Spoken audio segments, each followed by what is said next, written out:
It's okay. You guys can stop freaking out. I'm here now.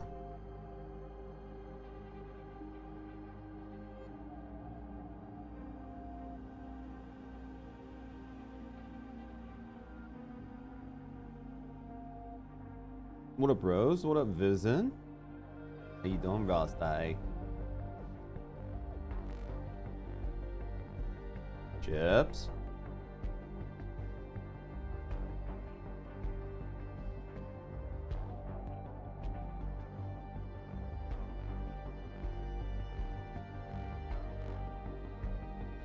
I should totally try Expedition 33. Well, here's the question.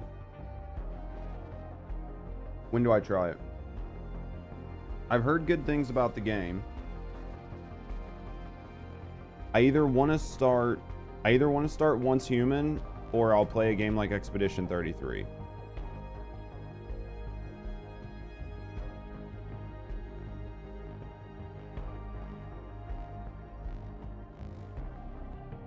What up, Connor? I've heard a lot of really good things about it.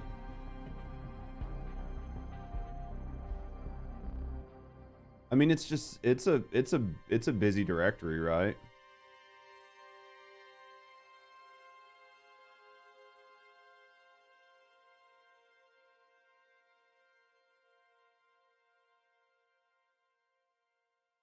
Play once you see the gameplay.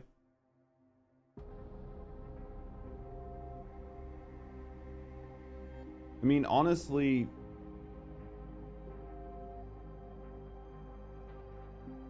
let me get my face cam on.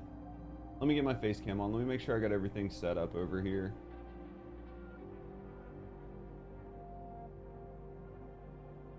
Let me make sure I got everything set up.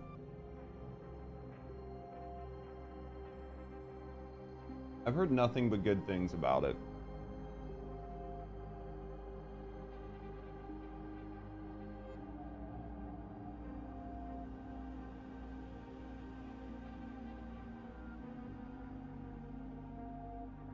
You gotta acknowledge a good game when you see it.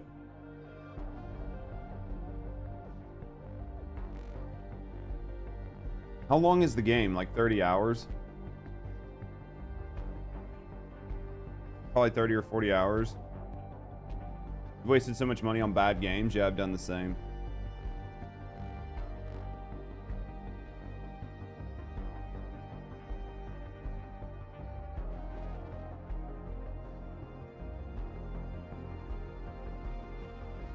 I think I got this right. I think I got this right. This is good. This is good. I think this is good. I think all this side's good.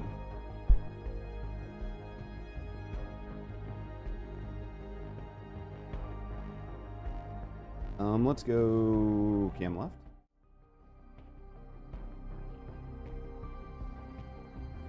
Vlad said give it a go, even if you're not a fan of that kind of game. I've literally heard nothing bad about the game. I've literally heard zero bad about the game. Let me get my lights on. Hold on.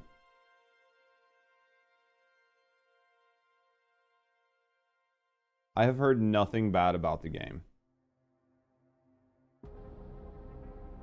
Yeah, I've literally heard zero bad things about the game at all. Like, I've heard nothing bad about it.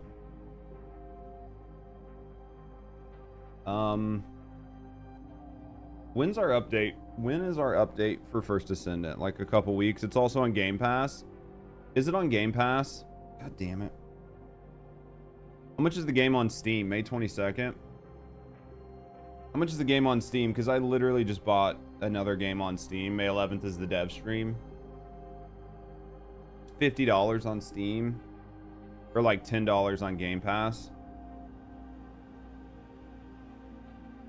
Is it on like the base? No new skins yet on the First Descendant? We're gonna log in and look. I think it's the we should be having the schoolgirl outfits. It's like, should I just get Game Pass and just download it on Game Pass? Right? Like, that's the question. Because Game Pass, it just depends on if Game Pass is like $10 or $20.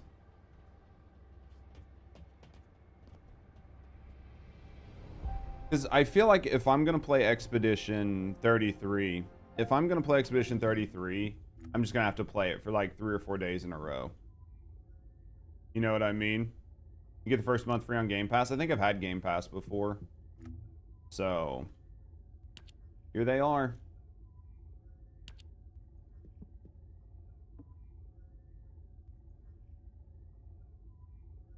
The skirts are fucking glued down.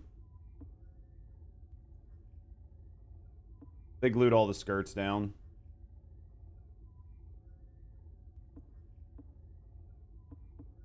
Probably a decent outfit. You see Valby? Let me get to her.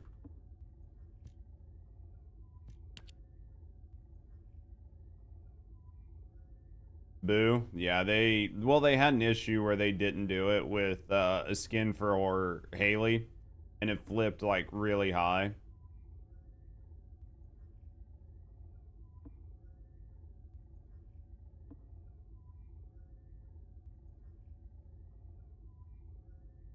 You're buying it?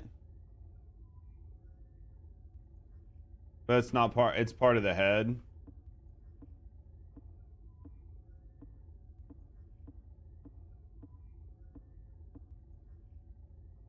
It looks like it's probably part of the base, right?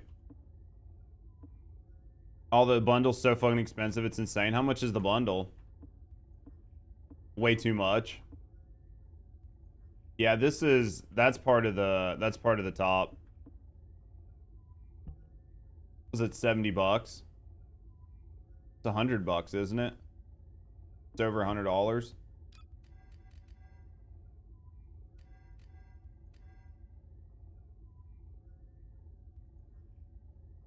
Top of the morning. How you doing, JC? 5750. 5750 is $100. So it's $100. It's $100.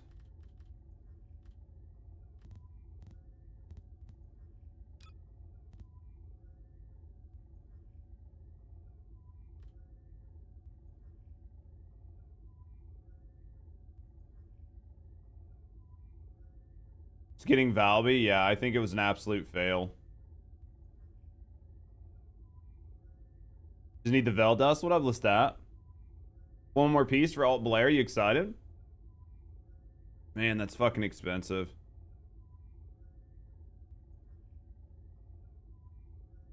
Just for an emote and 2,700 for half of the characters? Yeah.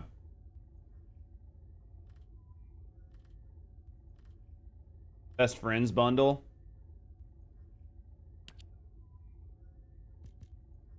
This is Glay and Serena.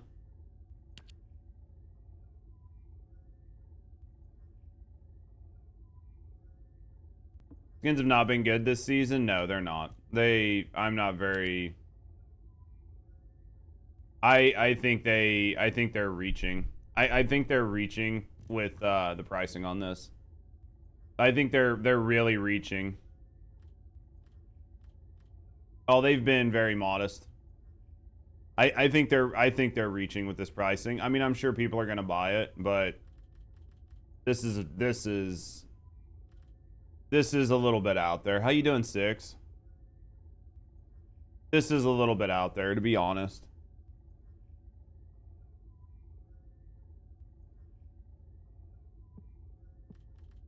It's a little bit out there. Let me go to my face cam for a second. I want to look at something. You guys get to see my handsome face. Even with even with the swimsuits, you're not like I need to buy it. Yeah. Wish they sold the hair separately. It would be nice, wouldn't it?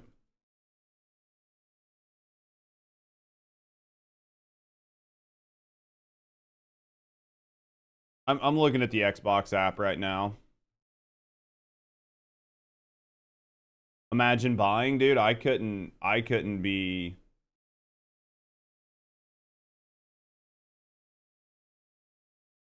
Why is it paused?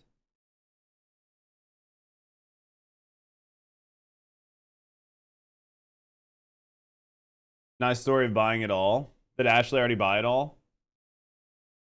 There's been an error. Why is there a fucking error installing? There it is.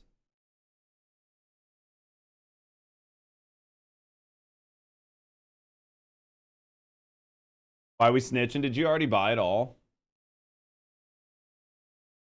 She's a co-owner of Nexon, dude. At this point, I feel like she's from the Nexon family. Are you really gonna buy them all, Chips? Make sure you guys add my fucking code. If you guys are gonna buy that fucking bundle, make sure you add me as your supported creator. Just saying.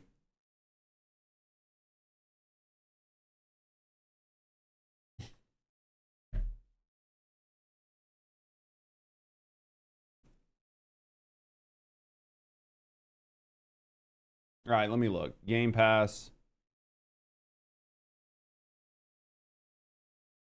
Towerborn's going to be on Xbox too.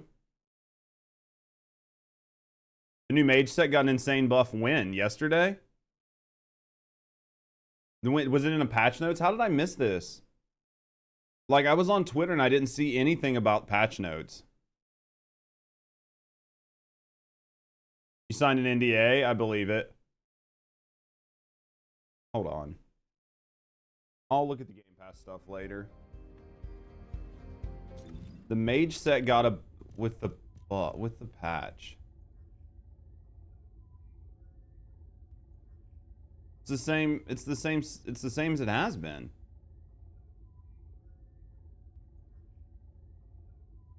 This is the same as it was the other day when I looked at it.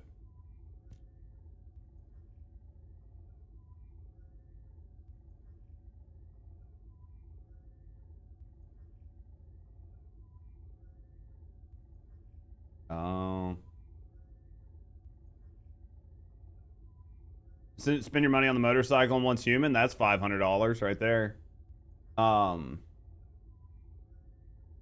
It's the Tron motorcycle. I saw it, but I can't.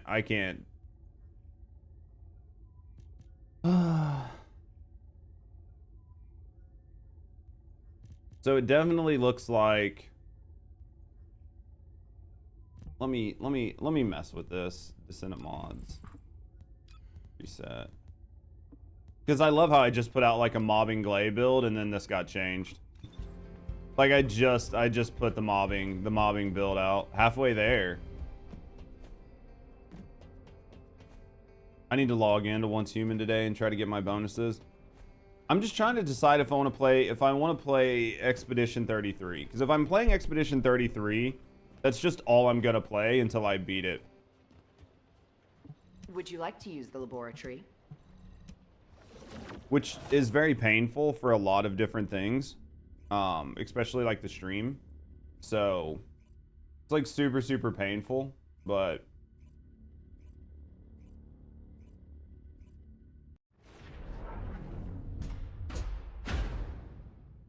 make a quick mage set buff video with 3 or 4 units in it. Just link the previous build video, how to play. Yeah, I could always just pin a comment saying that it got buffed. You know what I mean? Ultimate Game Pass is $20 a month. Yeah, I'm thinking about it right now. Dude, this is so hard to do in the laboratory. I'm not gonna do it in the laboratory. Turn to Albion. It's so fucking hard to do in the laboratory. You've had it for years.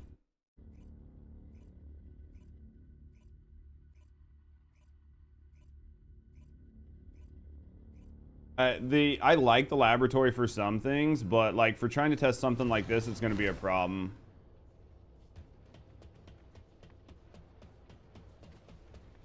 Especially because I can't quick restart. This is going to suck.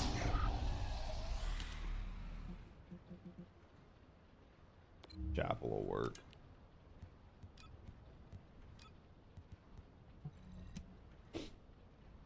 Chapel will work.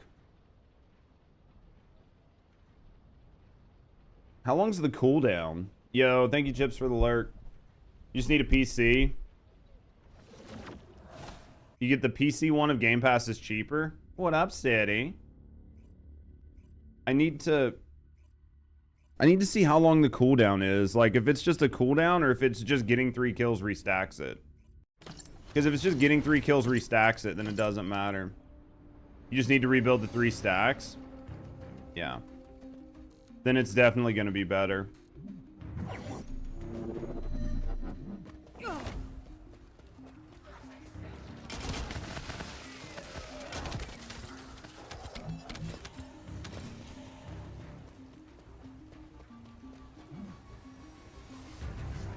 How's City been?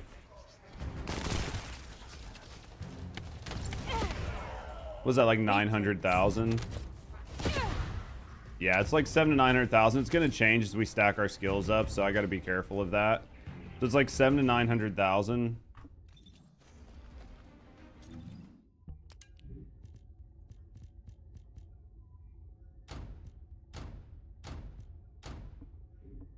Been going through it lately, but you're okay as long as you're getting better. Miss you, City.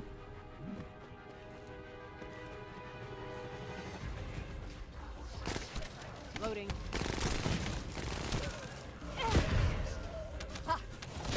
Weaklings. This is mine. Feel my power.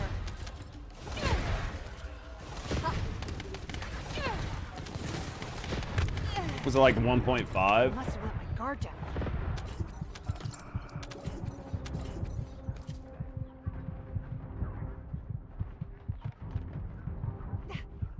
Don't even have the other bucket.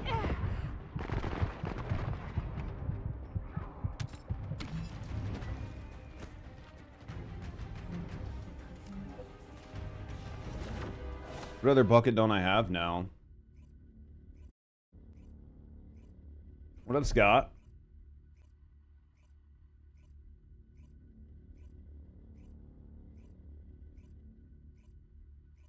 Never so invested in the VTuber drama. Dude, who are you watching cover it? Lose base skill power bucket? Any interest in Arc Raider trials? No.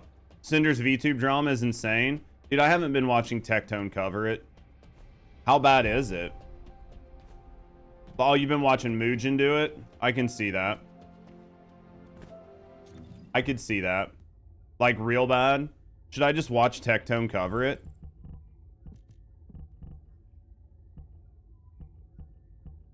I have skill power right here. I've got skill power. I've got the skill power bucket still. I've got base skill power, non-attribute, dimension. Unless there's like unless there's something else. Thought I was using the other build. No, I'm using this build. This build's probably going to be caked out then. This build will probably be fine. I mean, we actually took some time to really develop this build. Yeah, I think we took some time to develop this build. So we were doing like 1.5. Let me switch this out and go back in and see what we do with Slayers, but I'm sure it's better, and then we'll update some shit. We'll go update some shit. We'll do it live on stream.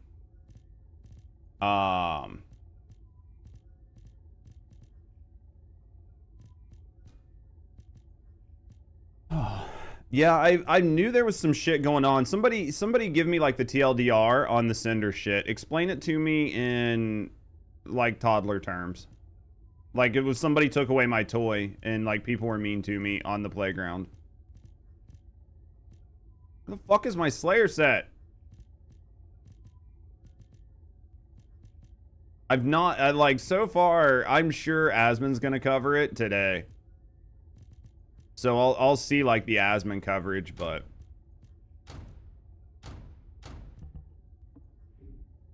yeah, I just prefer Techie because he's friends with them all, so he knows all the extra dirt. No, I get that.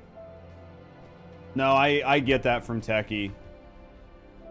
Cinder got greedy and threw her friends in a huge hole. I'm definitely gonna need more info. And now is trying to blame her ex-boyfriend. Why can't people just take accountability and move on? You know what I mean? Makes you laugh every time. I know you guys are liking that emote. We've got quite a few. I put some boundaries, like I put some white borders on some of them. I didn't put like big borders. I just put some kind of little borders on there to help make them stand out a little bit. You guys gotta let me know if it's enough.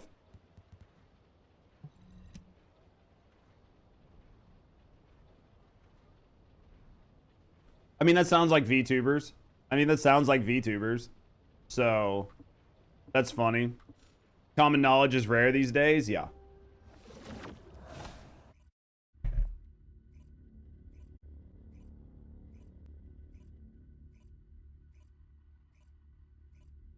Yeah, I mean, I definitely can see this set probably being better on everybody right now. Because the 15 seconds helps. I don't know why they had it as like some shitty number before. But I will end you. it's huge because she's co-owner of gamer subs. I've seen people dropping their gamer subs. Like, I've seen people dropping their gamer subs. They buffed the Purge and entire... Dude, if they buffed the Poison one even more, that's insane. But the Mage one seems pretty good. The Mage one seems pretty good right now. That's what we're looking at. We were hitting like 1.5 mil in here with it just a second ago. It's my power. I'm trying to get my stacks up. Oh yeah, it's a huge bonus. This is mine. Yeah, it's like 400k difference. It's like a 400k difference. Weaklings. It's like a 400k difference. Absolutely.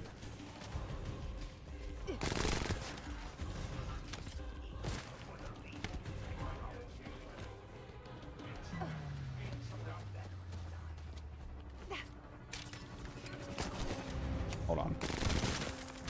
Yeah, this is basically... Purge set is basically, you would not get the extra buff if your resource was maxed. Yeah, basically right now, yeah, you should use the mage set. You should definitely use the mage set.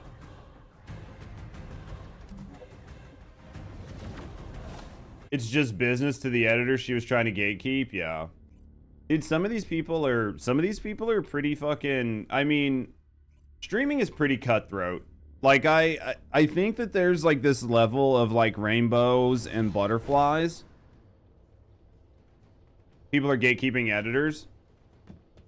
I mean, I think streaming, people have this like image of streaming just being people like sitting around playing video games. And they think it's just this like rainbows and butterflies and everybody's friendly and everybody gets along and everything is perfect. But that's not really the case. So like, when it comes to streaming, everybody you talk to is a direct competitor in some form or another. So you can be like super friendly with people, but you always have to like have a level of like just being careful with what you say. And anytime you say anything, you're always at risk of having it leaked or like shown to the world in like this really weird way. Thanks for that, Z. It's tough. And then that's why like you hear so many you hear like so many content creators talk about like being depressed and anxiety and shit all the time. Is because like every person is a small business owner. And then when you deal with like VTubers and you deal with like agencies and you deal with like companies like VShojo, it just gets even worse. She did it to her close friends. I mean, at the end of the day, nobody wants to hear this, but even your close friends are your direct competitors. And most people are using everybody for something to some level, even if they don't want to admit it. So like when somebody, because I haven't watched what happened, but in business, like you're gaining something from dealing with somebody. Everything is very transactional because at the end of the day, it's business. So I can see I haven't seen the drama, just from like a fucking 10,000 foot bird's eye view, I could see where somebody would be like, well, it was just business. But the problem is people get hurt along the way. And it's very in your face because it's streamers and it's just right there. Like, you're one step removed from ownership in a company. What up, Deps? As compared to like this kind of shit, no, just VTubers in general. This kind of shit happens in mega corporations all the time. It's just you don't see it because you're 35 people removed. But in something like Twitch drama or like VTubers, like the VTuber is the CEO of their own company, directly talking to people every day. So you see what happens so much faster. And some people just don't know how to compartmentalize things, and some people just don't know how to like not put their stuff out there. Right? And as soon as one person feels like shifted, hurt, or jaded, their first thing is to try to take everybody else out and burn the world.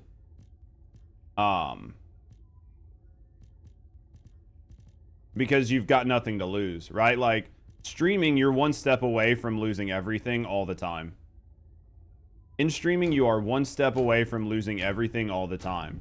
So once you feel like you've lost everything and you've got nothing to lose, well, who gives a fuck if you set the world on fire? I think it started because she broke up with her boyfriend manager. My point exactly. Right there, that, like, I don't know anything about the drama, but everything I just said about you're always one step away from having things leaked, you're always one fucking phrase away from like destroying your career, that right there is exactly what happens. Okay, so she broke up with her boyfriend / manager, and then the world got set on fire. That is the risk you take as a streamer. Be safe out there, streamers. It's impossible. It's impossible. Because no matter what you do, no matter what you say, you're one step away from somebody leaking a DM, or something said in confidence, or something said while you were pissed off, or like something said while you were mad and it destroying your career and ending friendships. What up, Seducer? Yeah, what up, Pear Bear? Yeah, some VTuber drama. I mean, I can watch it. If you guys want, like, I'll pull up Techie's video right now. Like, if somebody links me Techie's video and you guys want my opinion on it, I'll fucking give you guys what I think, but...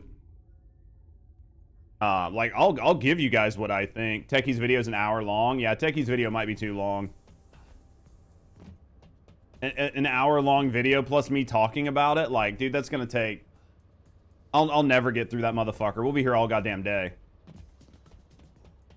Because he does constant coverage. What, Mugens? I mean, I used to sell fucking ad space for Mugen. It's in parts. Yo, send it to me. Try Mugen or Rev. Rev's a good one. Send it to me. If you guys want me to look, if you guys want my honest opinion on it, I'll give you my honest opinion, and we can talk about it. Like, we can talk about it. I mean, I'm pretty far removed from it, but I can give you guys my honest opinion if you want it. I don't know if you guys are gonna like my opinions. I have pretty fucking hot takes.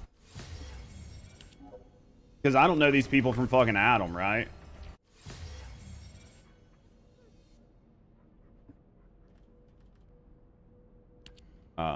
Give it to me. What up, Z baby? You love hot and spicy takes? I don't know. What's up, baby? Hi. I have to decide if I want to play like Expedition 33 on stream and then just play some Once Even with you. I'll stream until I get through Expedition 33 or not, but it's better to react to another React video, someone else reacting to it. I think that's the best way to do it, right? Like, you just react to a react, look at DMs.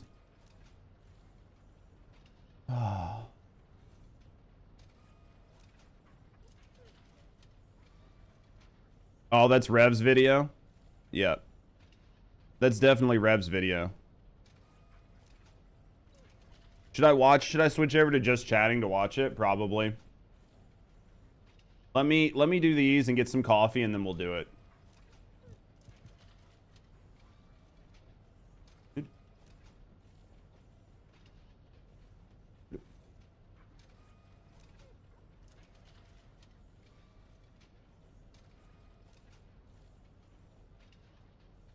Here we go. Yeah, let me do that. Let me get some coffee. Back with bean juice. About to cover some more drama. It's a React compression. We're about to cover some drama in something I have no fucking business covering. But why not, right? We can talk about it. TFD's updating when? Just now? Did they just do a patch? Let's enhance some unique abilities here.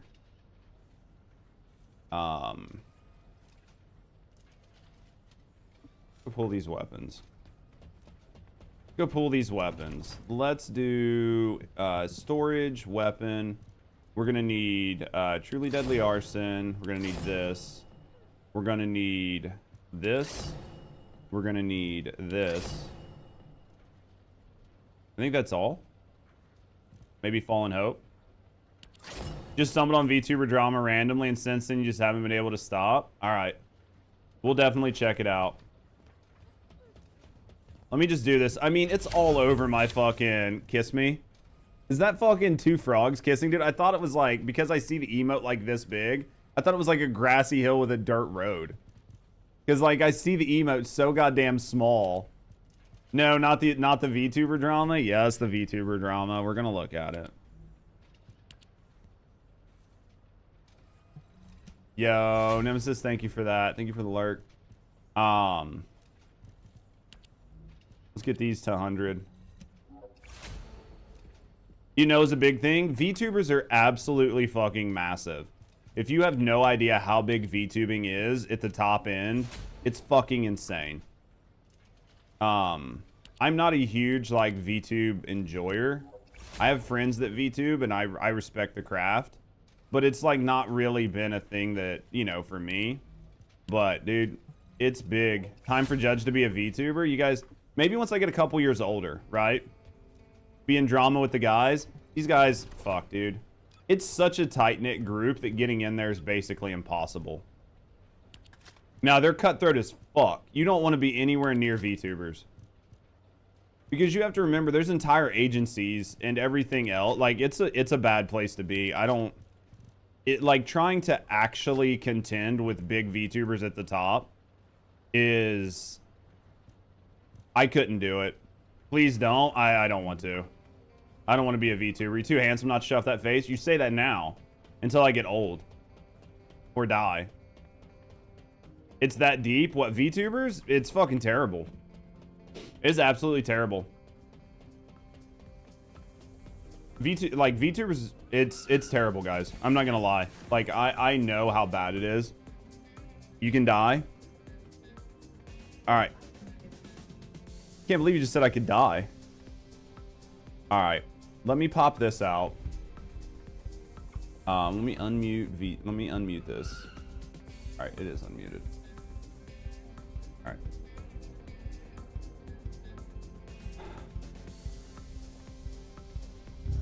We'll go. I guess we'll go to just chatting. Piece of evidence. Remind me to go to just chatting before we get too deep in this. Connection. Pretend to be a girl anime chick. That's meta.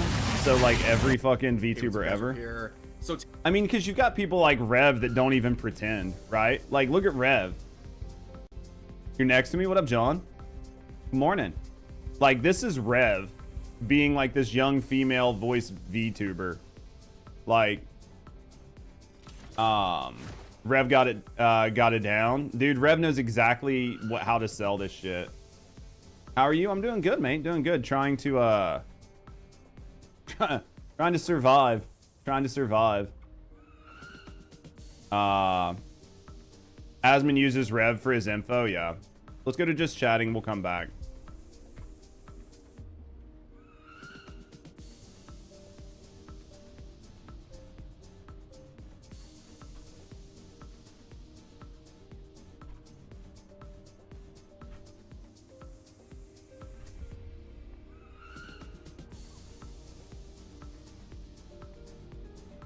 Probably go to the training. Yeah, I've got to figure out like which build. Which build? Peter gonna be talking about some big. Yeah, let me see. Let me go in here. I don't know, man. Some people get like pretty salty about my takes on stuff, so we'll see. Also, I updated the name of the stream, so you guys have to let me know what you think. Would you like to access the laboratory? Hopefully you guys like the name of the stream. It should really convey exactly what we're getting ready to do. Handsome man is right. I think it's going to be good. So the one with Ajax, are you enjoying it? I'm glad you're liking it. I think it's a solid build. Honestly, right now you can probably switch out to the mage set if you have it. I have to go in and like update a bunch of notes because the mage set got updated.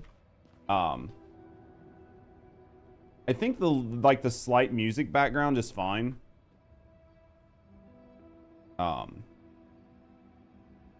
It's just, is this going to be loud enough? That's max. This is maxed. You guys will have to tell me if it's loud enough. If not, I'll deal with it. That's going to be my line in and not the line in down there. What up, Cheryl? Good morning. Cheryl, no shit. Like, I forgot what your Twitch name was until I was, like, responding to a comment you said on YouTube that had your, like, YouTube handle and not your name on it. And I was like, what the fuck? I'm literally retarded. You have the set? Put that set on instead of the Slayer set and try it out. You should see a damage increase. Let me know what you think. All right, guys, let me get some coffee, and then we're going to weigh in on this. This is something that I have no business talking about. So, obviously, we're going to give some hot takes. Because I don't know shit about it.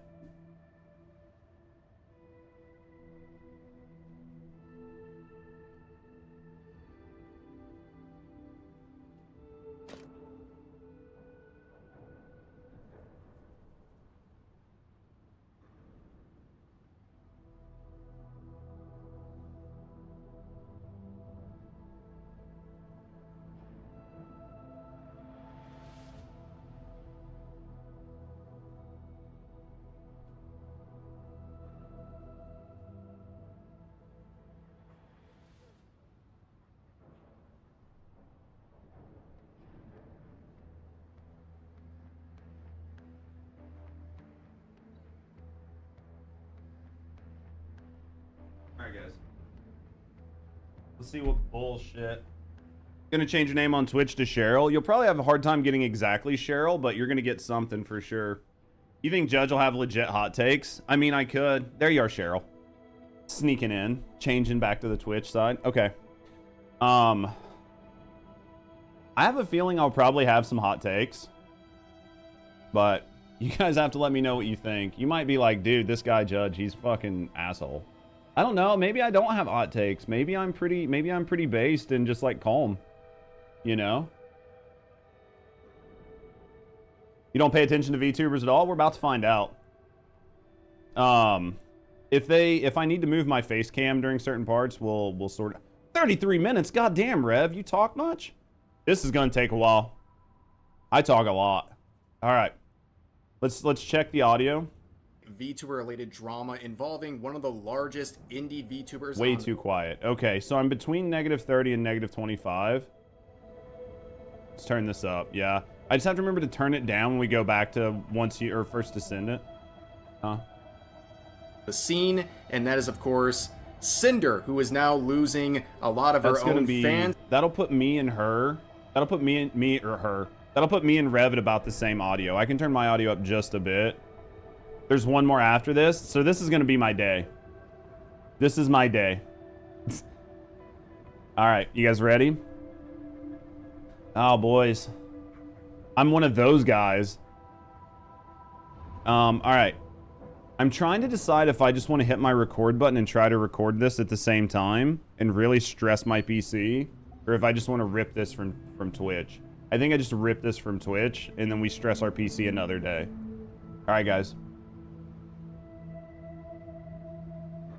So this is going to be the whole Sinder drama. We're going to be watching Rev's video on it. I have seen a lot about the drama, but I actually haven't really watched much on it. Normally I would watch Techie or I'd watch Asmon talk about it, but this is something chat's wanting to kind of review. So we're going to go over it together, and I'll give some probably pretty spicy hot takes.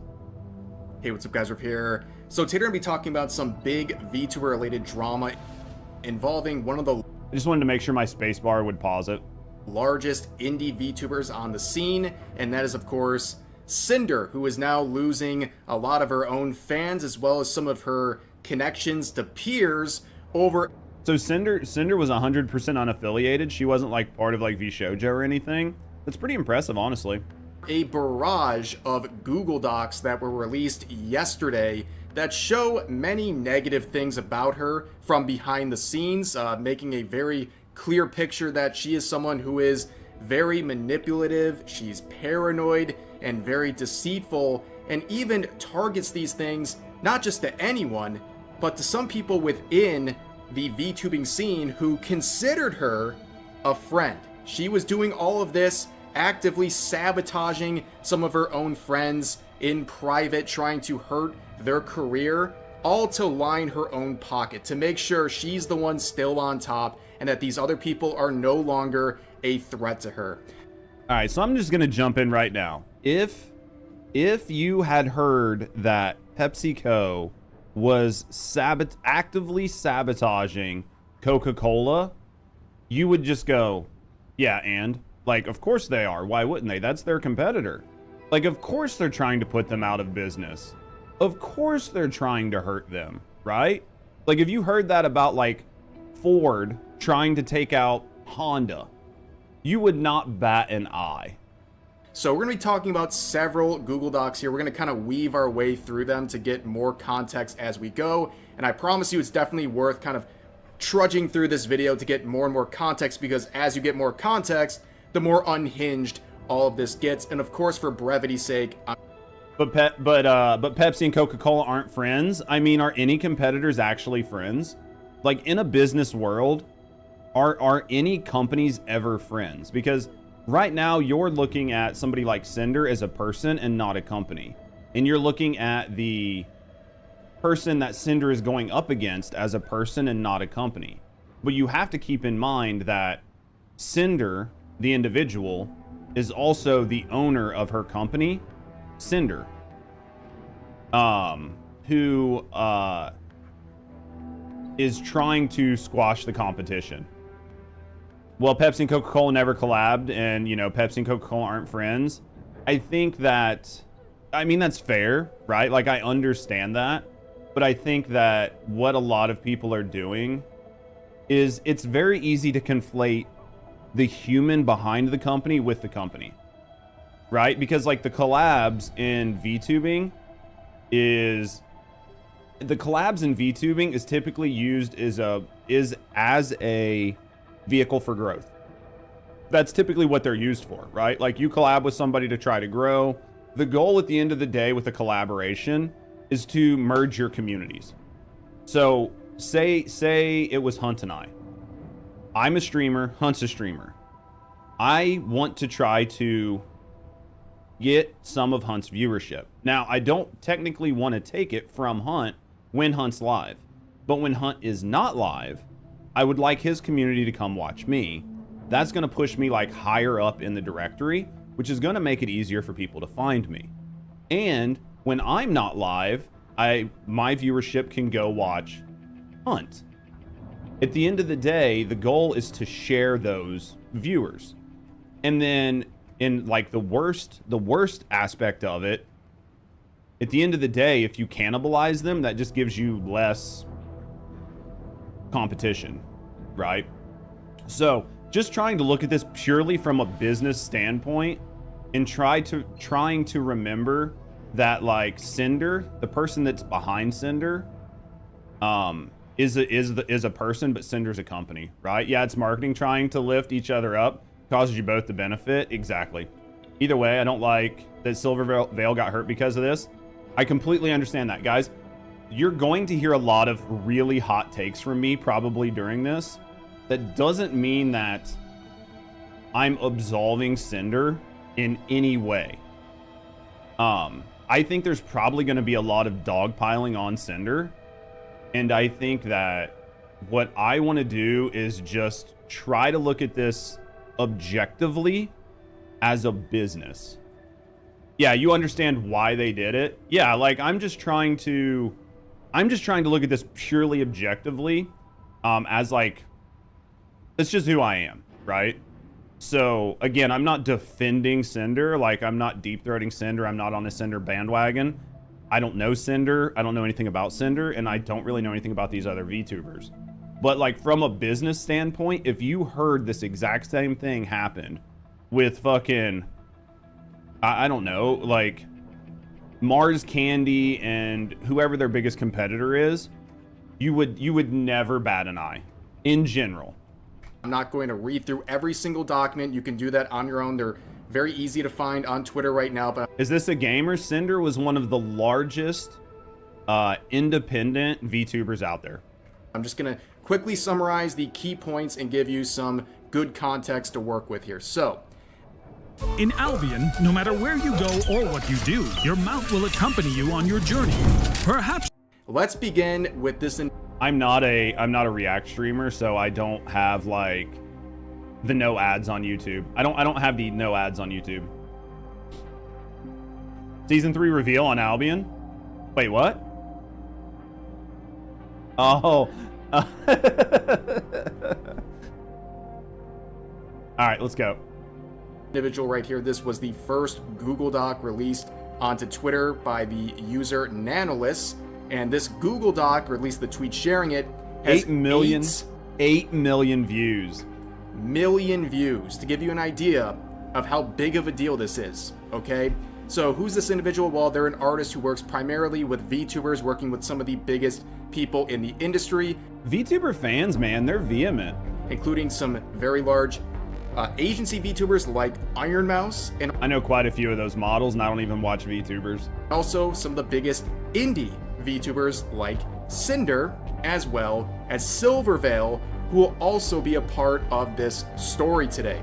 So let's begin with the intro of her Google Doc. So she says this: I wanted to share my experience with Sinder and Red manipulating me, using me, and dragging me into drama while sabotaging, slandering, and spreading lies about people I thought were her closest friends. Not only do I no longer wish to work with Sinder, but I want to share what I've endured. All right, so I have a quick question.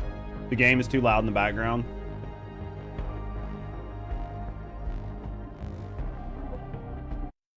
There. Now we don't have to worry about it. There. Now we don't have to worry about it. So I have a question on this. What up, Graybeard? So I have a question about this. Whoever this person is, like and maybe I just missed it.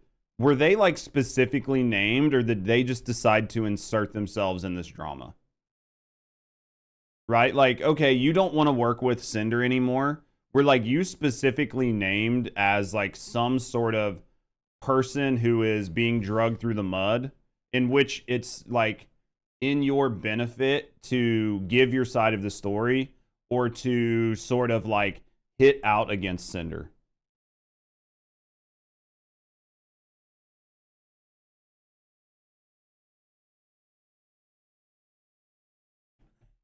Other VTubers had ties to Nano. Was it, who was, wait a minute. So let's begin with the intro of her Google Doc. So she says that the VTubers like Sinder, as well. Oh yeah, so this was the artist. Okay. Who will also be a part of this story today. So let's begin personal experience. So this is a testimonial from a VTuber artist about why Sinder's a piece of shit. Right? Like, that's all this is, right? Intro of her Google Doc. So she says this: I wanted to share my experience with Sinder and Red manipulating me, using me, and dragging me into drama while sabotaging, slandering, and spreading lies about people I thought were her closest friends. So okay, here comes another hot take. Why are you weighing in? Like, just curious. Like, in general, like, why, like, I will watch the whole document, but as it stands here, I don't know why, like, this person in general, like, interjected. She was being drug into drama by force. So people forced her hand to make this, is what you're saying, Anthony. Because you guys have, like, watched all the content. What up, Dryden? Even though she wanted to stay out of it? Okay.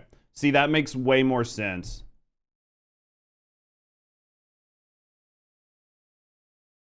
No, that's not what happened.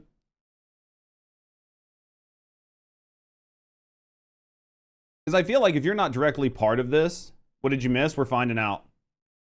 It's some VTuber drama. We're just gonna kind of check it out for a minute. Like if I'm way off base, I definitely need people to call me out. So what caused Nana to push her over the edge? So what caused Nana to be pushed over the edge to share this? Sinder and her partners were dragging her. Okay. So because I'm like short on a couple like pieces of information, or maybe because like I have the reading comprehension skill of a fucking wet noodle, maybe I just missed it. But if she was being drugged through the mud, then this is 100% something that needed to come out, right? Not only do I no longer wish to work with Sinder, but I want to share what I've endured over the years. It's going to explain it. Yeah, I'm one of those guys that like I need to know exactly what's going on. So, especially before I open my big mouth and put my foot in at the beginning of something and then down bottom, like it's all explained. And shed light on what she has been doing behind people's backs to protect artists and friends that may be experiencing something similar. Note, based on working with Redacted, or Red, Cinder's manager, and Sinder over the years, I am sure that they speak for one another, and there is no reason to believe Red was acting without Cinder's consent and knowledge. Whenever I use they or them, it refers to both of them acting as a team. So, I mean, there's no world in which your manager's working independently from you at this high of a level. I mean, you could say that you turn over some of the day-to-day operations, but in doing so, you signed off on them working in your behalf, right? So you couldn't, there's no world where you could, in a genuine fashion, be like, I have no fucking idea what happened here. You gave them the authority to speak for you, and in doing so, you now have to stand by every action they have. Some of the new summer outfits are pretty hot. What do you think of the prices? So the first thing to Me? I could never cover here is, who is this Redacted or Red individual who's being mentioned many times? And it's important to understand who they are because their name will come up over and over again, especially in a lot of the early screenshots we're going to be seeing. So this is the Redacted individual, Red, as they're known here, and this is their pinned tweet on social media, and they are Cinder's manager. Now, I picked this pinned tweet to show because I recognize this image. It's from WeebCon 2024, where I was a featured guest, and I mention this because I attended it in person, and I got a bird's eye view of everything going on at the convention, and there was a lot of big names at this convention, especially from the VTubing scene, but I don't think anyone was as big as Sinder. She brought in a lot of people to this convention. Ah, yes, WeebCon, a bunch of people walking around with full-size body pillows. We can imagine the audience that was there. Her meet and greet line was out the door. Her merch was flying off the shelves. Every event, including the concert she participated in, was filled to the brim with fans. She was a very big deal. Now, I bring that up not to like gas her up or something, but to show that she is doing very well financially. She is at the top of the VTubing scene, at least independently. And there's a WeebCon, Judge Body Pillow win, whenever you guys decide you want to buy it. She doesn't really have a need for more money and more fame, as it would seem to the normal person, which makes her actions, where she's privately sabotaging her own friends in the industry, even more crazy because it's totally unnecessary with her circumstances. I'll end up looking at all the uniforms later on stream. I kind of like skimmed through them. As long as you're not in nothing but your boxers, you'd buy that shit right now. I don't believe it. Now, continuing on with this Red individual, you can see this response to what we'll see is Cinder's first and only response to this entire thing, actually ratioing her, okay? This is from Van Peaches. She's someone who's been around the ASMR and VTubing scene for many years. She said this: I remember playing Phasmophobia with you and hearing Red chat away next to you before you debuted like 4 years ago. You told me he was your boyfriend. Then before we met for TwitchCon, you switched up and said, just so you know, my manager is coming with me on this trip, as if I didn't know who he was. It's even ickier to read this tweet knowing he is your significant other and that you're probably going to try and avoid taking responsibility for hurting people who trusted you as friends by nuking the red side of this duo. Now, this is crazy. Once again, for the 1,000th time in the VTubing scene, the VTuber... So, like, I know I have simple brain. Maybe... I'm just trying to... I'm just going to keep... I'm going to keep some thoughts to myself for right now. Because there's just like people's names that are just being inserted, and I'm trying to figure out why they deserve to be there. Manager turns out to also be the secret boyfriend. I took two things that I love, dancing and dogs, and I made them into a successful business. Many, many, many such cases, but this is very messy because there seems to be an issue of loyalty here. Now, there was another Google Doc. Just to give extra context, to be honest, this sounds like girl drama. You'll never fully understand it. Well, I'm trying to understand everything. I just need to.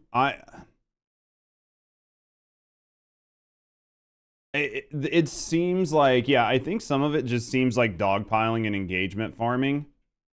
Because that's the hard part about trying to like react to this or watch this, is I know that I'm missing some context that will probably come up later on. But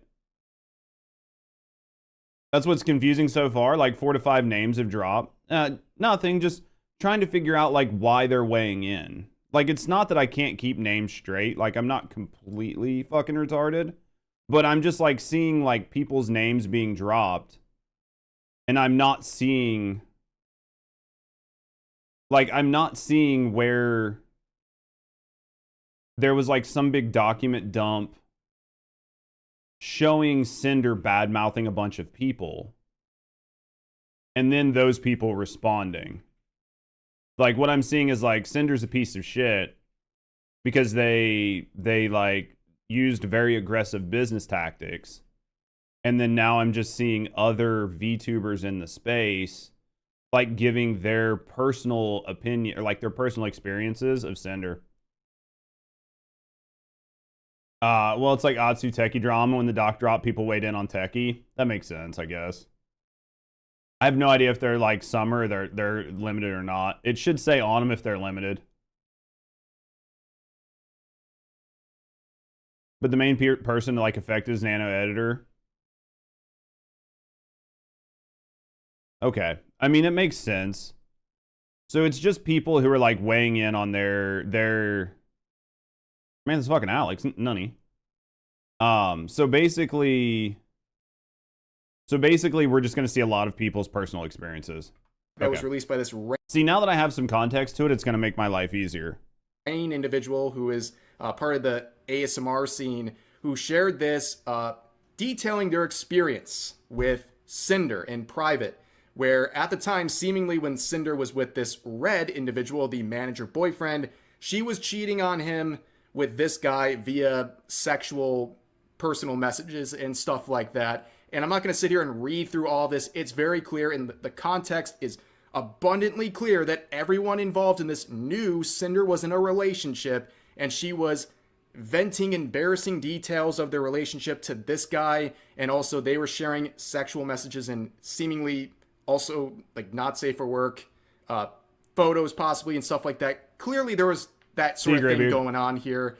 And of course, this person's no saint. They're interfering with a relationship and all that, but it just proves there's a very big question of loyalty with Sinder, and we're going to see that pretty much replicated among her friendships throughout this video. I mean,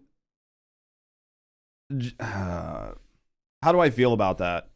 I mean, is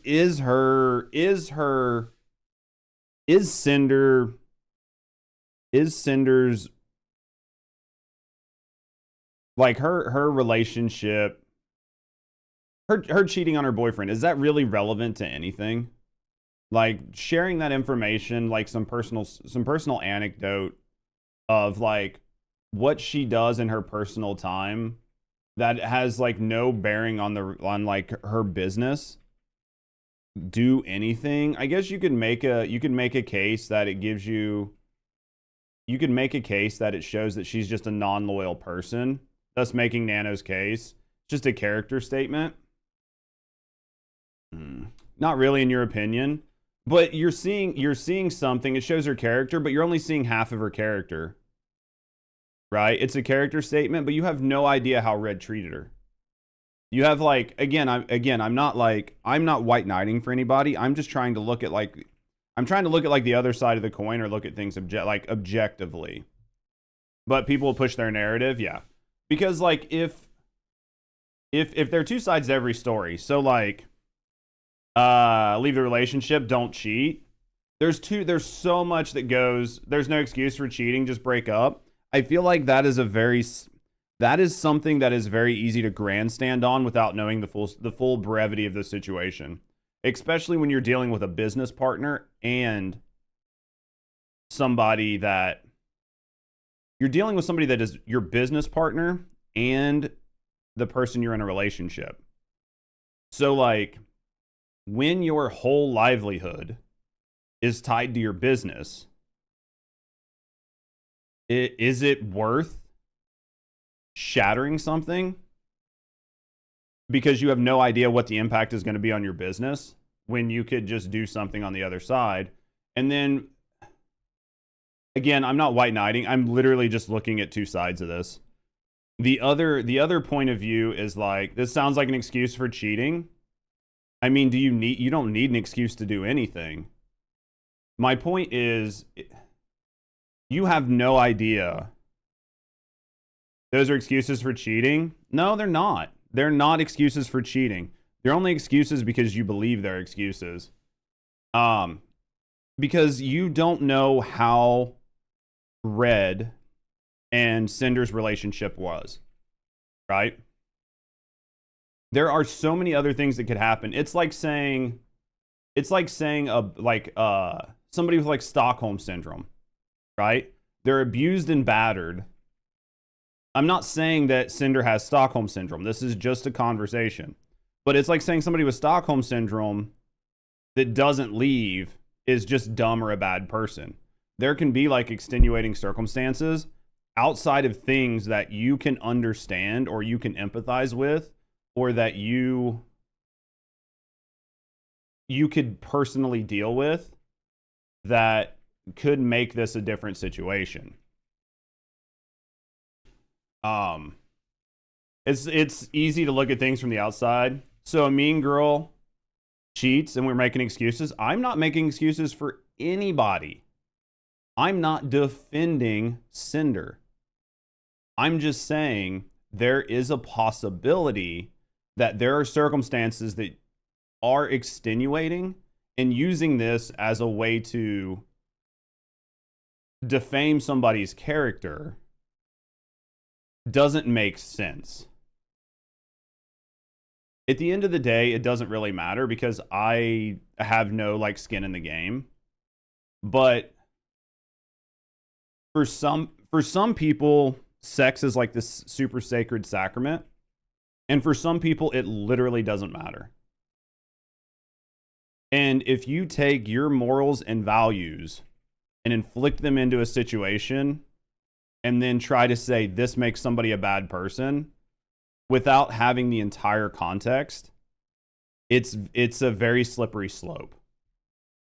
The cheating is bad and that's why it's brought up. Right. No, I'm not saying that. I'm not defending Cinder. Maybe relevant, we don't know. I think that's my point, Benji. It's the relevance of it is, I think it's something that you need to take with a grain of salt, and maybe once we see like additional evidence for the type of character that Cinder has, then maybe this is like some seasoning that you sprinkle on a dish to go, well, we have 100 things that make something bad, and this is just one more thing. Yeah, the cheating part's not even the meat and potatoes. Right, yeah. It's something that like you could be throwing on. Cheating is bad, nobody knows the circumstances. Exactly what, Parabellum? So I think that what Benji said is probably the best way to look at it. So that's where I'm at on there. Boy, we're only 6 minutes into this video. Jesus Christ. And this is the response.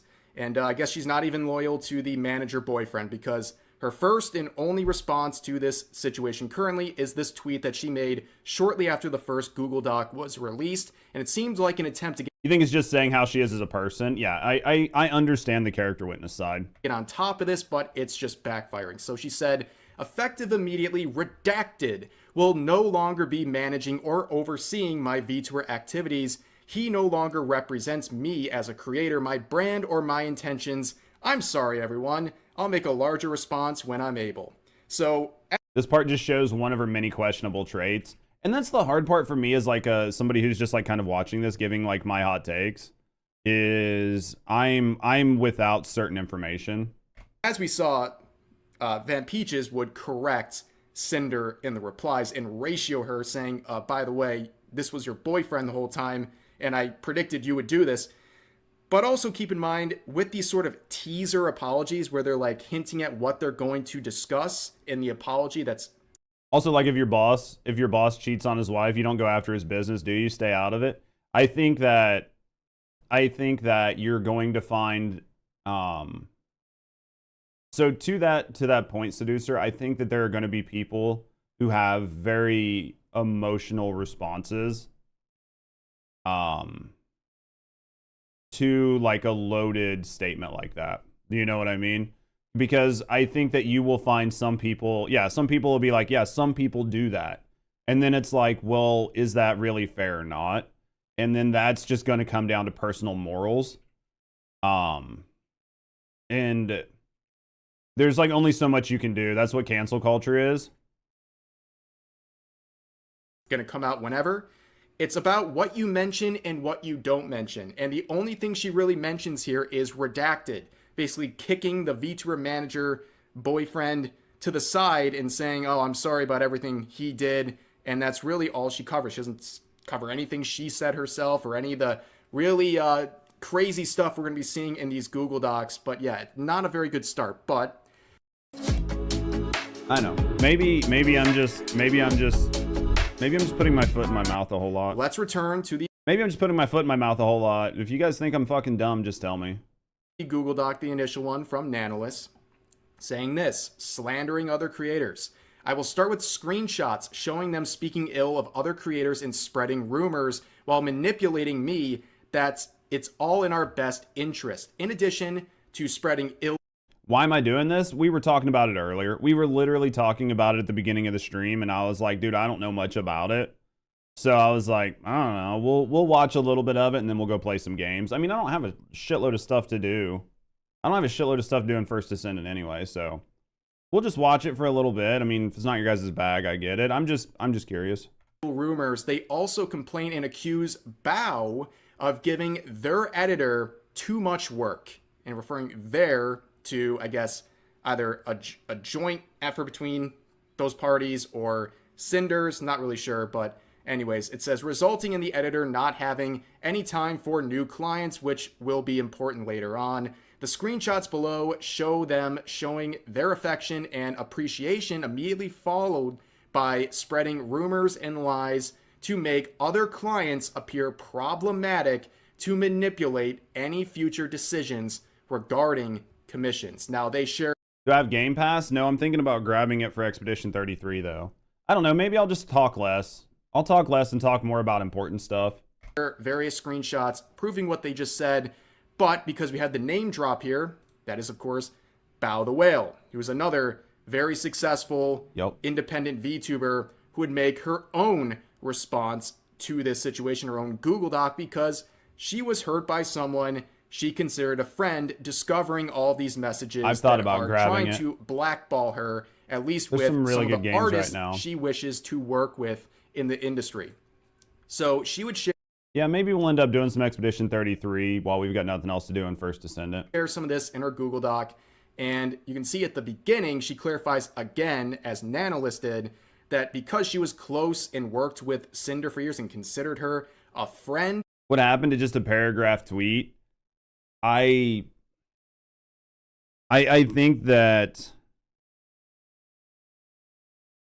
I think that a lot of I think that a lot of it is just engagement, right? Like I think a lot of it is like you could put out like a 30-second tweet that somebody could just read and move on.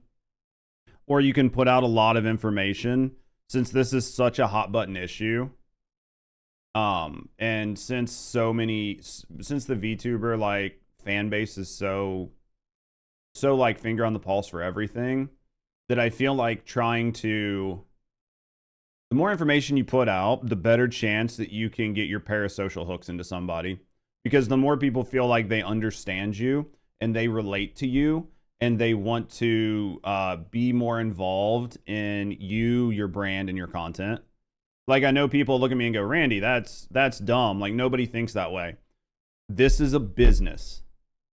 Like as much as nobody wants to hear it, it's a business. And people definitely think that way.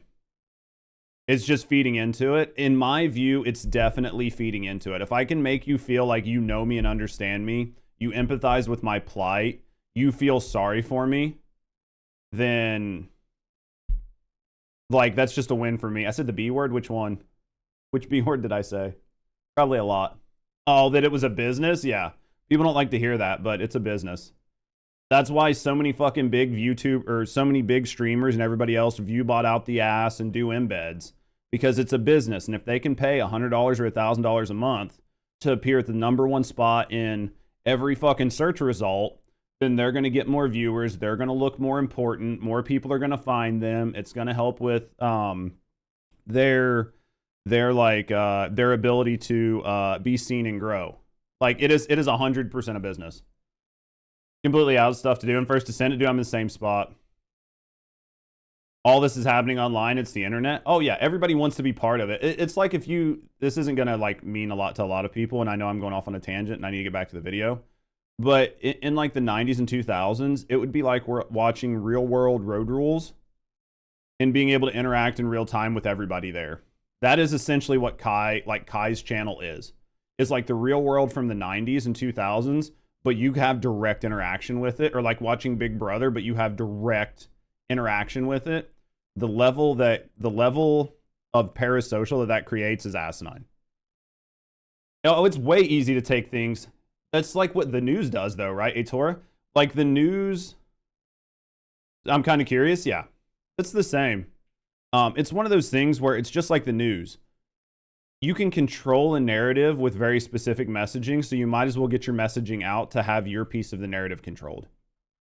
She can say, based on her experience, that Sinder and Red collaborate to the extent in which Red operates as her primary point of contact in her professional and personal projects, and they believe that basically any effort done by Red is something that was known about and approved by Sinder, which is not surprising given the fact it's the manager boyfriend. Okay, so let's get into some of the things that were said about Bao. So in March of 2024, I announced that one of my subathon goals was a live 2D model. Nanolis was going to be the live 2D illustrator. So if you're not familiar with what that means, that was the person we were talking about earlier. Basically, she set a sub goal where she would then commission Nanolis to make a new model for her, some sort of enhancement of whatever she already had, and that is a very big endeavor. I believe Nanolis's commissions for a VTuber model are like 10 grand. Like they're very, very expensive investments, so this is a pretty big thing to do, and also it seems very clear from the jump here that Bao was very excited about this opportunity to work with Nanolis because her models are very good, hence why so many people who are at the top of the industry work with her. But she continues on, after she finished both the design and base model sketch, there was suddenly back and forth on whether or not she had the physical and mental capacity to continue my model. I was very sad as I had not only teased a screenshot of the model sketch on Twitter, but I had also grown very attached to the design and showed it to all my friends in a private group chat that Sinder was a part of. I shared how devastated I was, and she did not comment or say anything despite others in the group chat comforting and reassuring me.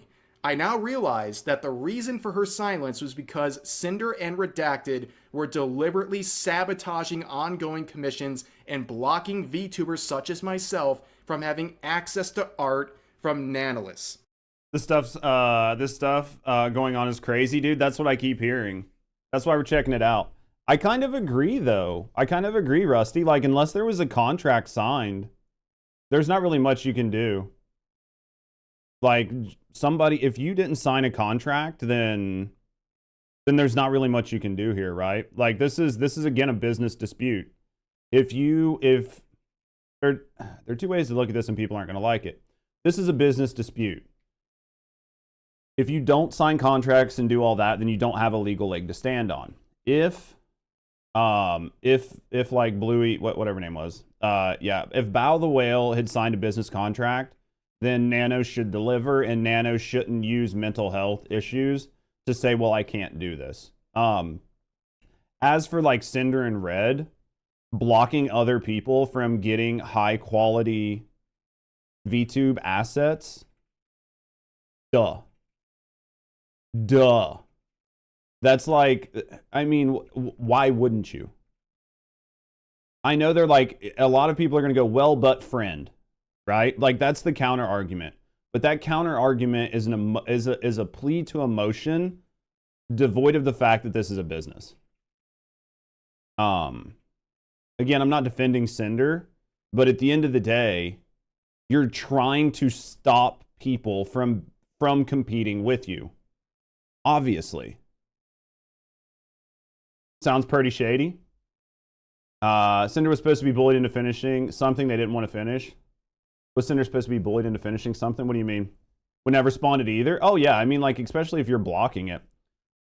Because supposedly it sounds like Sinder and Red were doing their best to get Nano to stop the commission. We'll see what the rest of this is, but that's what it sounds like. Funny to think that her boyfriend manager said the same thing, business is business, which resulted in this situation. Well, it resulted in this situation because they broke up and it got leaked. Or whatever. If they would have never broke up, then this never would have came out and nobody would have known, and Sinder would have still been at the top of the industry. Right? And verbal contract, Texas verbal contract is binding. That's true. Certain states' verbal contracts are binding, but when you're dealing with like international and like cross-state business to business, it really matters. These are DMs from an editor. Yeah. So I think that, not from Cinders or Reds, right? Like these right now aren't. Well, redacted is red, right? So here's my thought when it comes to like what Yuki's saying when it's like, but like said the same thing, business is business. I mean, Sinder was at the top of the game, right? Like Sinder was big. Sinder was one of the biggest. So obviously their business strategy was working. And the only reason it sounds like their business strategy isn't working is because their business strategy is leaked. And it's leaked to people who virtue signal and go, well, yeah, business is business, but what about the personal relationships you destroy along the way? And if you go back and look at like Henry Ford or fucking like any of like the big people, or like you look at fucking Tesla, like you look at Elon Musk, you look at fucking Bezos, like all these people that are like titans of industry, Carnegie, they got where they were by just destroying the competition. And if you're going to be the absolute best in your industry, there's a good chance you're going to destroy friendships along the way. And I know people don't want to hear that because it's very easy to look at streaming and see the human side of it more than the business side. I'm only saying this from a pure business standpoint. Cinder's going to love your takes. I'm not trying to fucking deep throat Sinder. I really don't care. My biggest thing is, so far everything I've seen is a very emotional reaction to a business decision. Does that make sense? Like, I'm not saying these decisions are right. And I'm not saying that it's necessarily worth losing your humanity to become Jeff Bezos. But somebody is going to become Jeff Bezos. Does that make sense? Like, I'm not defending Sinder, but to act like, to feign naivety and go, this is just so sad. How can these people do this?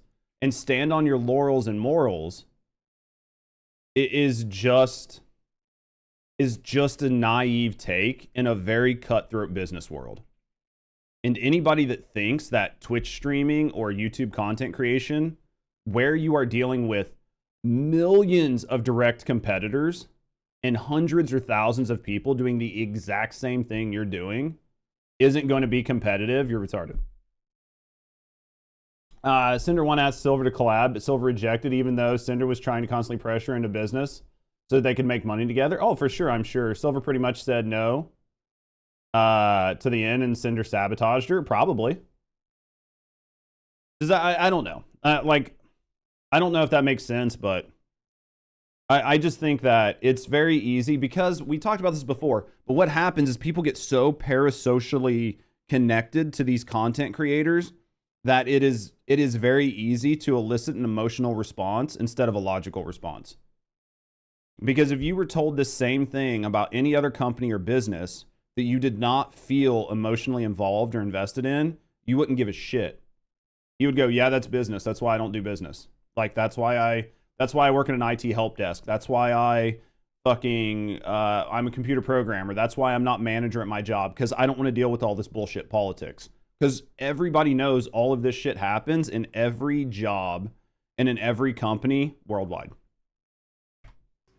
So you can see this screenshot. And I said I wasn't going to go off on a tangent. Why do you guys let me do this? That we'll see multiple times throughout these docs here.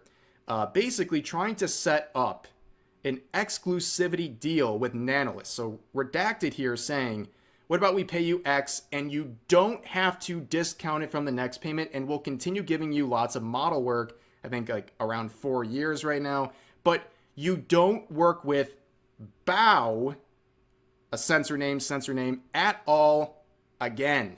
Models or art. I don't think you've ever done anything with Bao before. Also, we have some other work, yada, yada, yada. So what they're trying to say is, if you agree to this, we'll pay you a certain amount to just work exclusively with us and not with anyone else in the industry, which is already kind of a potentially scummy. I've got so much to say about this in a second. Move, right? You're trying to like gatekeep this artist. It's Senator Kirsten Gillibrand, Need to go things, see you, doll. chair, and I need your help immediately. It's okay. But you guys can stop having freaking an out. exclusive artist isn't exactly a crazy thing, but in this case it is, because one of the targets, Bao, was their friend. They're basically chopping off contact with an artist that Bao already works with through this exclusivity agreements, and that is something pretty messed up. If you okay, so Red is a cocksucker for doing this, but Nano, who is already working on Bao's model, that's my understanding, right? Yeah, this is a Sinder controversy. So Nano, who is already at this time working on Bao's model, is not an asshole here.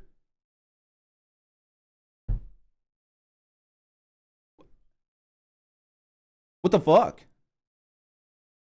What? Yeah, and then Nano puts out like a hit piece, or not a hit piece, but Nano puts out like her side of the story, saying like Red and Sinder are fucking pieces of shit. Again, I don't, yeah.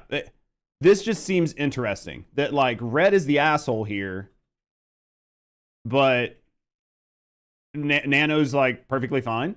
Ask me. Trying to literally sabotage their we'll own find career out. and some of their activities so they can basically keep what's wrong, 3? You leaving? This artist, because they don't want this artist to enhance the careers of the people around them.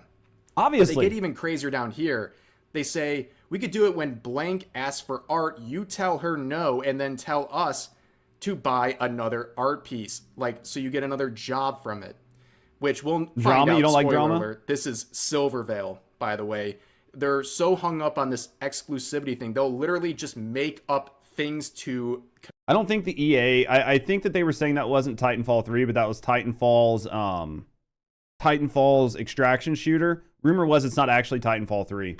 Commission, just to make sure these other parties are not getting anything from this artist. It's a pretty crazy...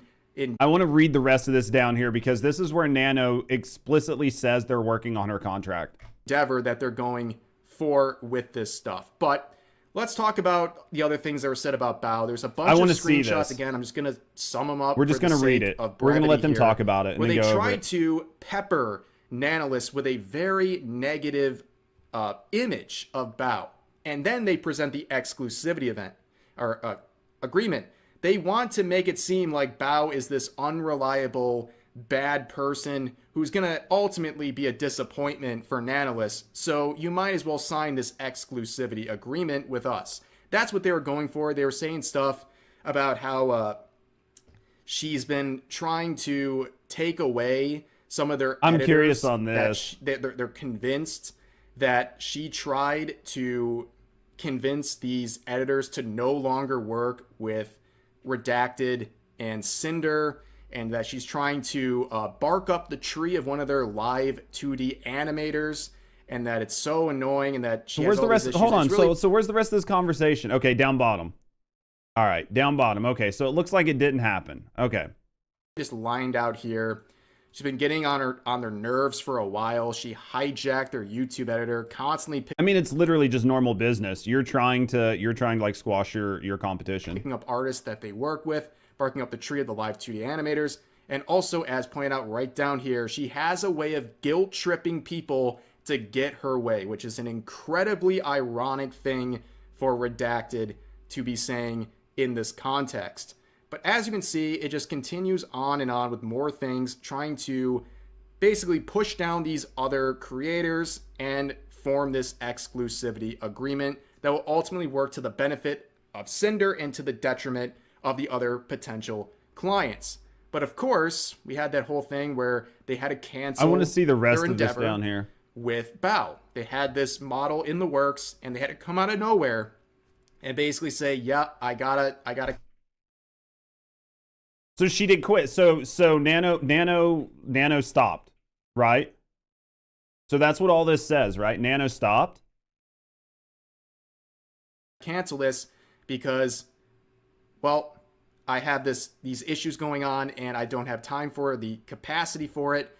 And again, it serves towards this exclusivity agreement, which again, let's shift gears back to the original Google Doc. So like all of that, like, so it stopped the rest of the Google Doc. That's fine. But it looks like at the end of the day, Nano canceled the contract. If Nano canceled the contract, then Nano canceled the contract, or is the implication here that Cinder's team forced Nano to cancel the contract, and that Nano had absolutely no choice but to do it? Like, there was they could not have just said, "Hey, I've already taken the contract. I can't go back on the contract. I won't work with them in the future, but we can do this." Because I understand the implication here is that, like, Sinder was the biggest in the industry, and if Cinder's saying they're not going to give you any work, it's going to hurt. She just got overwhelmed. I know. I think that both people were to blame in that. I think that Nano canceling the contract was a business decision that she made. Based on everything that I just saw, Nano canceling the contract was a business decision that Nano made, and she made that at the pressure of another company. Unless she really had issues, yeah. But at the end of the day, no one party there was to blame more than the other. Because the instigating party did it at the behest of their own business, and the receiving party there, in this case Nano, canceled it because in her mind it was the best interest for her relationship with Sinder, who was a larger content creator and would pay her more money. So both of them did what was in their business's best interest, but now Red is the bad person. All over the place, but that's how we're working through this stuff. There is a section about exclusivity and blacklisting other creators. And you can see in the messages below, they mention wanting an exclusivity contract, but they didn't want to pay for exclusivity, but rather when a creator from their blacklist comes asking for a commission, they would guarantee me model work for Sinder only. And if anyone asked for my commissions, they commissioned me instead to compensate for not working with other creators. This felt very strange, given that one of the accusations they made was overworking their editor, yet their solution to me working with other creators was for them to essentially overwork me to keep me from working on other projects. You don't have to sign up to this, right? Like, am I the only person? Like, you don't have to do this. And again, hold on. The message below shows the primary concern is that more non-Sinder models I make, the less valuable my existing models become. Okay, that's a plea to like your value as a business. But I guess money was coming from Sinders, yeah. Make it less valuable. Well, basically they're saying she can't work on anybody else. It's hard for me to say how much this messed up with my mind as the artist, that by working with others, people somehow made my existing models less special. You should understand the value of your work. Giving somebody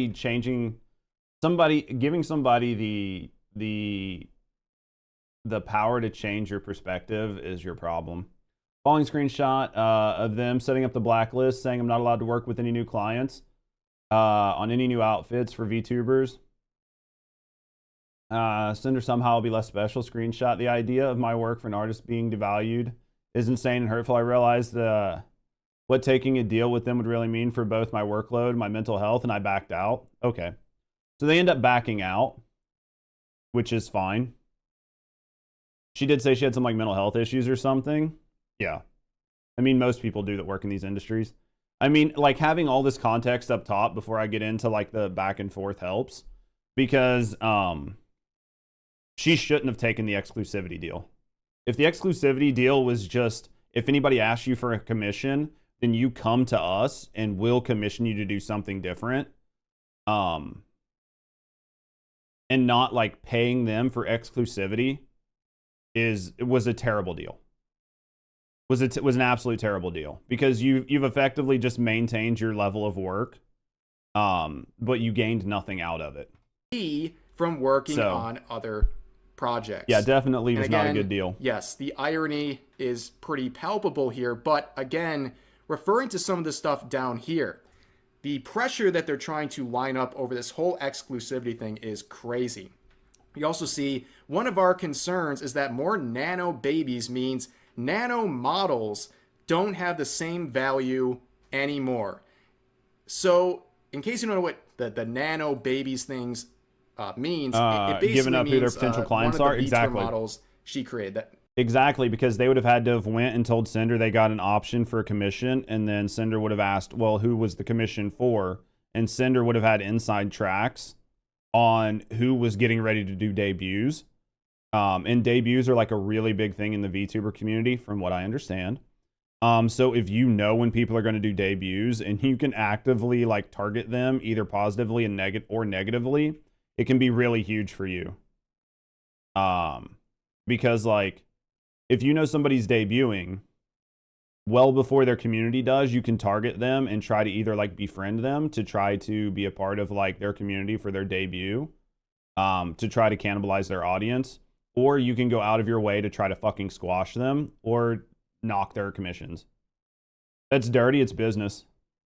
I'm not saying it's right, but that is, you having insider information on who's trying to debut is huge, because those are things that are very, very like closely guarded with within the VTuber community, and those are big moments for VTubers.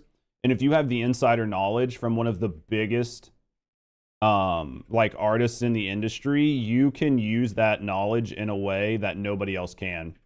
It's dirty business. Oh, absolutely. All business is dirty business. You just monopolize the VTuber community with that knowledge. That would have been dangerous. That would have been really dangerous. They would be referred to as nano babies, right? And they're trying to put pressure on nanolists, saying if you keep making more models and you keep working with more people and, you know, making a living for yourself. I definitely think this person was very good at manipulating people. You're going to make... I think this person was very good in business negotiations and knowing what's going to get under somebody's skin and what is going to try to convince them to do what they want. This person is very good at, like, you could call it manipulating, because that's what it is, but manipulation has like a very negative connotation. But essentially they have a very good way of steering a conversation to try to get their desired outcome. Make these models less valuable for Sinder, and you're gonna hurt her bottom line. You can see the angle they're going for right there, but there's... Because we would use these same types of tactics in business talking about other competitors. Oh, you don't want to work with this manufacturer. You don't want to work with this company. You don't want to work with this type of person because it's not going to be as good for you. You know, we're hearing rumblings in the industry. They've got a proven track record of doing whatever. These are very, very straightforward business tactics. And this person is very good at employing them. Also some more redacted sections over here. I'm not saying they're a good person, but they're good at employing these tactics. But Sinder herself would respond to this whole point about the nano babies not having the same value anymore. And she would say this in response to Nanolis saying, hey, Sinder, hope you're doing okay. I think this is all the work from the boyfriend. Oh, for sure. Absolutely. Like, I would say Sinder probably didn't know exactly what was going on here, but Sinder didn't need to by allowing Red to speak on their behalf and to negotiate for them in a business standpoint, like in a business like stance. Not a clinical psychologist, but she's got some manipulation tactics, premium gaslighting, lack of accountability, throwing people under the bus. Are you talking about like Red? Red, and I believe he talked to you already. I thought it would be best if I just checked here personally. Actually, I wanted to know better your thoughts because Red tried to talk to me, and I think I misunderstood things. They asked, "What's up?" Both of them, yeah. I think that is Rev considered a femboy? I don't think so. I think Rev is just like a perfectly normal dude that just uses like Rev. I think it probably started as a meme. I don't know much about Rev, but I just think it's just what they do. I mean, it works for them, so. They say, oh, it's mostly this, referring to the diminishing value of they're a match made in heaven or a match made in hell, something like that. These nano babies as they work with more clients. I thought on canceling some models because of it, but then I realized it's not really fair to me. No, They're it's not. starting to realize, wait a second, this isn't very fair. Where Sinder responds by saying, I understand what he means, but at the end of the day, it's just business. That is the quote that people are taking away from this. We've heard other infamous quotes in the VTubing scene that have backfired or presented themselves as very pretty much sociopaths. I mean, they're if you look up like the biggest leaders in industry, they're all some level of narcissistic. I mean, you have to be in order to get there. VTuber Mafia, Lamau. It's true though. It is true. It is just business. Like it is ironic with context, but the whole thing about it's just business at the end of the day. It is just business. If you read this if you read Sinder's statement, right? I understand what he means, but at the end of the day, it's just business. Of course, we love working with you and want to keep working together. But if you prefer to work with other clients instead of me, I know it's for a reason for you to help grow and not because you don't like me. That right there, if you cherry pick the first half of that statement, you can make it sound bad. But if you read the whole statement, I understand what Red was saying. But at the end of the day, it is just business, which means there are no hard feelings. We love working with you and want to continue to work with you.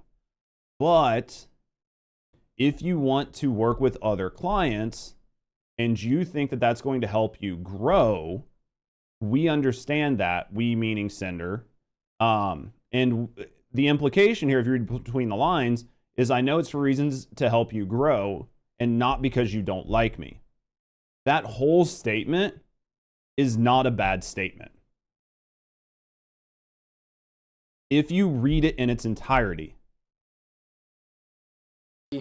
Is a perfect summation of what's going on here. It's all just business to Cinder, and that's okay, right? On its face, it's okay to treat this like a business and to try to maximize your opportunities. But when you're already at the top of the VTubing scene and you're privately going around and sabotaging the careers of your own friends and other peers, that's crazy. That's absolutely crazy behavior.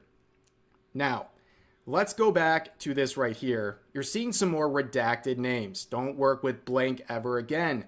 Down here, again, you don't work with these people ever again. And there was also this mention about when someone asks for art, this particular individual. Well, we know who this individual is now. It is Silvervale, another person who is very popular in the VTubing scene and really just content creation in general. Right. And she made her own statement about this because based on context, she figured out a lot of these mentions were about her. But this is an interesting one because she's not friends with Cinder. In fact, a lot of the details we're going to see is a lot of pressure being put on Silvervale by Cinder to form a business relationship or a forced friendship, really just for financial opportunities. That's called a business relationship, not a forced friendship. See, there's certain words that are being used where they're conflating emotion with business. And I don't like that because you're putting an emotional spin on something to elicit a like a visceral response from somebody.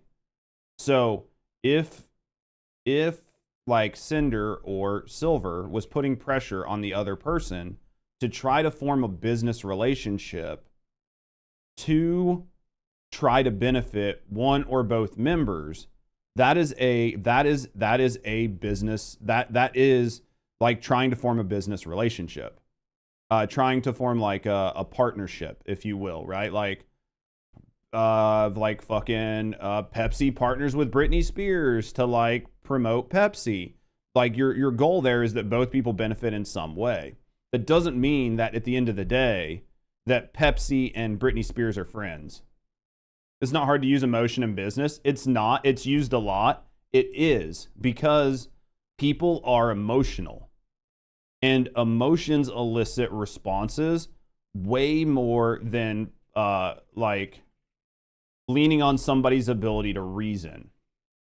So people will use emotion because it's more effective. And that's why it's done. So like in I know it's like a little thing, but like the way Rev said that statement is made it sound like they were trying to force a friendship. And I don't think it ever was a friendship. That's why you have managers do business and emotions don't conflict as much. That's exactly right. You hire somebody to do these things for you. So like if you're an emotional person or whatever, like you hire managers, you hire vice presidents, you hire CEOs.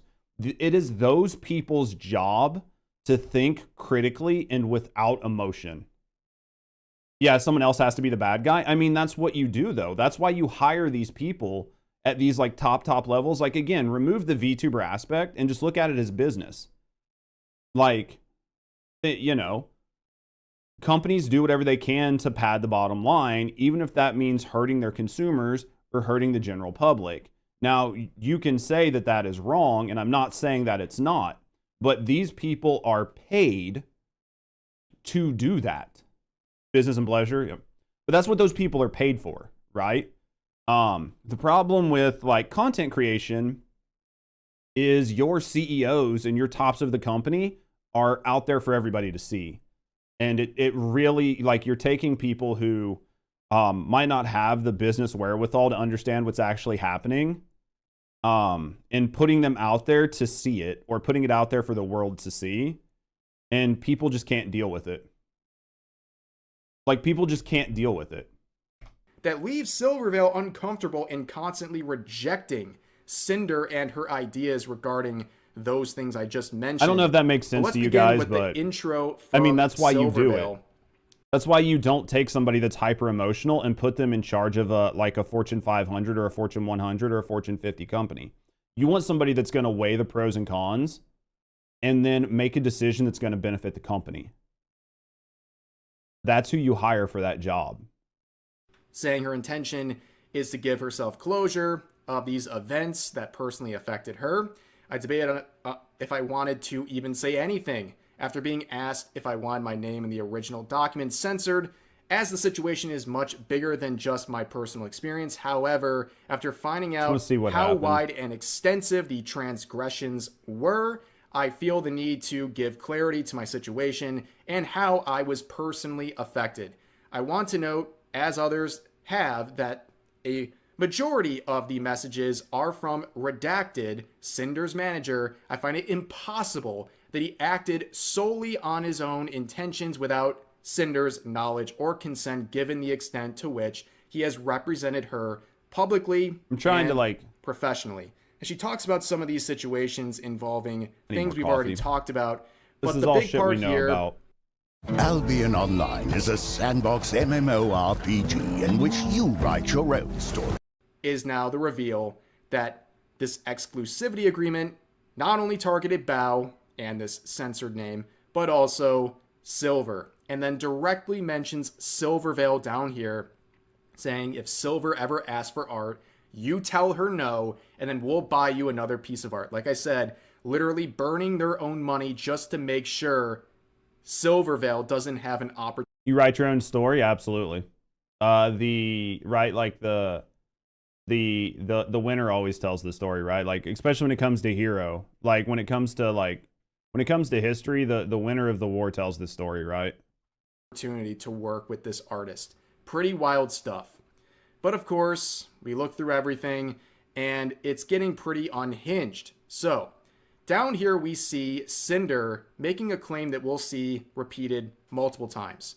So when Nanolis starts saying that they're sorry for stepping back on this exclusivity deal, that they wanted to apologize personally to Sinder, and that they've talked with Red as well, and they want to be dragged into personal issues and drama and stuff like that, and that they don't want to basically abandon Silvervale as a client, and it's destroying their mentality to do that kind of a deal. Cinder says, I get it, Nano, and it was unfair to push this on you, but it's just really confusing going back and forth about it. I just get compared to her a lot, even still today, and it's like I'm just gonna wait. I'm always living in someone's shadows, which is one reason why Red asked you about not making not cut out for business. They would never make it in like.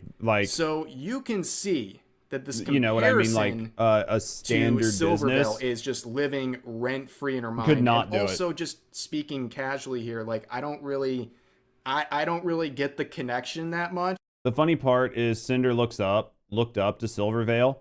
Well, that's what Cinder says, right? And this is going to be one of those moments where, like, I'm going to be on the other side. You have to, you're the only thing you can do is take Cinder at Cinder's word. Because Cinder's statement here, once we get into it, is definitely taking a business stance to try to trigger an emotional response from Nano to try to keep the deal alive. This conversation should have just ended after an apology. The rest is a guilt trip. It kind of feels like it. And also, I would say Cinder really shouldn't be so threatened by everyone around her. Like I said, she's up at the top. I don't know why. When you're at the top, you only have one place to go. Do you guys know where that is? Down. She's so hostile to everyone that's even close to her. If you didn't learn that in business, then you fucking failed business school. But of course, being at the top or being at the front of the race is the hardest position, because all you have to do is fuck up one time and you have tons of people behind you there to capitalize on it. Mention of someone kind of ripping off their brand, reminding... And that's basically what's happening now. Cinder, in theory, was running at the front of the pack and she tripped, and now everybody behind her is trying to run ahead of her. People too much of themselves are being compared to is something we've seen before with Nyantails here, okay? Someone from the ASMR scene pointing out that a couple years back, they were dogpiled by their community, by Cinder's community, because she decided to make a Cuddles with a Lonely Hellhound ASMR audio. Okay, so in case it wasn't clear already, Cinder has a Hellhound themed VTuber, and people in her community seeing that someone had the audacity to try to claim any sort of ownership of a hellhound concept, even making an ASMR roleplay audio using the concept. Hold me closer. I love the feel of your body heat. You're so warm, Master. Concept of a hellhound. They thought that was ripping off Sinder. And people in the community were saying stuff like, you're cringe. She was getting dogpiled. Had to remove a lot of this stuff because of the overwhelming dogpiling. And you can see on tweets like this, liked by Sinder. And also redacted as well. Not too surprising. But this pettiness and this just like crazy notion that she owns the concept of a hellhound and is supporting people dogpiling on this other creator because she dared to use the concept for an ASMR roleplay is wild. The unbelievable pettiness is crazy. Just take my money now. Also just reminiscent of a better time when likes were public. Miss those days. It used to be such a good tool. But let's go back to the art or the Google Doc. I literally couldn't be care. I literally couldn't care. Like that. It's the whole conversation around that part Rev brought up is just unimportant to me. I don't think it adds or detracts anything from the conversation. And this is the most brutal section. If you hung in there for the 25 minutes we've been talking. Holy fuck! It's been 25 minutes. It's probably been an hour. Okay. This, to me, is the most brutal, hard watch of this entire thing. Okay. It's just embarrassing. So this is it. And, again, the greediness is off the charts. So, it's titled, Sinder and I. Discovering that all of this was going on behind the scenes has been gut-wrenching. I didn't know Sinder. We weren't friends. And we have barely talked. Even writing this, I do not understand what I could have possibly done to warrant the level of malice and cruelty shown in our We still got part 2 with the apology. I mean, do you guys want to watch me watch part 2? I don't know. Everybody's been pretty quiet. Maybe my takes aren't good. Maybe I'm pissing people off. I don't know. You do business ASMR where you fire people and do ASMR hostile takeovers? You think so? We're focused, man? I don't know. I mean, I feel like I'm not off base, but I'm sure people are going to disagree with me. Private interactions, I was cordial as possible, but I just wasn't interested in associating with her professionally or being her friend. From the few uncomfortable interactions I did have with her, I had gotten the vibe that her primary goal was to climb the social and content ladder and grow her brand. So for the few uncomfortable interactions I've had with this person, it seems that they just want to be very successful.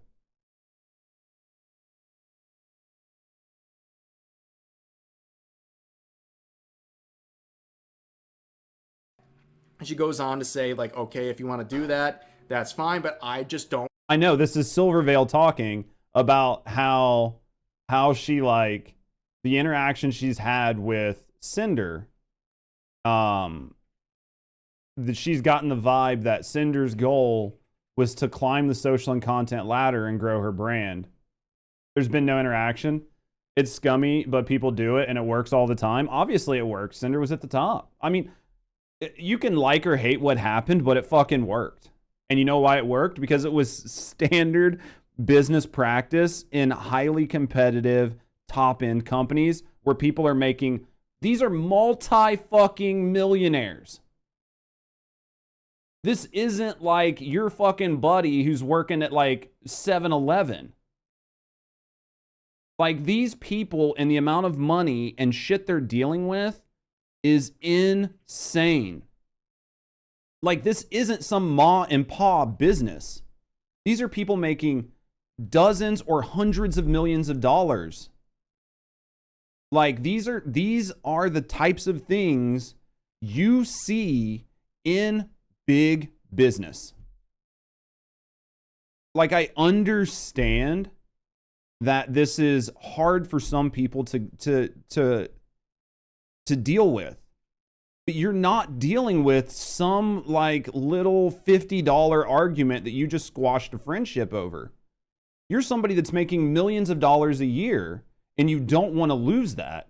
So if that means putting somebody right beside you out of business to where you make another $10 million the next year, yeah, you're going to do this shit.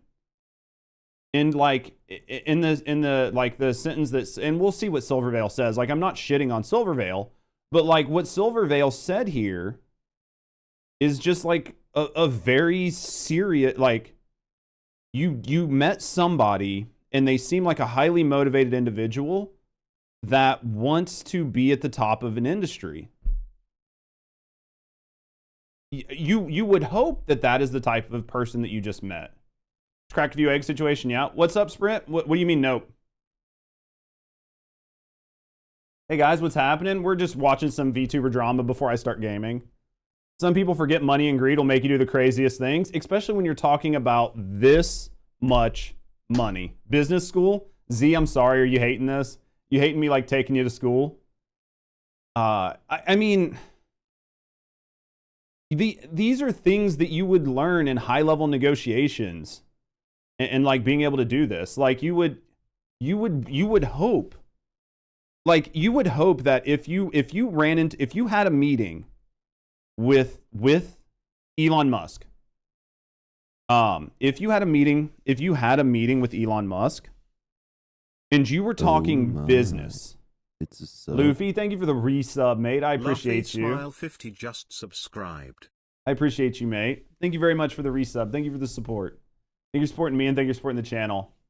Yeah, there are reasons corporations are non-ethical. Exactly. And take everyone out around you. And there are certain people that just aren't cut out to make those types of decisions. And there's nothing personal against people who can't make those decisions.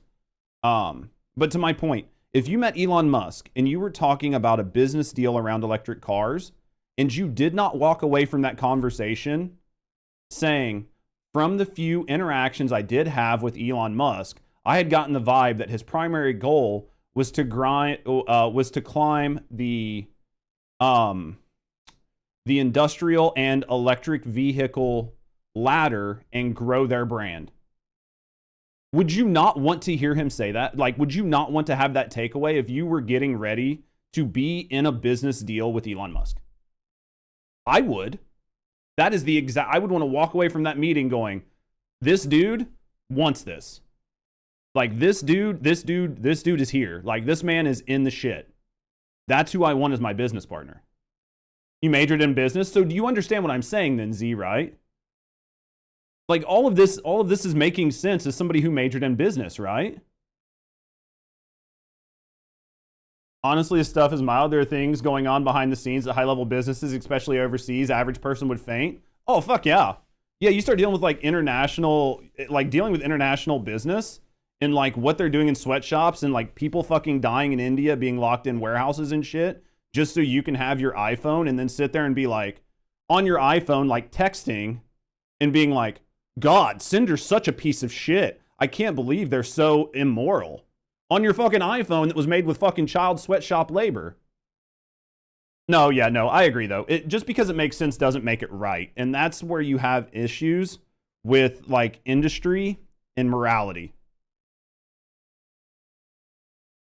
Yo, just chatting genre with you is good as fuck. I mean, if I have something to talk about, but what about the waifu? I know. But does that make sense? I mean, as long as it makes sense to you guys, like as long as it makes sense, I'm not justifying Sinder, and I'm not justifying Sinder's stance, and I'm not white knighting Sinder. I'm not white knighting Nano. I'm not white knighting fucking Silvervale. It's just, this is what it is. You just get into the business mixed with politics. It's deep and dirty. As long as you guys are enjoying the conversation, the amount of chocolate produced using child slave labor. Oh, yeah, for sure. Absolutely. You're the middle guy. I mean, I like to think I am. Cut this part and put it at the front of your video. I mean, I think I should try. I've got a ton to cut out on this. You never know. I could do this and Asmon could watch it. I could be on fucking Asmon's next fucking React video. Because you know, people will skip and say you're wrong. Oh, absolutely. Like, hopefully I just get Asmon to watch this, then my channel blows up, and then I can just like play games and vibe. All right, let's keep going. Don't want to be associated with someone like that.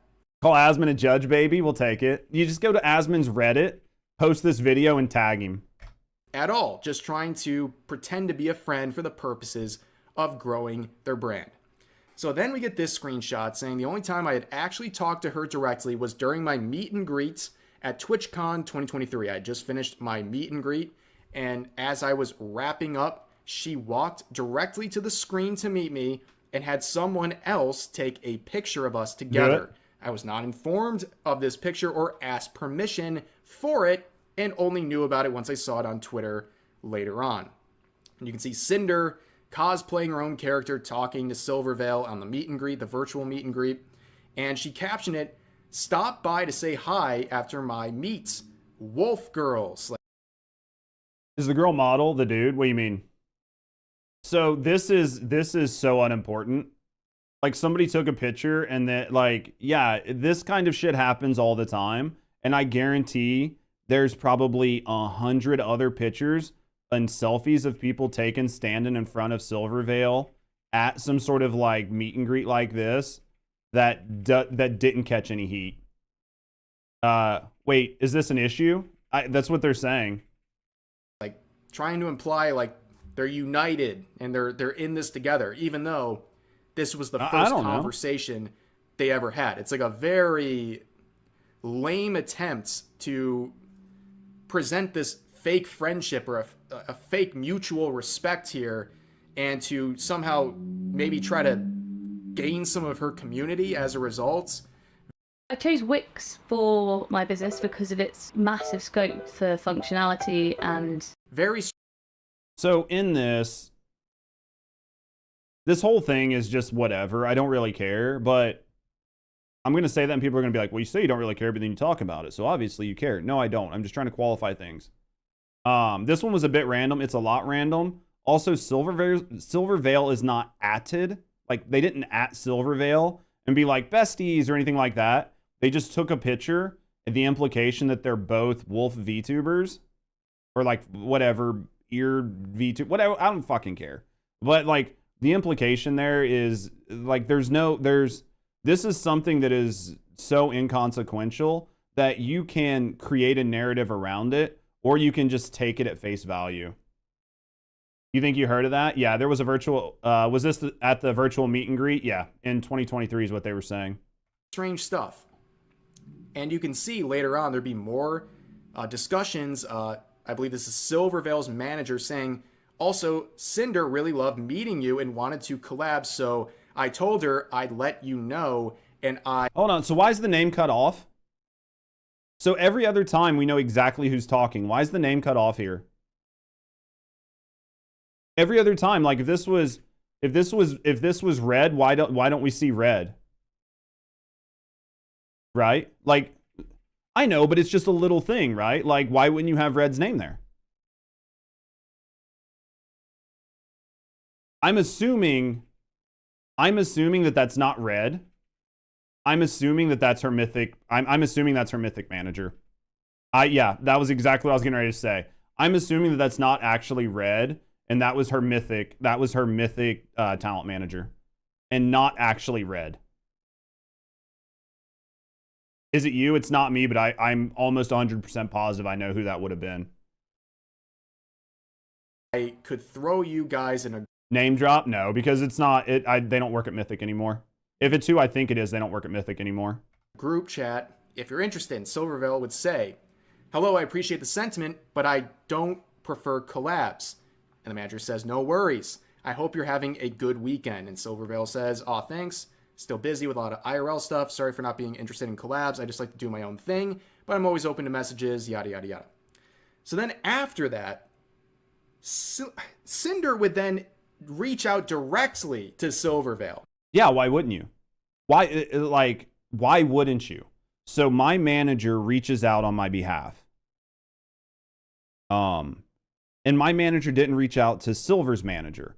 My manager reached out to Silver. Silver said they weren't interested. Well, fuck yeah. If I want to do the collab, me as the business owner, I'm going to try to flex my business big dick energy and reach out myself. because I want to make this collab happen, right? Like, wouldn't you want to hear no yourself? Like, this doesn't seem like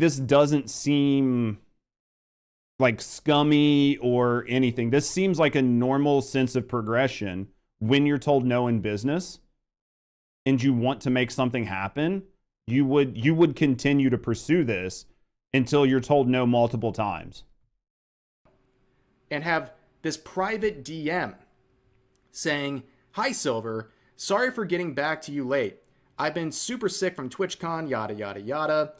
But yeah, no worries if you don't prefer to stream together. My manager suggested something more like sponsorships, merch, music, or some kind of other project together that maybe Mythic could help with." And that's a pretty good indication that the manager that reached out wasn't Red, and it was the talent manager from Mythic. Acting more like a friend. Sinder was acting more like a friend to her, which she never was her friend. I mean, you could say that, Anthony, and I'm not going to say you're wrong, but nothing in this conversation indicates anything more than feeling like a peer talking to a peer, right? Because as a talent manager talking to a large talent, you're in a position of inferiority because they're the talent, right? And they're not your talent. So you don't really like maintain that same level of like camaraderie that like Cinder would with Silvervale. Started out as friendly, but then matured into a businesswoman. If needed, I love to chat more either way. And Silvervale responds by saying, "No worries, it's been super hectic and busy for everyone. I hope you're feeling better. I'm really flattered by the persistence, but I'm just not interested in transactional relationships with anyone. I hope you can understand." So they saw all the context of these interactions between the managers and then through Cinder herself and said, "You're proposing a transactional relationship." Like every aspect of this, even the interacting. I think Rev doesn't mean you're actual friends. Actually, 100%. I think Rev is reading way more into this conversation than what happened, because I think City, thank you for lurk. I think Rev is reading way more into this. This is literally just a handful of messages where a talent manager reached out and asked for a collab, which was a business thing. Silver said no. And then Cinder reached out and said, "Hey, I guess you don't want to collab, but let's look at doing like something like sponsorships, merch, music, or some other kind of like collab." And then Silver says, "Hey, I'm just super busy, and I'm really flattered that you are continuing to reach out, but I'm just not interested in transactional relationships," which are what all of those are. So Silver, being a very business-minded person, is acknowledging exactly what is happening and saying that they're just not interested in it, which doesn't mean that they're only taking what Cinder set up above as transactional, but they're taking all of the messages prior, including from the talent manager, as a transactional thing. So that includes collabs and everything else. And they're just saying, "I hope you understand." Nothing about this seems like, I don't think Silver did anything wrong here, and I don't think Cinder did anything wrong here. I think this is a very standard business conversation, and there's nothing in here that feels bad whatsoever up to this point. Here is just part of a transactional relationship, and I don't want that. Basically, go away. Based? Pretty impressive. I mean, she came up with the phrase. I mean, I don't think it's based. Like, I don't think you can be like, "Hey, Silver was like saying fuck off." That's not how I read this. If you read this like purely as business conversations, this is perfect. This was a perfectly normal interaction between two people in a business sense. Twitter freaks like 2 years ago, but this is up there with that. Pretty base stuff right here. But then we get more comments from Redacted pretty much on the same subject, talking about how, like, at the end of the day, it isn't about how much we can make compared to her. We just want her to recognize, hey, Cinder's a big... Who's this? Where are these conversations coming from? Big VTuber too. She got there on her own merits, just like you did. Get along. And the marketing potential and the money they could make if they teamed up. I love how that's the only part that's in. Is this is to Silvervale? This is Silvervale, right? It's a normal exchange of business interests. Absolutely. So this is from Silvervale, right? This is from Silvervale's like, Silvervale put this out. So I'm assuming that these messages are not to Silvervale, but these messages are probably to Silvervale's manager. This is directly to Silvervale? I don't see that. No, like, hold on. Yeah, I mean, I can move my head cam, but basically this looks like, because we're missing a whole bunch of context. Because we have two excerpts here clipped out of context with no information in the back and forth exchange. So all you're seeing is what Red is saying. And I'm assuming this is to Silvervale's manager, which managers having conversations is not out of the blue. Like, this is not out of the ordinary. Managers talking about and discussing money, finances, and potential, and pre-negotiating before anything ever goes to the talent is 100% on par for the course. Like, as a salesperson, it was nothing to discuss or to negotiate or to talk about potential items and to hash it out prior to taking it to the talent for veto or for acceptance. And this conversation happened on 7/19, and the conversation up above happened on October 29th. Right. But so this conversation here is shown in a way that it happened after Silvervale said, I'm not interested. But that's not what happened. The conversation up above, where Silver and Sinder talked, was in October. This was in July. So this was after, this was after, like, hold on. Let me go back. Because there's a lot of things happening in this document that are interesting. So this happened in October. The one up above is in October. So this is in October. And this tweet is in October. So, like, if you see up under this VTuber thing, that is October. This is October. Right? This is October. This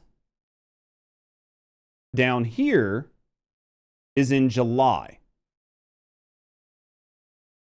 You have to keep that because this is being shown out of order. So this is talking about, this is one manager talking to another manager. I assume we don't have any context. So my assumption is just as valid as anyone else's assumption because we don't have the context around the conversation. But in this, and we'll let him talk about it, but this looks like a manager trying to, this looks like a manager trying to get a collab with another big talent and them talking about how it would be mutually beneficial for the talent and for the managers. Okay, so now that we have all of that in context, we can move forward. Because this being shown out of order is not good. Well, and the other thing here is, I don't see who reached out to who here. All I see is Red's response. My assumption here is that Red's team reached out to Mythic. Right? Like, that is a very fair assumption. But I'm also missing an entire thing and the entire back and forth on what triggered this response. Because I have no information about what triggered this response. Is that fair? It isn't about how much we can make compared to her. We just want her to recognize, hey, Cinder's a big VTuber too. She got there on her own merits, just like you did. Get along. And the marketing potential and the money they could make Absolutely. if they teamed up. I love how that's the only part that's in all caps. That because you're talking in this conversation, there's one of two people that are being talked to. Either Cinder's manager or so let me preface all this. I'm assuming that in this conversation, there is only one of two people that Red is talking to. Either Cinder's talent manager or the sales rep who is trying to land this deal. And to both of those people, that is important. The marketing potential to grow your talent or the amount of money they can make, which then will go out as commission to the sales rep. So trying to act like this part of the conversation is like somehow underhanded is doing a disservice to the conversation. That is clearly the most important part of this proposed relationship between Cinder and Silvervale. Because you're dealing with a manager talking to somebody else. This isn't Silver and Cinder talking. It was all about making money, and when they got told no, they're now coping and seething in these. At this point, they've not been told no. Keep that in mind. At this point in July, they have not been told no. They were told no in October. Messages, and they even went as far as implying that some of Silvervale's various projects, like a spinning figure, was just copycatting Cinder. That they were trying to piggyback on her ideas and basically try to replicate it. Why not? And that this was feeding into this narrative that people were allegedly making, that there's some... Hold on. I want to look at something. So there's a response intentionally cut out here. The first message is at 12:51, right? And then the next message is at 12:04. Wait. So these messages are out of order. These messages are out of order. Because the top message was 7/19/2023 at 12:51. And the bottom message, let me move my cam for a second so you can see. The bottom message is at 7/19/2023 at 12:46. So these messages are out of order.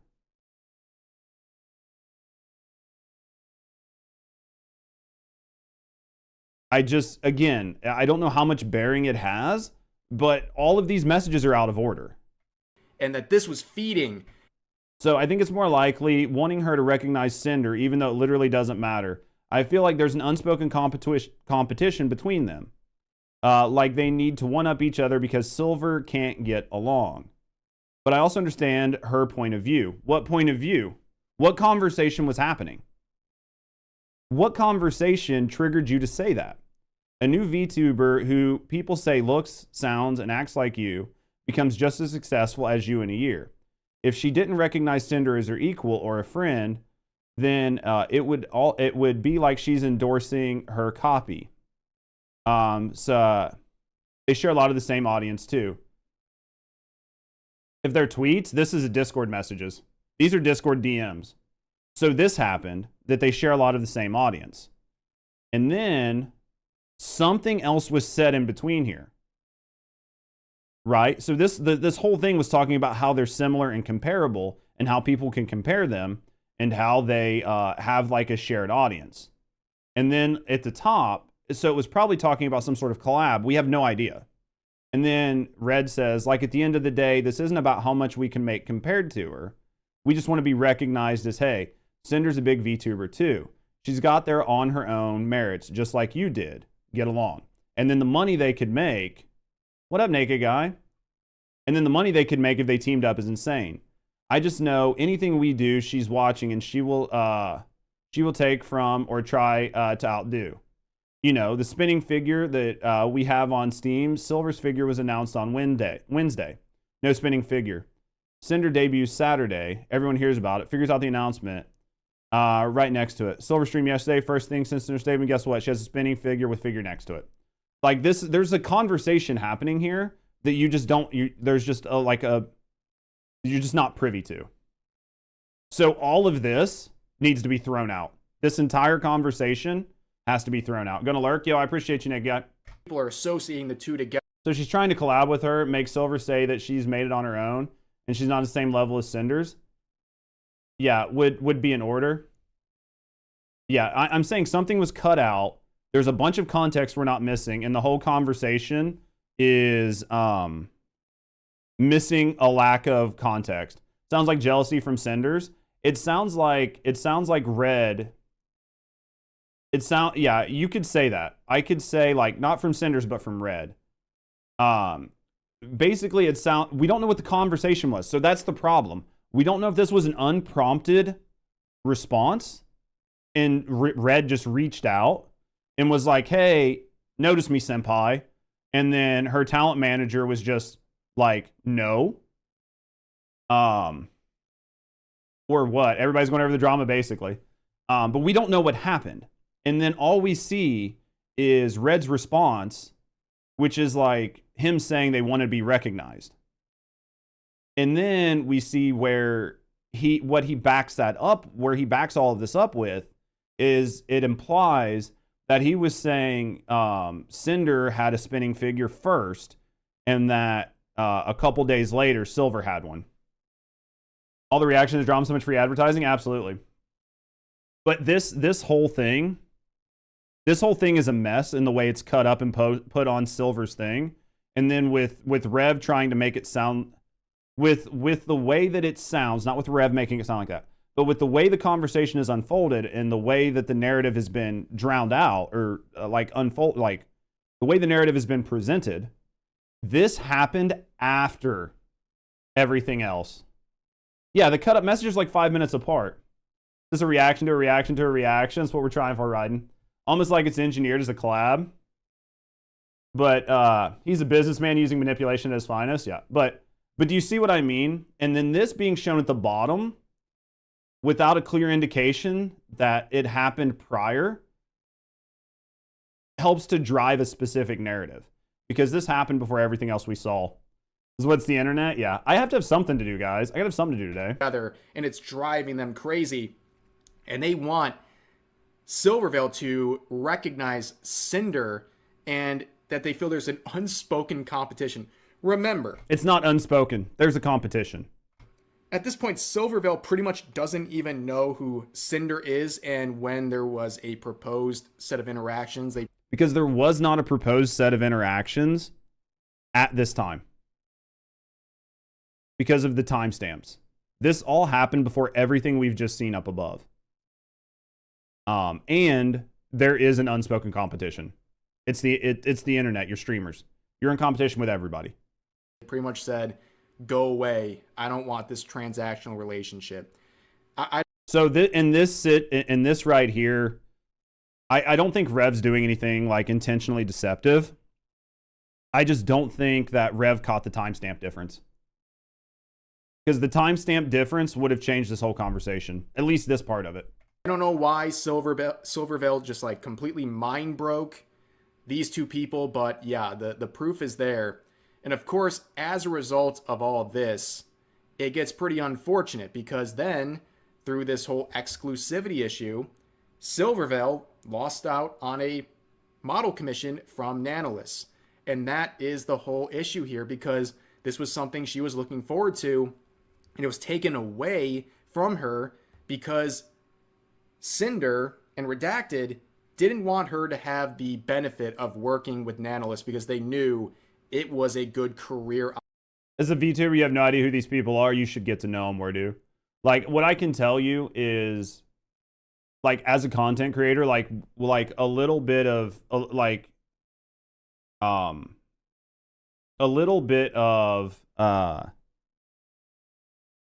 advice from like me to you You should try to know who's the best in like the job that you're doing, and try to see what they're doing that makes them successful.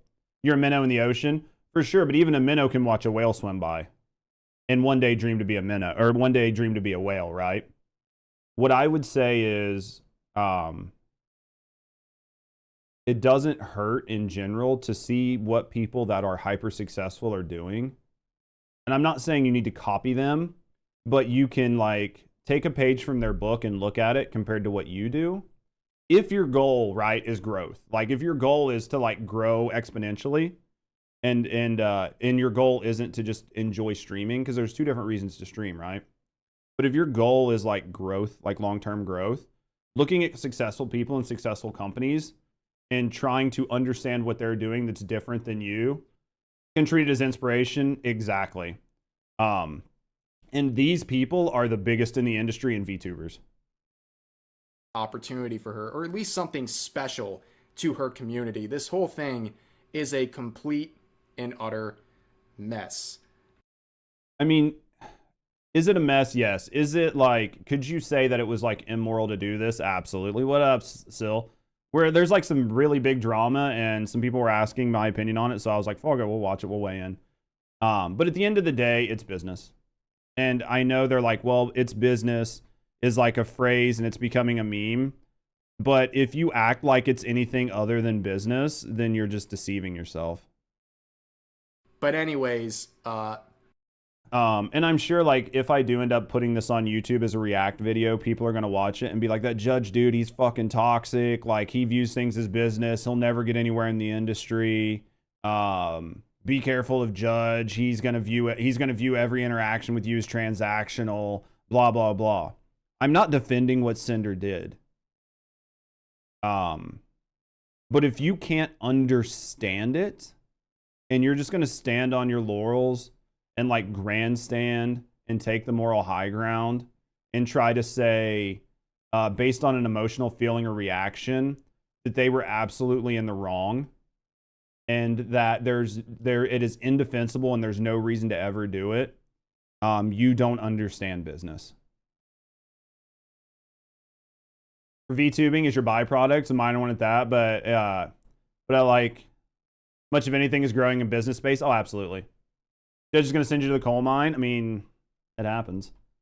But I know that if I cut this up and put it on YouTube, there are going to be people that say that. Yeah, that's pretty much it. There's still some other important stuff, but I want to keep this somewhat brief, and if we have to do a follow-up, we certainly will. But the reaction to this has been brutal, to say the least. I think the overwhelming majority of people are not happy with Sinder in this situation. And now some of these I don't think I said anything too hard from their clip. Do you guys want me to go over the second part? Sinder ruins her friendships. My friends should have never trusted me. Here's another one. My model artist exposes all my secrets. And then we also see that fans are saying, "Are you kidding me? It's Cinder's I apology. just bought my Sinder body pillow." And then you see on her Discord server, everything is shut down. They've locked everything, and they're trying to spin some damage control here. It's not great. This whole thing is reflected really badly on her. Like I said, it's one thing, you find out someone behind the scenes is not a very nice person, but it takes on a whole nother level when you're privately sabotaging the... It's over for her regardless. I think that... I think she would have a hard time coming back from this. And it's not because of anything on the business sense. A lot of it, I think, is going to be because of the VTube community as a whole, and like how audiences view and feel about things. Because we've talked about it numerous times. The truth doesn't matter at all. All that matters is what people think and perceive. Is strong as fuck, and she'll still have a good audience. I think she'll drop off, but I mean, she's never going to be who she is. I would be surprised if she didn't stay how it is. It's just she hindered her true potential. Oh yeah, it's definitely gonna like handicap her or like handicap her a little bit. What up, Burns? But I don't know. They're reading into emotionally, and they share some of the same community. Yeah.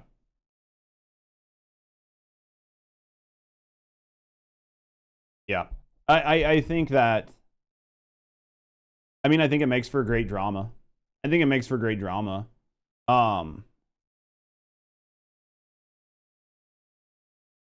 But like nothing I saw there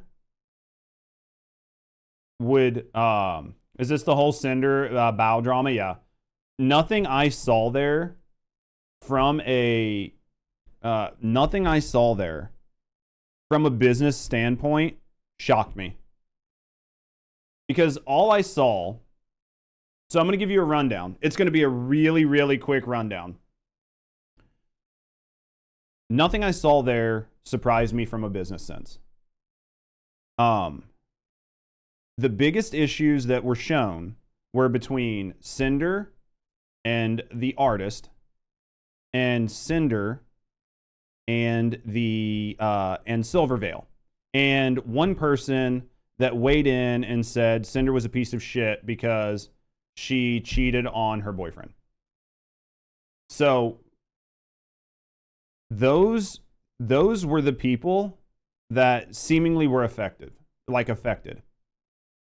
And Sinder trying to block people from access to the best character designer on the market is not a surprise. And it's not something that you wouldn't see in a normal business.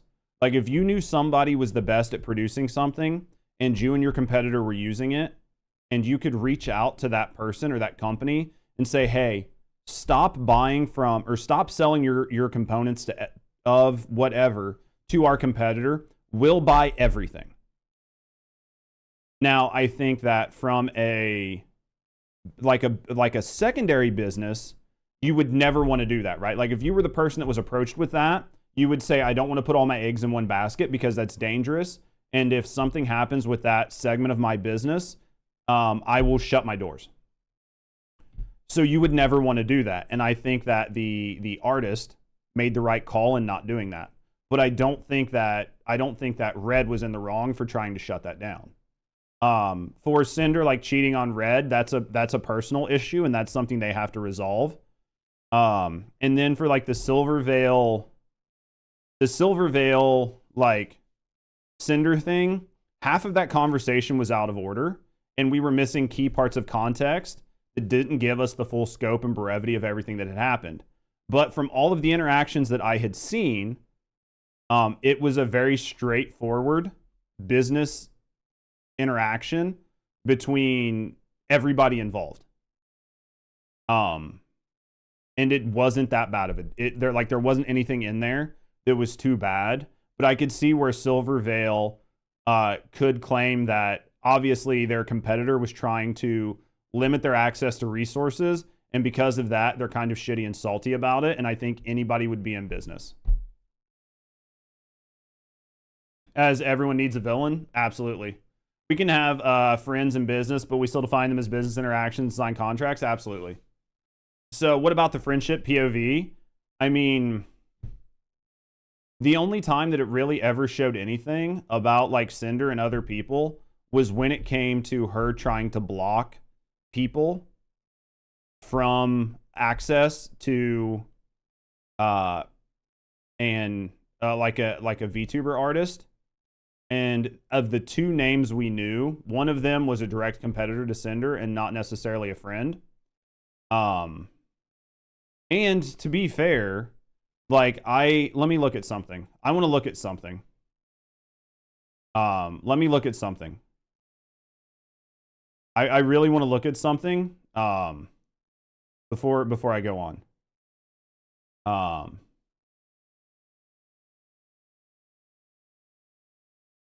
All of this, I want to go over one more thing. All of this, where Nano and Red are going back and forth about exclusivity and trying to block people from access to this artist was done on 1/15/2025. After Silver said that they do not do collabs, and there was absolutely 0% chance that Silver and Sinder could ever work together. So they are not friends, they're not colleagues, and they are direct competitors.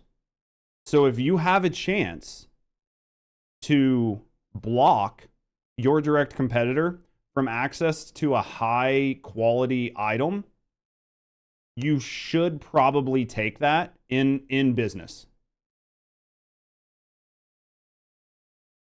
Because all of this conversation, all of these timestamps paint one picture, but it's shown in an order that paints a different narrative.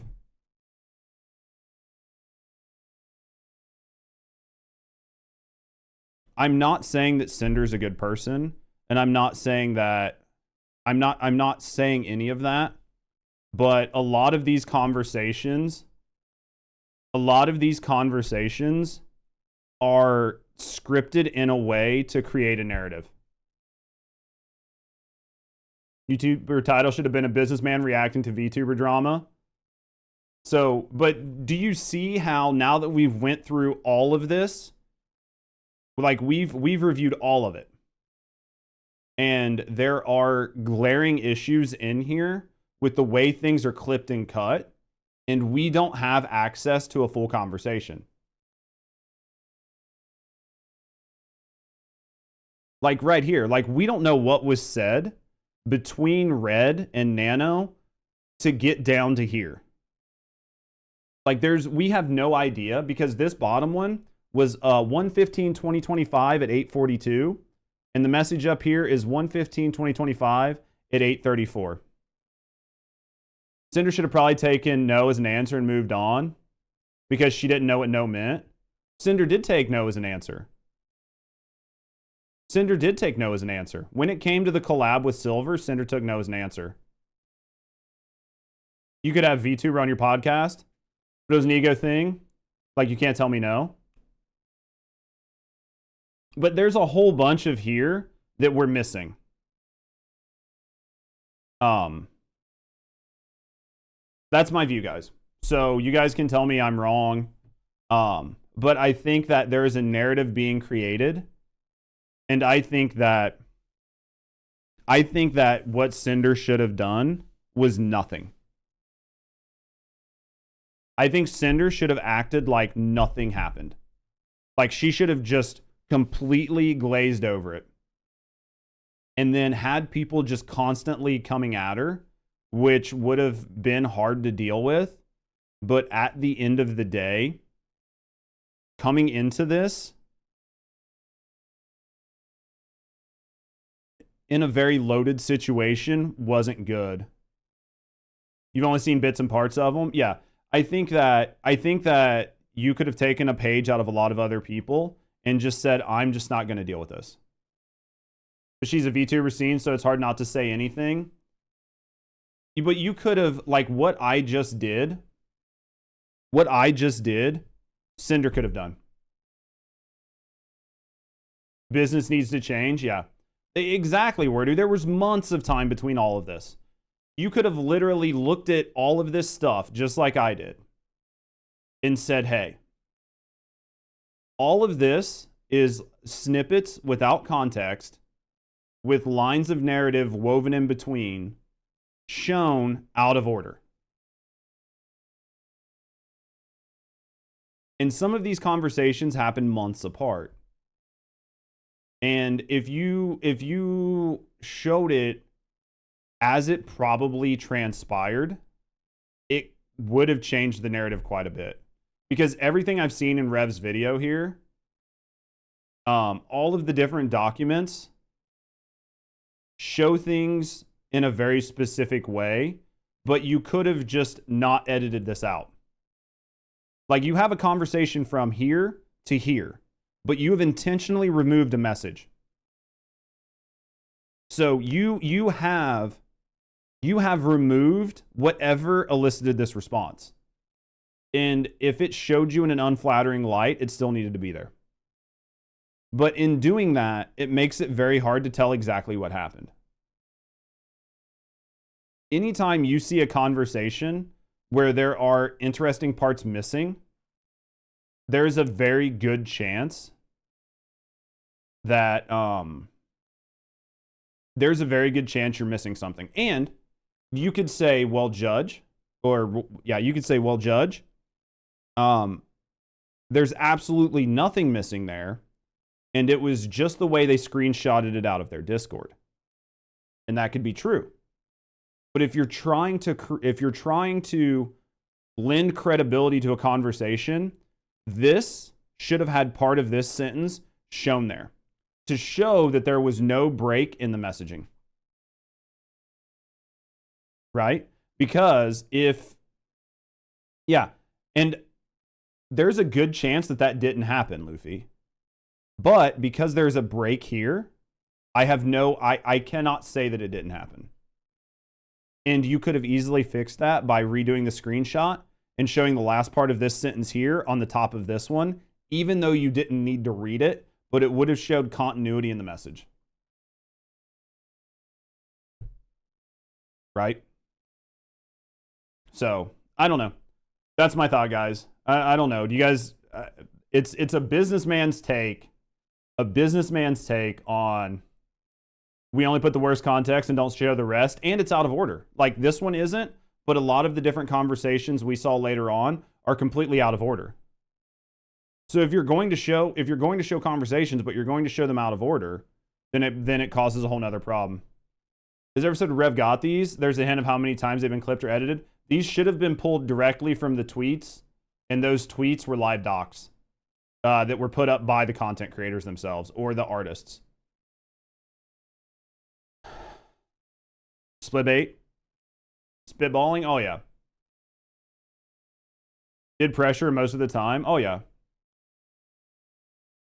I'm not going to say that Sinder and Sinder's manager did not use very aggressive business tactics.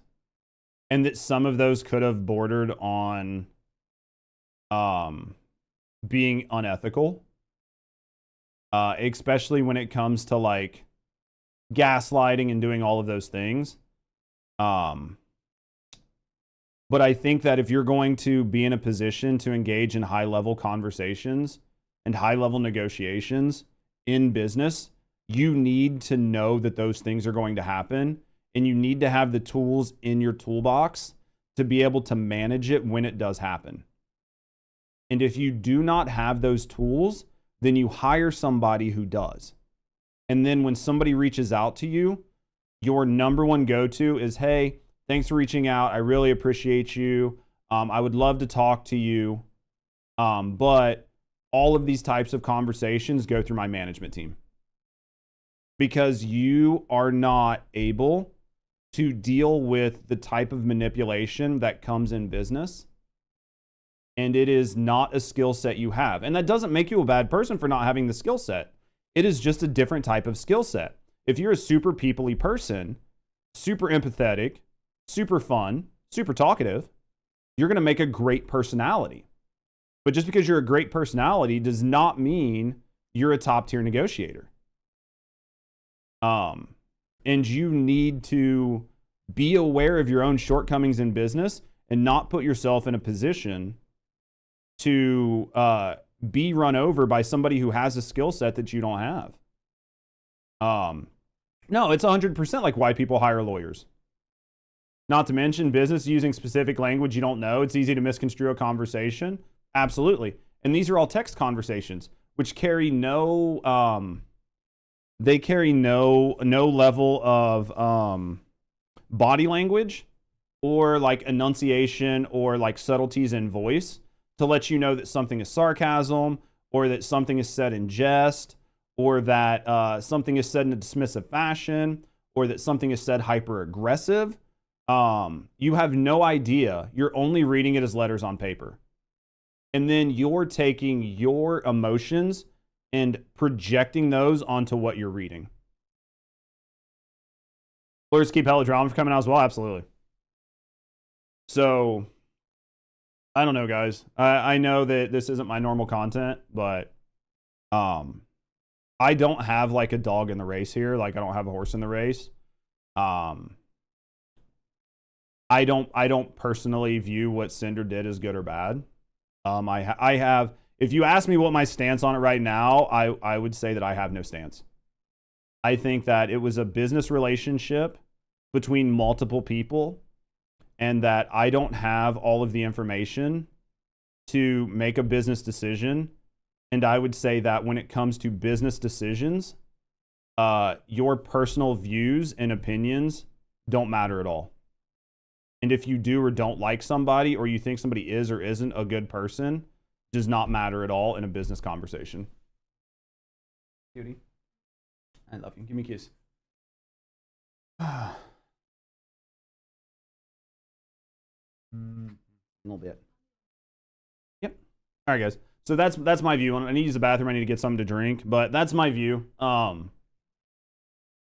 That's my view. So I don't know if it's what you guys were hoping for, but that's where I am on this. That's why they make Alt Blair behind the evil 20%. What do you mean? The decision to deny the artist to someone else is definitely backfired. Oh yeah, it was a negotiation. It was a tactic that was a high risk tactic, right? Like there are times when you engage in very high risk tactics in business negotiations, and if they go good, they go great. But if they go bad, then it's going to go really fucking bad for you. It's like playing chicken with a company and saying like it's a take it or leave it deal, and you set a number that you could have probably negotiated from, and you give an ultimatum like it's this or nothing, and the company goes, okay, nothing. And then you're standing there and you have to go back to your management and go, yeah, I just fucking lost us a multi-million-dollar deal. And then you're in fucking damage control.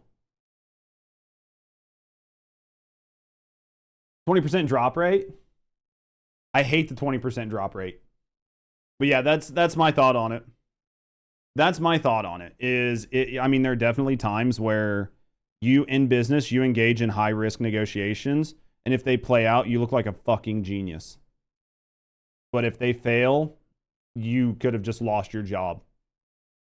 And trying to block the #1 VTube artist, like assuming that they were the #1 VTube artist, they might not have been, but trying to block a top VTube artist from the rest of the industry and make them your own personal artist, if that would have worked out, would have been huge for Sinder.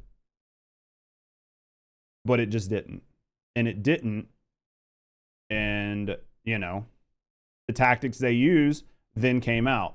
The big difference between this and normal business is if you had a bad day or you did something wrong, and then all of a sudden contract negotiations were leaked, you'd get sued. Your company would be sued into the ground for like defamation, slander, damage to business. Like if you had the similar type of contract negotiation and it went south, and then you just went public with everything that happened, and you were like in traditional business, you would have just lost your company because you would have been sued into the ground. Yeah. Probably would have worked on a smaller artist. They probably could have got it through on a smaller artist. Yeah. That's so normal. It's weird they take exception. It's called hiring someone to a permanent position. Imagine she does that. What do you mean? But I mean, you could definitely do that. Sues every VTuber. The anime girl that talks about politics. She's talking about Rev. But yeah, I think that you could make a case, maybe not in this instance, but if you were to make a case in like normal business and normal business court about how the released transcript like irrevocably destroyed your company, and that you are at monetary loss because something was entered into public record that completely destroyed your company and your business that was said in confidence during contract negotiations, I'm not a lawyer, but I cannot imagine a world where you couldn't sue for that. Canceler? I don't know about canceling anybody, Bun, but that's my view. Like, so on that exact situation, and I'm not saying Sinder should sue like Nano, but what I'm saying, because like the businesses are different, like what happens in normal business and what happens in like online commodity trading through like people in different regions and different states and different countries is very different. But what I'm going to say that if you were to transpose this into standard business, you would have a very good business. You would have a very good leg to stand on if your company was destroyed. Because you would have to be able to show monetary losses that made it worth your while. Does that make sense? Hopefully that makes sense. But how you doing, Bunny? So give me a second. Let me use the bathroom, and then I guess we'll watch the apology. Fuck it, we're already this deep, right?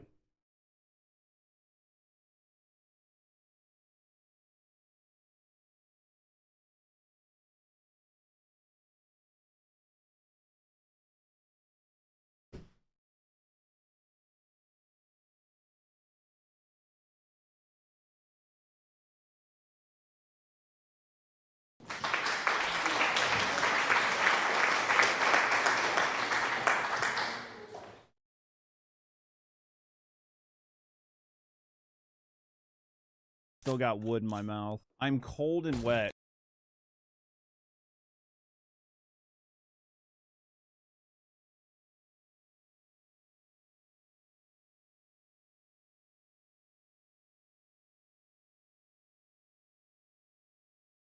I love gay porn. I'm watching gay porn right now. I hate my job because I love gay porn.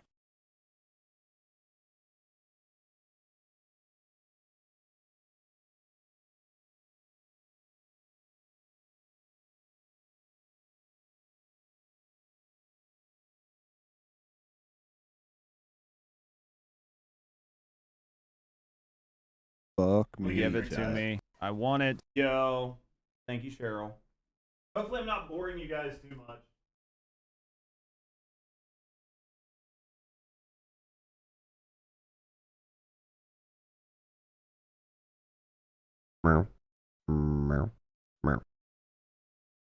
Hopefully this isn't too boring. Oh geez, VTuber drama? Yeah, I just went over it. 90% of these people are not declaring property. Oh yeah, for sure. Oh, you better clean up your taxes before you go to court. Oh, absolutely. What's the skinny? It's going to be on YouTube. I'm going to have to take it was fucking 2 hours and I need to cut it down. Basically Sinder, the top end of like the VTube community just kind of blew up. In a bad way. So gotta do some adulting. Hopefully back in time, take some something horribly out of context. Probably were to. I do appreciate you guys for hanging out during this. Businessman weighs in.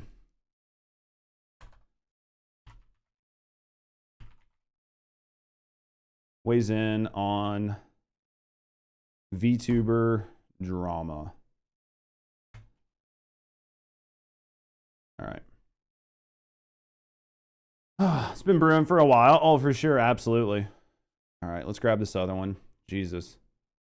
Sinder apologizes and gets absolutely cooked.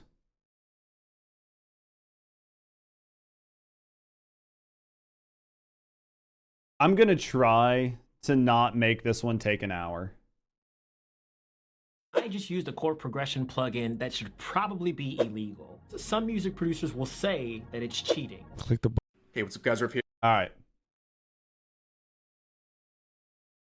I will do what I can to not make this take an eternity. Shy Lily's based. I mean, I used to get Shy Lily sponsorships, so I've never talked to her, but I used to like work on getting her stuff, so I know who she is. I know who some of these people are just from. I know who some of these people are just from being on Mythic. Right? Like when I used to work at Mythic, I knew who a lot of these people were. So All right. That's something new. What's new? You didn't know I used to work for Mythic?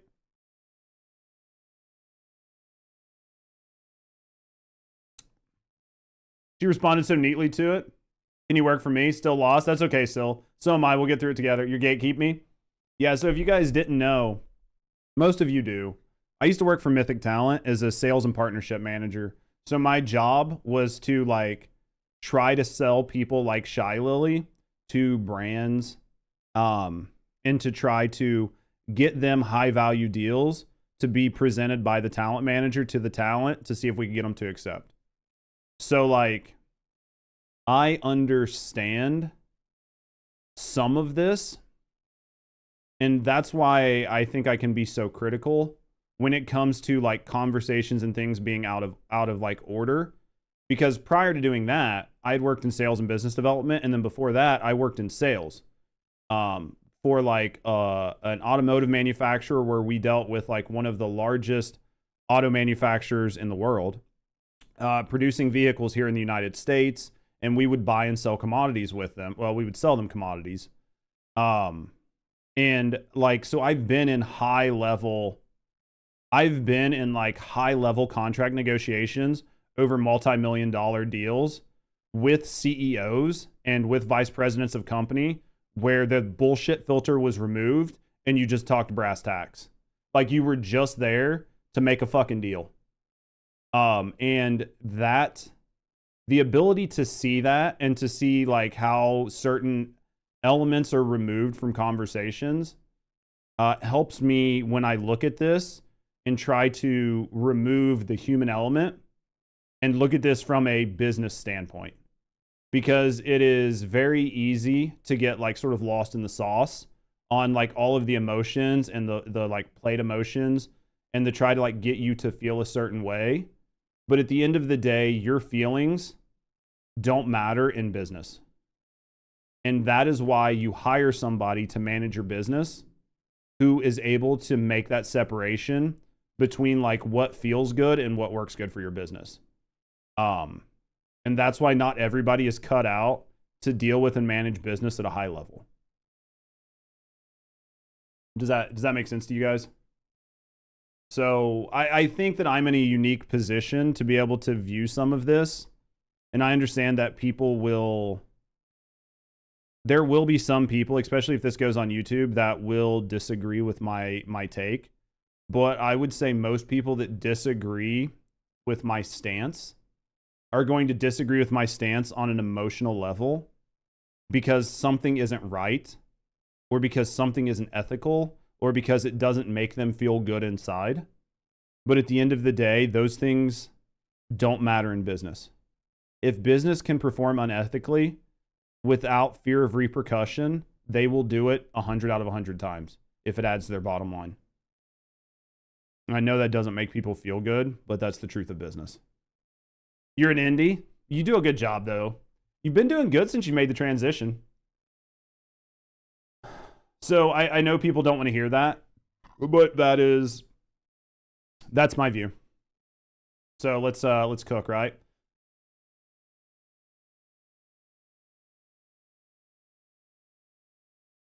Here, welcome to part 2 of the Sinder controversy, because she is now officially quote-unquote apologized.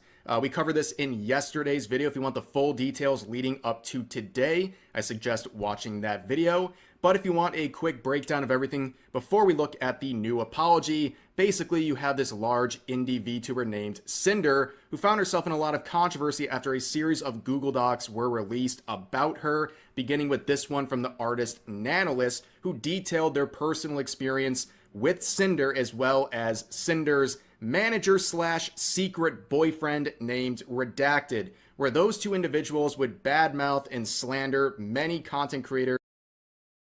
I was going to say something. I don't need to weigh in here. It doesn't matter if Red was their secret boyfriend. I'm going to cut this from the video, but it doesn't matter if she was fucking her manager or not. Like, that is another one of those moments where it's sort of like a play to your emotion.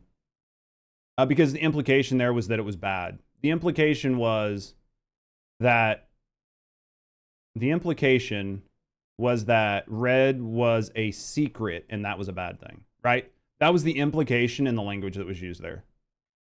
In their space, and then they try to get Nanolis, a very popular artist, to sign an exclusivity agreement with Sinder, meaning that Nanolis could only work with Sinder. And in this proposed agreement, there were specific content creators mentioned that they could no longer work with. Now, some of these content creators were just random people that had no personal relationship with Sinder. It was just pure jealousy on Cinder's part and insecurity. The thing is that she's lying about not knowing what Red was doing, which is impossible. There's even proof. I think that we talked about it earlier, and we talked about it in the last video. She would have been better off to not say anything. The fact that, and we'll find out through the rest of this, but the fact that she spoke up and then tried to throw other people under the bus is going to have people viewing her as a snake. And that is going to hurt her in the court of public opinion. Disagree with the jealousy, etc. That is off. What do you mean? But I think that what you're looking at there is you are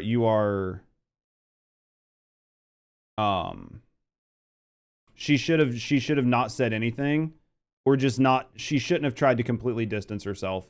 Because you can say that your manager worked on like your behest, and the implication is that you weren't privy to all conversations, but that doesn't mean that you're not held accountable for what your manager does, as it's part of your business.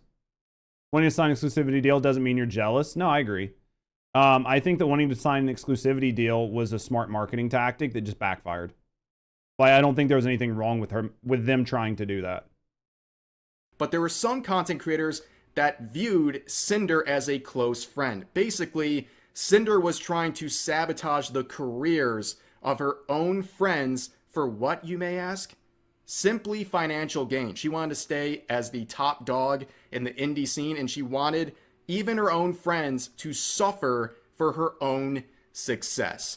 Obviously, this doesn't go over well, and it goes even worse because Sinder would quickly try to get on top of it. You think with her it actually was? Yeah, I mean, there's a possibility, Anthony, that you could say she was jealous of these other people. I think that it's a mix. I think that the truth lies somewhere in the middle. I think that it's not hard to be jealous of other people's success, especially when they're direct competitors. I get jealous of people. People get jealous of me. I want what other people have. People want what I have. That's human nature. It's part of the human condition is to be jealous. That's why there's a phrase called like keeping up with the fucking Jones or whatever. Talking about like seeing your neighbor like get a new car and then you want to get a new car or whatever. It's just part of the human condition. So yeah. You don't like the way this person you don't like the way Rev presents information. Rev is a good content creator, Benji. I don't have anything negative to say about Rev. I think Rev is presenting the content in the manner that they want to. I think that Rev definitely plays to some people's emotions. And I mean, obviously, like he understands like playing to people's emotions and marketing because he is seemingly sounds like a man using a young, like female avatar. So like he's like trying to use marketing to manipulate people's feelings, and that's not a bad thing, right? Like he could be using like this model as a meme that just took off. Like I don't know much about Rev, but I don't have anything bad to say about them. I think Rev is a good content creator. I've watched Rev's conversation. I've watched a lot of people's like content. I just think that he understands the audience he's playing to, and he's continuing to play off of things that he knows will sell, right? Rev's model's based off Nico. I don't understand why he chose it though, you know what I mean? He's got to have a reason. I'm jealous of your cooking. You have no idea, Sil. 100%. Was definitely finding Silver Veil as a competitor. Wanted to have a wolf model for herself. Oh yeah. But I mean, I don't see that. You'd say it's selfish. I don't think it's selfish. I understand what you're saying, Atora. I understand what you're saying, but to me, that is like putting an emotional. That's putting emotion in business. You not wanting somebody to have something that you have is jealousy, but you can also make a business case for trying to eliminate competition, right? So I'm not saying you're wrong. I'm definitely not saying you're wrong, but I think it's definitely one that is two sides of the coin, and you can look at it on either side depending on what type of person you are, right? So if you're not, that's just the way I view it. I'm not saying that your opinion is wrong, but I think it's an emotional response, and that's what it seems like some people are trying to elicit, is to get people emotionally invested in this and not look at it objectively. See what I mean? There's a market and she wants to own the wolf girl. Simple. It's not emotional. I think that there's probably, because I agree with you, Seducer, from like a pure business standpoint, but I also understand that some of that is triggered by jealousy. And those emotions kind of like elicited a response to try to take out her competition. Do you see what I mean? So I can see both sides of that, because like obviously you're going to see what other people have and feel emotional, but I just think that it's trying to, yeah, you see what I mean? But like from a pure business standpoint, it makes 100% sense. Silvervale doesn't consider her streaming career as a business, honestly. So there's a dissonance, and that's where you have I think that I have a hard time, because I don't follow Silvervale, Tora. I do not follow Silvervale. But what I can tell you as somebody who was in a business, and somebody who had worked in a business, in the industry, in a marketing agency, that it is very hard to say that one of the top content creators in the world does not view themselves as a business. They might not tell their community that they view them as a commodity or as like a consumer of media. But I feel that it's disingenuous to say that you just like tripped on your dick and fell into celebrity stardom and success, and that you do not view any of your decisions that you make to be driven by business. I'm not saying you personally, Aitor, and this isn't like sort of like a direct response to your comment, but just your comment allowed me to like think about and articulate it this way. She streams as a hobby. She streams as a hobby, which pays her bills. Wait, isn't Silvervale an OnlyFans? Doesn't Silvervale have OnlyFans or something too? Isn't she like NSFW? I can't remember. I could be wrong. Don't take me, because like there were a handful of like VTubers. There were a handful of VTubers on the Mythic roster that also had like NSF shit. Just what Silvervale says, exactly. And you could say that it's very fair to take her at her word. It's very fair to say that you could take her at her word, but if she makes a living off of doing this, then it's her career. But you don't make a living off of doing this, Bunny. Like, this isn't your career because you have a job. If this was your sole way of making money, then it changes that, right? And again, I'm not taking a stance or saying Silvervale's a liar. Silvervale may genuinely believe that. But belief doesn't transpose reality. This Silvervale, let me look Silvervale up.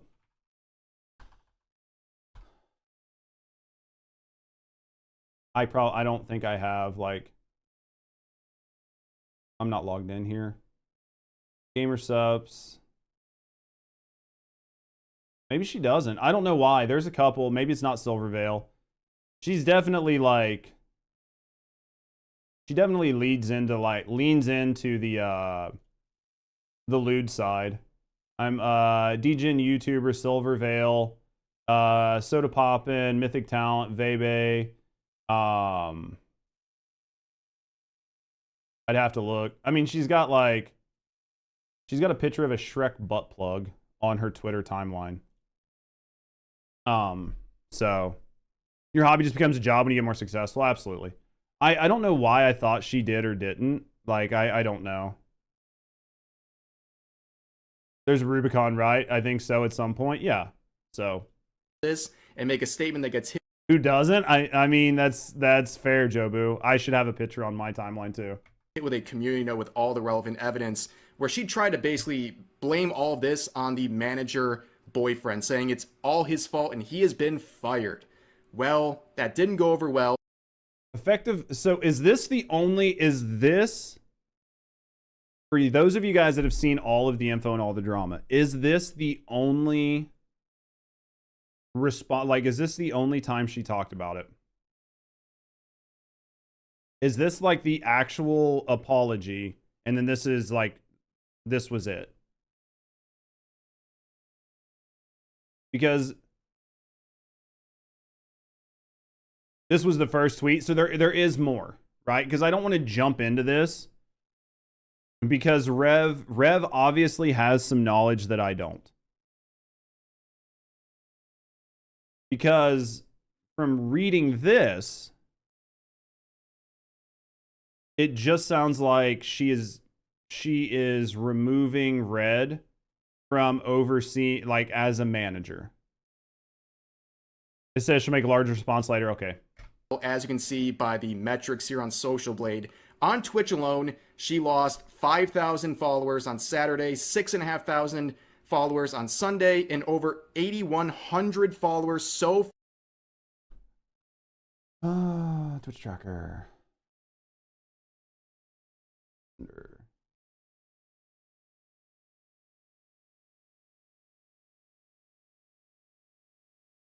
When is this? The 20. Oh my. Yo. It's a sub. Who just subbed? Jobu needs a beer. Jobu, thank you for the resub, mate. 2 months. Another month with my favorite Ftiba reacts. Morgan Lamal, I appreciate you. Thank you very, very, very much for the resub, mate. Thank you for the sub. Thank you for the support. Thank you for supporting me, and thank you for supporting the channel. So here's Sinder. For the past 7 days. So let me look at this. This is from, so this is the 26th, the 27th, and the 28th. For Twitch. So this is Twitch. Oh, she hasn't streamed, so that's why it doesn't show. She's been off stream. I was wanting to look up her numbers as well. Let me check Solly Gnome.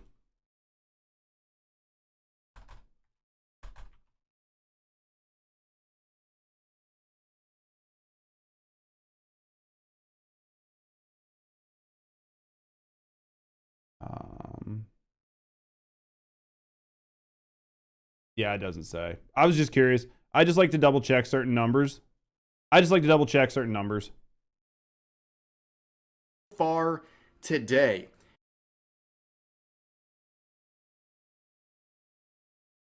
What is 20K? What is 20K of 300,000 viewers?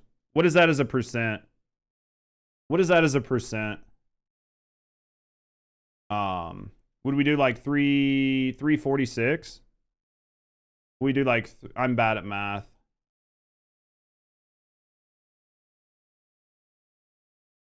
that right? So like 7?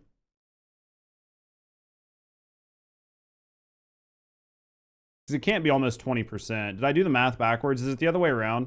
Is it 20 divided by 340? So it's like almost 6%, yeah. So she lost 6% of her total audience. That's probably that, like, so I'm not diminishing anything. There's a really good chance that this is probably part of her shared audience with Silver, right? She lost 50K on Twitter in just 2 to 3 days. What was her Twitter following though? Like, was it 50K of 100K or was it 50K of like 3 million? Because like you have to contextualize things, right? 100 followers so far today. And then on YouTube, she lost 5,000 on Saturday, 6,000 on Sunday, and over 10,000 so far today. And you are these views? These are views, subscribers. So she literally, these numbers match almost identical to her Twitch numbers. So it's the same people, right? Because she was at like 350. It's literally the same people that unfollowed her on Twitch, unfollowed her on like YouTube. I feel like that's pretty fair to assume that was going to happen. You might have noticed that the number for today is the biggest, and it's blowing up even more as the day goes on. And that's because, well, she apologized, and that's going very badly. But you also saw fans around 300K. going nuts. People were literally burning their Sinder merch. Now, I get the frustration, but as pointed out here, I think the best route, especially with any sort of clothing-related merch, if you don't want to support her anymore, I would suggest donating it instead of destroying it, because I don't. I'm just not going to say anything. I'm just not going to say anything.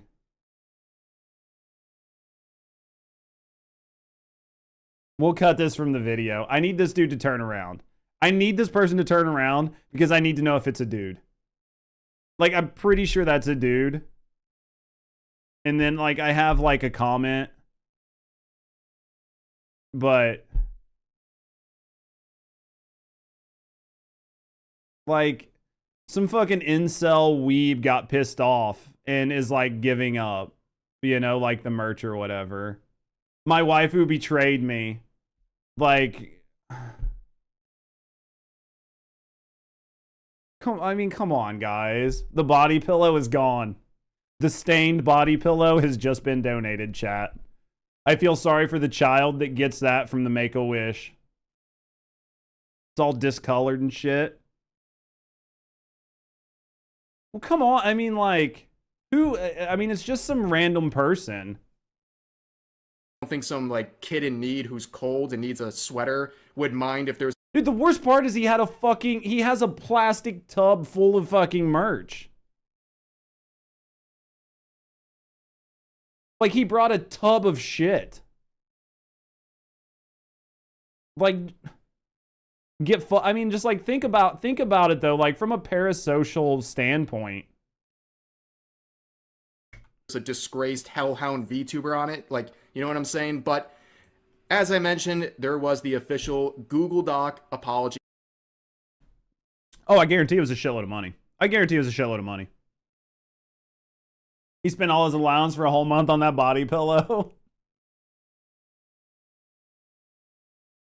From Sinder. This was, of course, uploaded within an hour or so of yesterday's video. All right, so I'm curious because I can see Shy Lily's response.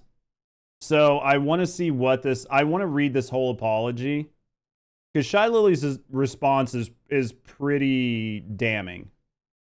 Right? The absolute audacity to sit here and continue to manipulate and gaslight is absolute insanity. That's Shy Lily's response. You can't see it because my big fucking head's in the way, but that's what it says. As always, that always happens. But you can see down here before we read the document, Shy Lily. He's going to talk about it. I'm going to move my head. Nope. Let's move this back down.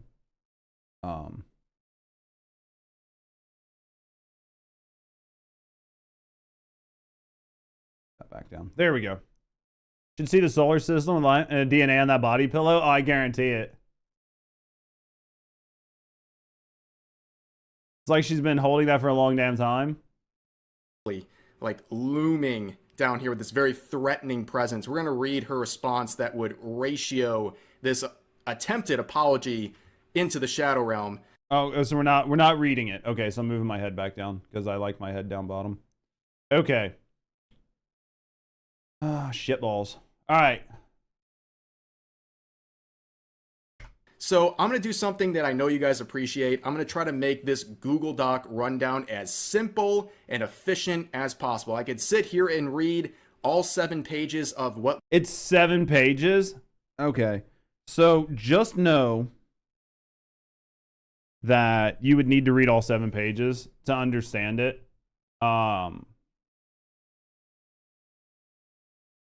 We'll see what the TLDR is. Looks like a college student trying to get their essay in on time and reaching a certain word count. But I'm going to summarize this in a very simple way. All you have to do is keyword search sorry. Yep, sorry. There's about 20 mentions of sorry in this 7-page essay here. I didn't see where that showed up on the screen, but so does saying sorry more make you more sorry? Or is the context around why you're sorry and the overall sentiment expressed by the use of language more important than just saying sorry 20 times per page for 7 pages? Again, I haven't seen the apology. We're getting ready to go over what Rev says here, but like, I don't feel like because you said the word sorry multiple times, it makes you more sorry. And the first one you find, the first mention of the word sorry, is on page 5, at the end of page 5. Yeah, that's not a very good apology. Overall, this is not the worst apology in YouTube history. Like, Sinder didn't pull out a ukulele or anything like that, but when you're making an apology that is 7 pages long and it takes 5 pages to reach the first sorry, it's not a good look. And on top of that, those first 5 pages, complete gobbledygook, okay? A waste of time, as I have said. All right, so I'm just going to pick one line out of here, okay? Because there's a lot here. I'm going to pick one line. Okay. Actually, it's going to be a little bit more. We're going to go off of this. We're going to go off of this part here. So let me move my head. Damn it, Bobby. Damn it. I keep grabbing like a background scene. I keep grabbing this like alert scene. I don't want to grab that. What the fuck am I grabbing? There. All right. No, grab.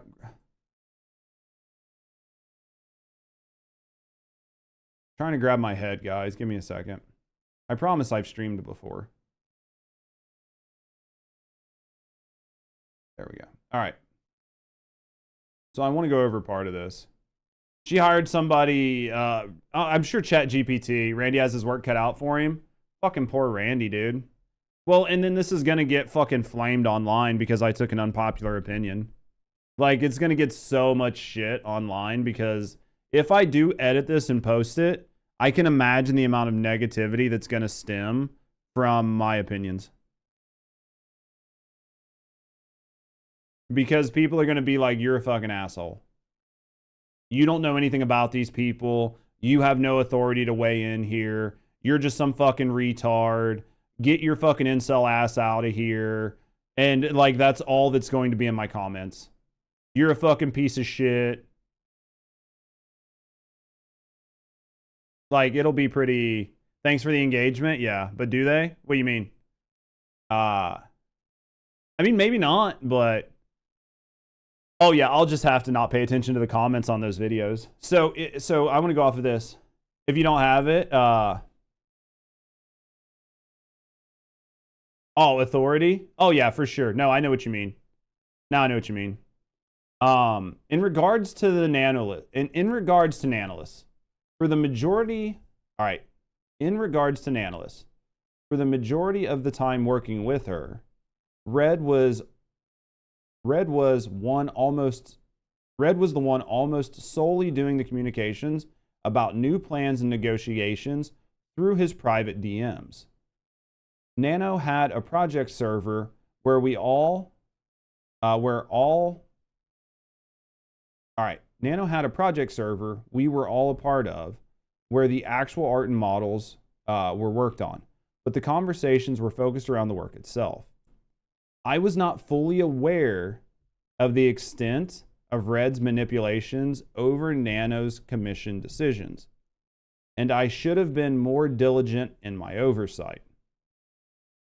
So, in this, I don't disagree that that is probably factually accurate. There are a lot of moving parts that go on, and you turn over a lot of authority to your management team, and they speak with authority on your behalf. And these were private DMs, not held on a mutual server or in a mixed DM where all 3 people were there. I think that in this conversation, hold on, where's the line?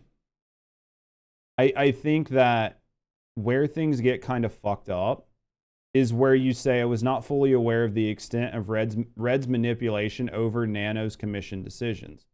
I think that using those types of words did not help your situation, and makes it look like, one, Red was a bad person, and two, that you're naive of the situation. You could have very easily said, I was not aware to the extent of the type of negotiations Red was employing when they were discussing our business dealings with Nano.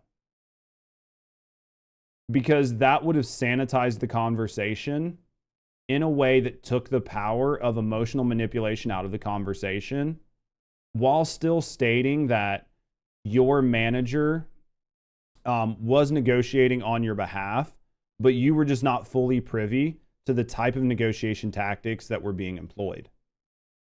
And that would have not absolved you of any responsibility, but could have set the stage to put an understanding out there that there are some negotiation tactics that were being used that you didn't know about, and by extension, you did not approve, or that you at least would not always agree with.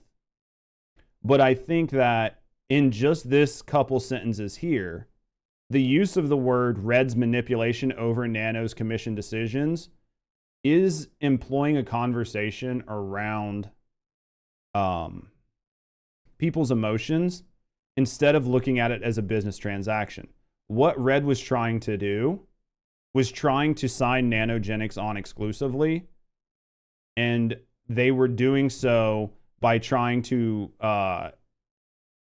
appeal to certain aspects of the way Nano thought, and by trying to force them to distance themselves from other content creators. Not Nanogenics, Nanoless. You're right, not Nanogenics, my bad. Not Nanogenics, Nanoless. So, I mean, I can see where someone could look at this and say, hey, like Sinder is trying to pass the buck to Red, and then say it was all Red's fault. All right. Every time I've been told that Nano had agreed to work on new commissions with me, it had been willingly and with excitement. I don't think that we've come to the conclusion that talk with Nano about making more time for my projects by negotiating with her to cut others' work.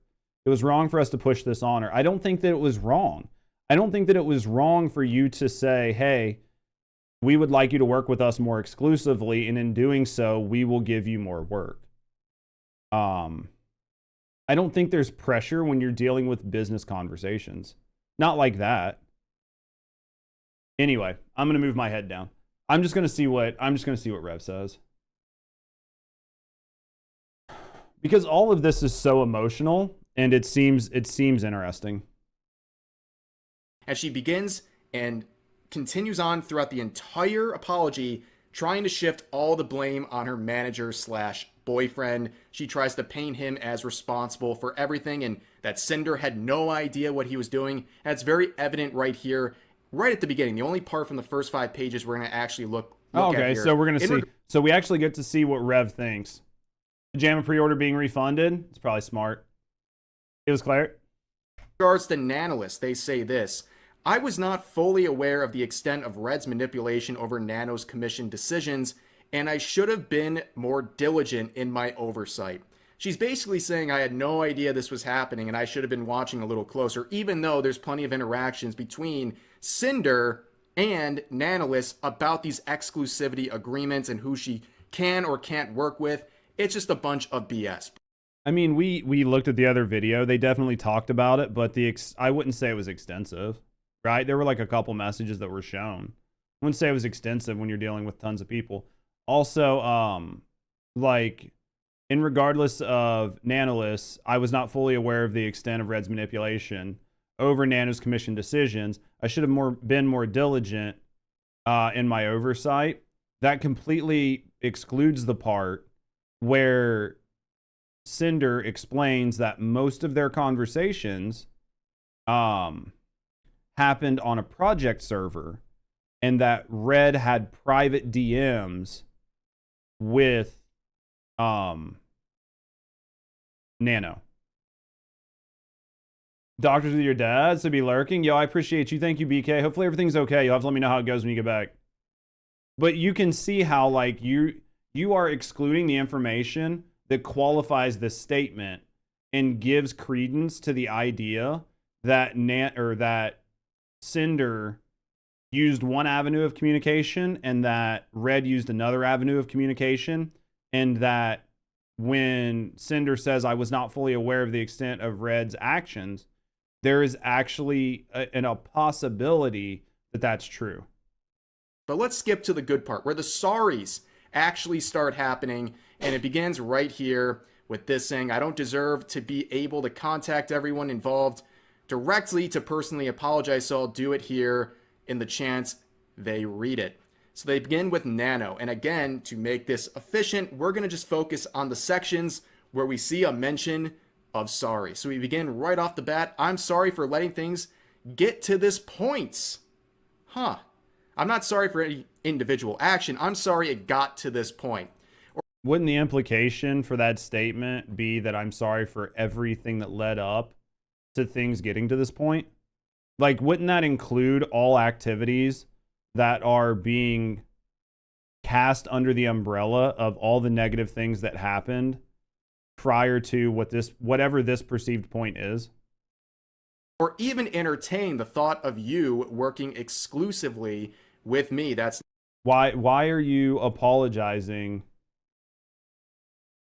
Now we're going deep into this. Nano was not fit for this type of negotiation conversation, and she should have gotten a manager, but the whole thing went left, with led to Cinders and Red to tell Nano, their editor, about these personal issues involved friendship bond with other VTubers. And she held with all these shit talks, aka business talks with Red. Hold on, I need to read that and make sure I actually comprehend it. All right, now that we're going deep into this, to be honest, Nano was not fit for this type of negotiation / conversation, and she should have gotten a manager. But the whole thing went left, which led to Cinders and Red telling Nano to tell Nano, their editor, I'm assuming like their VTube editor, about all these personal issues involved her with friendship bonds with other VTubers. She held this big fucking responsibility with all these shit talks. Like, I'm good with everything except down to the bottom. I'm getting confused.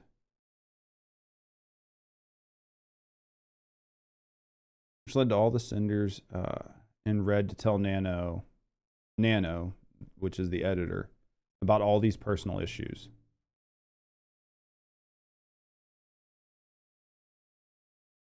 Like, just shit talking other VTubers. Oh yeah, yeah. These conversations. I think that there was a level of conversation that was happening. No, you typed a little too fast. No, it's okay. I think that there were people communicate. I think that Red was more well versed in business type negotiations and was dealing with somebody who wasn't as well versed in them, aka Nano. So when Red was coming in a very business-minded, business-oriented, like, no, you know, like, I'm going to close this deal mindset, I don't think that Nano was ready for that type of interaction. And I think it was too much for them.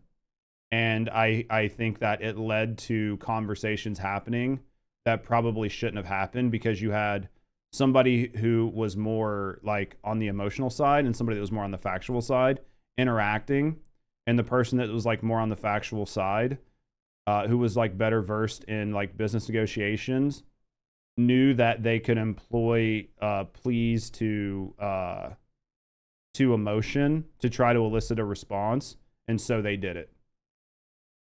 And then, yeah, things got very, very personal very quick. I do not think that you should apologize for entertaining the thought of making a artist exclusively work with you. I don't feel like you needed to apologize for that. I feel like that's a very simple business thing to do. Because I assume there's a lot of shit talking. Yeah, there is. There are a lot of times when like managers talk to managers, or sales talks to managers, or managers talk to campaign managers, or I fucking hate talent. I hate working with talent. They're emotional. They're crybabies. They just do what they want. They don't think about like, this is a great business decision. Why wouldn't you do it? It happens. I've seen it happen. Has she personally come out to her viewers and apologized? This is the apology, I think. But no, it 1,000,000% happens. It 150% happens. The talent's usually the number one person holding every deal back. I've seen multi-million-dollar deals go in front of talent that were like slam dunk. Perfect deals. Talent manager was on board. Campaign manager was on board. It was going to be the perfect fucking deal. Very little work for the talent. Was a good brand, blue chip brand, like big name brand, multi-million-dollar deal, and talent was like, no, I don't want it. Well, what the fuck do you think happens when you go back and tell your team, like they said no? Everybody's going to get pissed because all their fucking work just went down the drain, and everybody's going to get pissed and shit talk. Should have done a live apologize to her community. I think she could have done it. If she would have just apologized to her community and ignored all the rest of it, I think she would have been okay.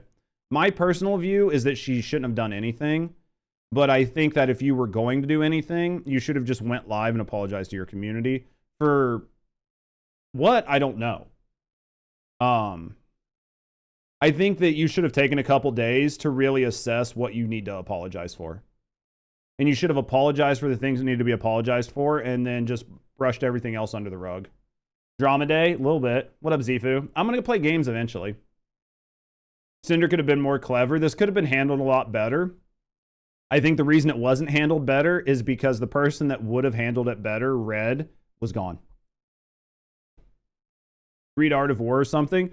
I mean, like, to be fair, Cinder's a personality, not a business person. That's why she had a business person. But if you have a falling out with your business person,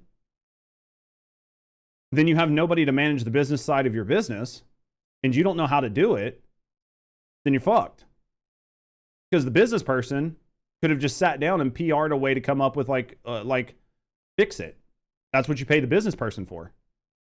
But if you fucking shit can your business person and you're just standing there holding a bag and you're covered in shit and you don't know what to do, like the first thing you're going to try to do is wipe all the shit off of you. And in doing all of the wiping all the shit off of you, you might not be making the best decision. It might be better for you to keep a little bit of shit on your face when you go to like do damage control. People don't want to see you walk out like clean and pristine, like nothing happened. Because then people are going to go, you just did all this bad shit. Even if it wasn't you, it was the person behind the scenes. That person behind the scenes still speaks for you. So you, personally, are responsible for all the shit that just happened. And then if you're going to go back, spend 3 days, wipe all the shit off of you, and then try to come forward, people are going to be like, I wanted to see you covered in shit. So you could like appear like a human and we could all move past this. Yeah, if the business person's your boyfriend, it's GG's, right? Like it was just bad luck. Also, one thing a lot of these artists will try to hire within their own community when they should look for just good business people. They don't have to be in their bubble. I have found from working in the industry that being a quote-unquote outsider to the industry isn't always the best, because most of the people you're dealing with are these types of emotional people, and they don't understand a plea to logic. There's nothing wrong there. That's normal. Yeah, I mean, basically, bad people do bad things. That's pretty standard. All people do bad things. But what I found was like, if you like push against or go against the grain or piss off the one or two people that are like the decision makers. And those people will just make your life hell from there on because they're not business-minded people.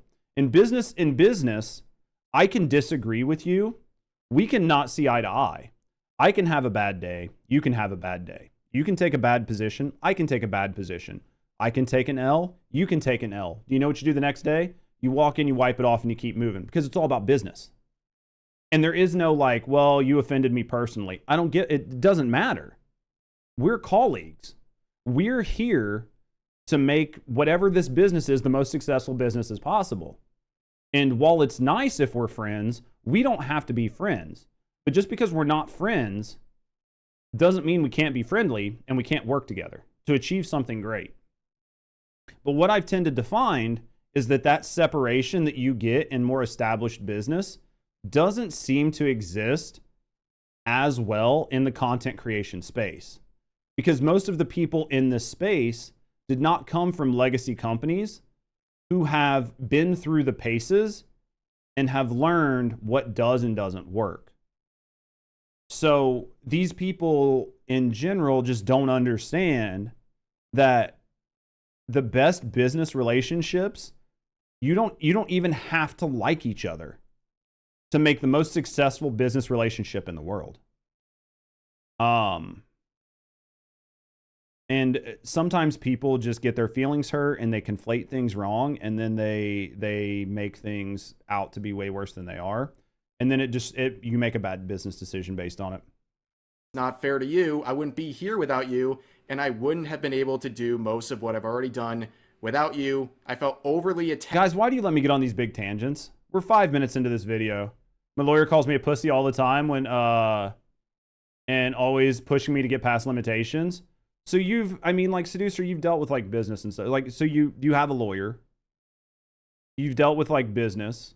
You understand, like most of the people who are in this type of space, not like content creation, but in business, can understand how interesting some of these conversations are. He gives an outside perspective. You have to have it. I hated my editor when I worked in RH, but damn, he was great at editing. But that's the problem though, right? Like, that's just the problem, where do? Like, just because you guys didn't get along, you didn't like each other, didn't mean it wasn't the best business relationship. You don't have to be friends. But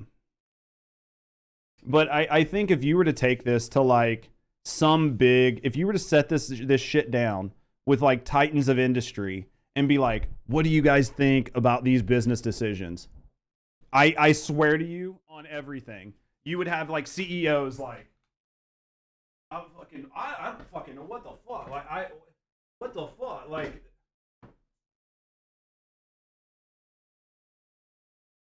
they'd be like, why would you ever even have these conversations? Why would you write this down? Why would you say these things? Why are you being this emotional over this? None of this matters. Like, you would be filleted. People would be like, I don't want you managing fucking a McDonald's, let alone a multi-million-dollar business. Attached to our relationship over the past 4 years and loved your work so much that I wanted to make myself exclusive to your art and should have never sought those feelings to be reciprocated. Everything you've ever worked on for me was always so perfect, and I lost sight of how everyone else around me would have felt. I had no intentions of pressuring you into anything, but looking back on my clouded judgment, I can see how those messages felt that way. Yes, so basically trying to, again, act like she had no idea what's going on. She begins with the sorry, basically saying, sorry, I wanted to isolate you from other content creators and other. I think saying clouded judgment implies a level of accountability by saying that they were allowing their judgment to be shaded by something else, and because of that, they were making decisions that were out of character for who they are as a person. I think that's what they're trying to do there. Other business opportunities for my own personal greed, and I used you as a sort of proxy for my own pettiness, where I wanted to use you in a way to sabotage VTubers I'm jealous of, including some of my own close friends. yeah, that is a pretty messed up thing to do. And this apology to Nano is very, very weak. And it's trying to deflect blame on basically not understanding the extent of what's going on here. We now move on to Bao, who was a very close friend of Sinder and someone very affected by this, someone who was directly named in some of those exclusivity agreements. And they basically try to do the same thing, talking about how they're just such a great friend and they're disgusted with themselves for buying into the narrative that my friends were competition. Interesting. They begin by saying that and saying, basically, I'm sorry these ideas were filled into my head. As she says here, but I did. I'm sorry for not reaching out sooner about these ideas. Hold on. I want to read this. You can tell Rev doesn't like Sinder. I mean, you can definitely tell there's spin on this story. There's 100% spin on this story. There's like 100% spin on this story. I think that to Sinder, she should have never said that these ideas were put into my head. Have paid people to game with them because it's overall beneficial. 1,000,000%. There are tons of content creators that get paid to play games. There are tons of content creators who pay people to play with them. There are tons of content creators who befriend other content creators for personal growth reasons. There are tons of content creators that do tons of different things to further their career. To act like any of those things don't happen is naive. I do think, though, here that she should not have said, these ideas were put into my head. I think that deflects blame. And I think she should have took the quotations off of competition. Because in both of those, she's trying to deflect some level of accountability instead of just saying, that, like, hey, over the course of time, it was just about fighting for the best VTuber model, remove Nano from this drama, and nothing would have happened. Sure. Yeah, it's like okay if like Rev doesn't like them, but you're noticing it. No, I agree. I definitely think that there's like a little slant on the story. That were put in my head. She's basically saying someone else put this idea in her head to sabotage her own friends, and she was just helpless. She was basically possessed by this idea, and you know, her hands moved on the keyboard all by. So if you're an impressionable person, it's not impossible to say that this might have happened, but I think that the use of language here is definitely put to deflect blame. And I think this is another one of those situations where you tried to wipe all the shit off of your face instead of leaving some of the shit on your face. Right? This is what we were talking about earlier, where you needed to have a handler to curate this message. Because what you did was you tried to handle this yourself, and in doing so, you tried to sanitize yourself too much. You need to take a level of accountability for what happened, and using words and phrases like this is literally wiping the shit off of your face. And when you do that, you're going to piss people off because some people just want to see you with a shitty face. By themselves, she did absolutely nothing wrong. Let's move on to Sack. This one's a very weird one, saying, I love getting to chat with you in person and absolutely loved all the hard work. What happened with Sack? Is this somebody I shouldn't be aware of? You put into the Boss Rush song. I was so grateful to hear that you were on board to edit the MV. I don't remember exactly why the stream got pushed back, but I definitely wouldn't have put the blame on you, knowing about how soon the deadline was when you started working on it. I was so thankful for your willingness to complete the project despite everything, and the quality of how it turned out was incredible. I can't. So it's just like an editor. Can't believe how Red talked about you, especially after all the effort you put in for me.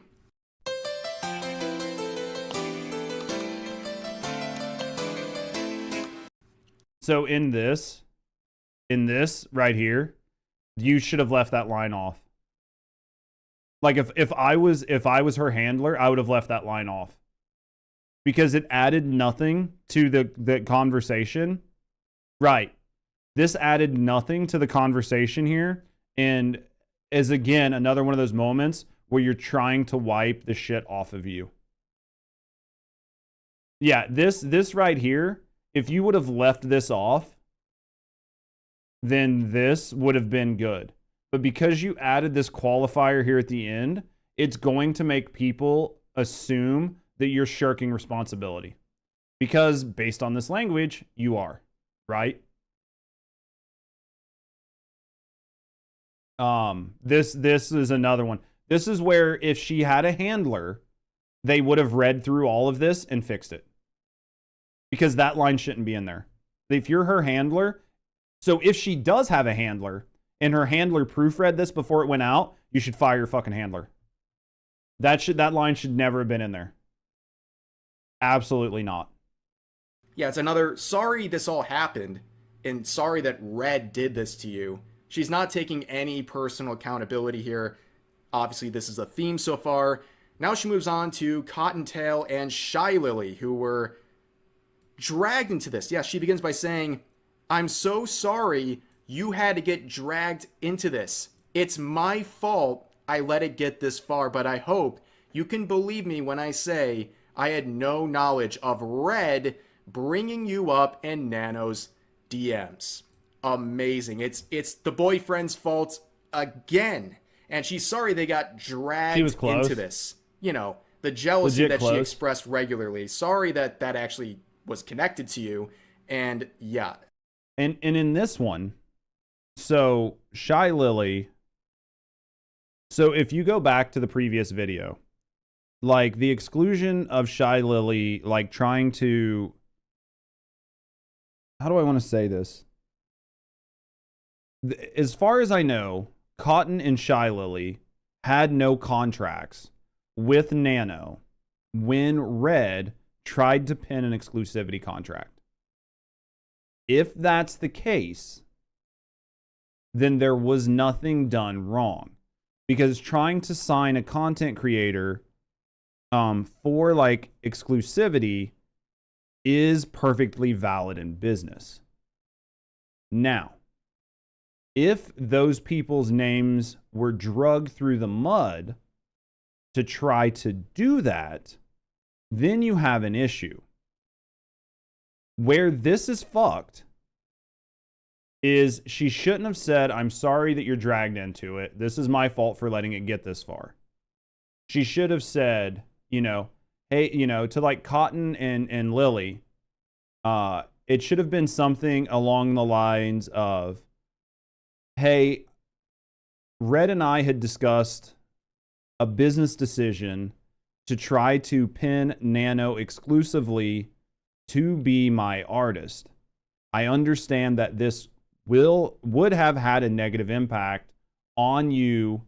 I understand that there's a chance this would have had a negative impact on you and your career. But in conversations between Red and I, the benefit that I understood, or like the benefit that I saw to my career, you like, I'm trying to find a way to say this, but basically she could have just said, hey, there were no contracts between Nano and either person, like either of you guys. And it was not a bad, and from a business perspective, it made sense to try to sign like the best or one of the best, like VTube artists to work with me exclusively because it would have benefited my career. And I was 100% on board with trying to make that happen. And then you could have said, however, I was not privy to all of the DMs between Red and Nano on this topic. And it seems that Red was making some very disparaging remarks about Cotton and Lily that I am not okay with. And because of that and numerous other things, I have parted, I've parted directions with Red.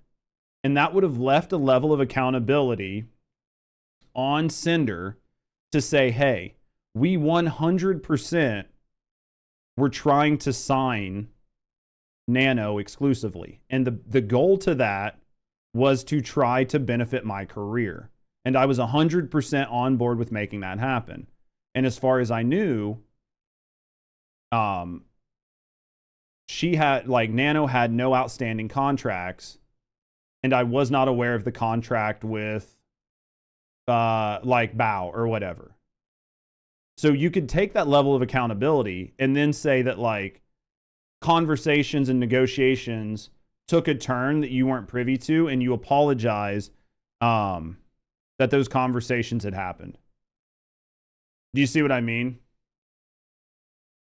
Does that make sense? You would take a level of accountability for what happened and then apologize for the perceived wrong. Again, a D- for this one. Another very bad grade on this apology. And she would be the first artist that had a bad manager? Yeah. Then we address Silverveil here, who was a very interesting part of this whole series. She released a Google Doc on her role. She was directly mentioned as one of the VTubers that Nanolis could not work with, and she expressed many other thoughts about how she hates that people compare the two, and she just wants to break free from Silverveil. And Silverveil's like, I don't know who you are. Like, it's absolutely insane. And Silverveil was approached by Sinder on multiple occasions where she was basically trying to create a, like, fake friendship for financial gain. It was. I think that Rev saying she was trying to create a fake friendship for financial gain is disingenuous. I think that from the interactions we saw, which was not Sinder on multiple occasions, it was Sinder one time, and then the other time it appeared that it was Red, but it also appeared that Red was reaching out to a manager, which is completely different than reaching out to a talent.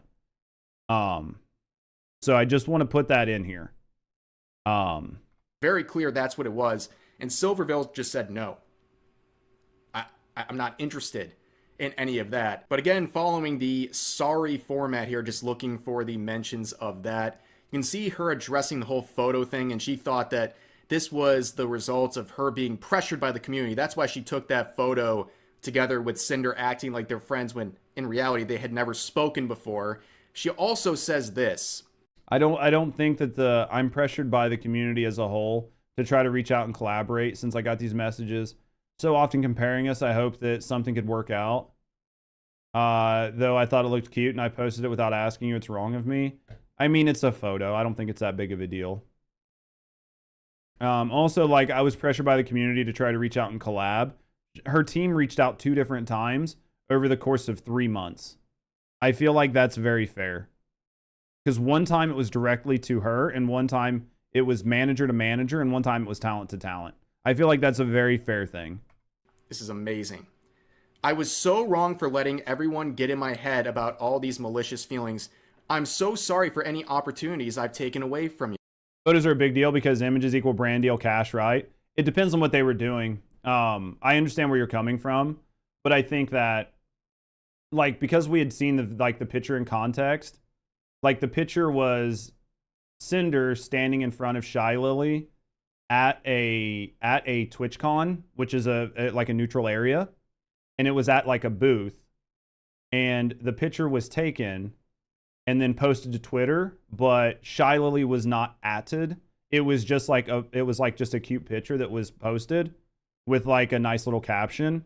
I don't think there's a use case for saying that she was in the wrong for that. Do you see what I mean? 100 men versus dude, what is that? I've seen that shit, like, all over the internet.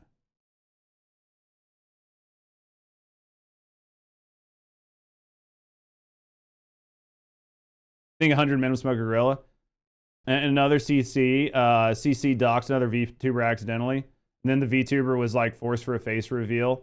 Could be, but it could just be trying to have a conversation. I have no idea. But I don't think you should dox VTubers. But yeah. So that was a very random thought. No, it was definitely a very random thought. Like, completely off topic of anything we're talking about.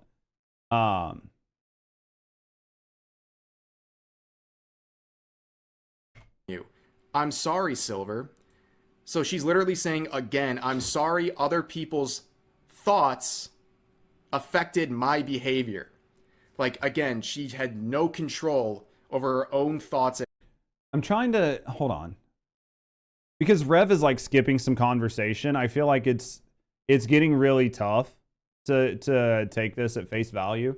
So we're gonna read through this whole thing really quick.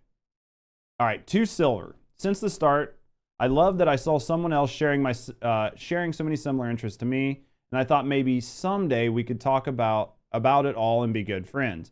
I was blinded by these hate comments around me, calling me your lesser half. I hate the person I've become towards you. I tried reaching out some time ago to start up a friendly conversation to change things. See, she fucked up on that. She fucked up on that. She should. This is another one of those moments. This is another one of those moments.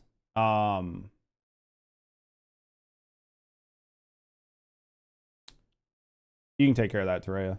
I tried reaching out some time ago to try to start up a friendly conversation to change things. 100 Men versus Gorilla controversy. All right, so let me finish this up. I was blinded by all these hate comments. I tried to reach out some time ago to try to start a friendly conversation to change things and make things right, to say hi at you in conventions and to support your endeavors. But despite all these, I was still being eaten alive by my own doubts, fear, and harassment. What people are going to see this, people are going to see this part of the conversation is a problem, because I tried to reach out to you some time ago to start up a friendly conversation. People are going to see the DMs that were shared where she was asking for like a business relationship and conflate friendly conversation for business relationship. She should not have said friendly conversation here. She could have said, I tried reaching out to you some time ago to collaborate and change things and make things right, to say hi to you at conventions, to support your endeavors, and to try to strike up a friendship. The friendship part should have been here. But the fact that she put friendly conversation when they were clearly talking about a business deal is a problem. Do you see what I mean? So I think this was a problem on her side. Despite all that, I was still eaten alive by my own doubts and fears and harassment. I was pressured by the community as a whole to try to reach out to collaborate, since I got these messages so often comparing us, and I hope that we could work something out. Because this right here is when she's talking about trying to collaborate, but people are going to see this as the collaboration. The photo of me at the meet and greet was taken candidly. I thought it looked cute, so I posted without asking you, which was wrong of me. This is so like, to me, this is like the meme on TikTok of the hairdresser saying, "Can I touch you?" Right? Like, am I the only person that feels that? Like, maybe I'm wrong, and I understand like Terea's point where it could like affect brand deals, but I think that in this situation there was no like maliciousness done in the intent to like, yeah, VTuber management has been mismanaged forever. Yeah, makes you hairdressers look bad. But you've seen the meme, right? This is what this feels like. And I posted it without asking you, which was wrong of me. I think you posted a picture in a public area. It would have been different if it was like a photo that you took privately on a vacation that nobody else was privy to. But 1,000 people could have walked by during that time, and any one of those people could have took the picture and posted it. I appreciate you, Rusty. So I think that this is just, dumb. I was also wrong for letting everyone get in my head about these malicious feelings. I'm so sorry for any opportunities I've taken away from you. I'm so sorry, Silver. This one was, again, like, she could have just covered all of this with like the apology up here about trying to sign an exclusivity deal is not a bad thing, as long as you weren't trying to get the person to void the contracts. Right? Like, if you were trying to get somebody to void there's a lot of different things, but so far there's nothing shitty here that's happened. Hello, people. What up, Hangy? Actions, because people were making comparisons. How you doing today, Terea? Between Silvervale and Sinder. Then you have this Spite individual who really just kind of got shortchanged here. I mean, 3 lines. Who's Spite? Who is Spite? Like, she's apologizing to a lot of people. Like, these weren't the people that we saw before.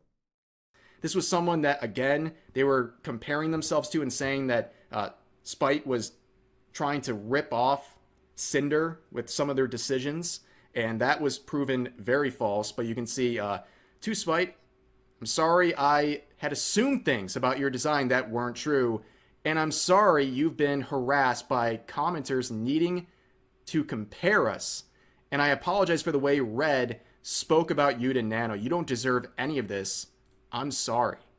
That seems like a very fair apology to somebody who... I mean, that seems fair, right? They will attack without being asked. Yeah, I'm sure that if I upload these to YouTube, it's going to be a fucking shit show. That one's wild. Only 3 lines and for a... What, does it need to be more lines? I feel like it was an apology. Person who's pretty involved, and on top of that, they're again... So if this so like... Again, I haven't seen everything. This isn't Tectone's video where he goes over like every last little piece of detail. But I can say that I watched Rev's previous video and I don't remember Spite being named.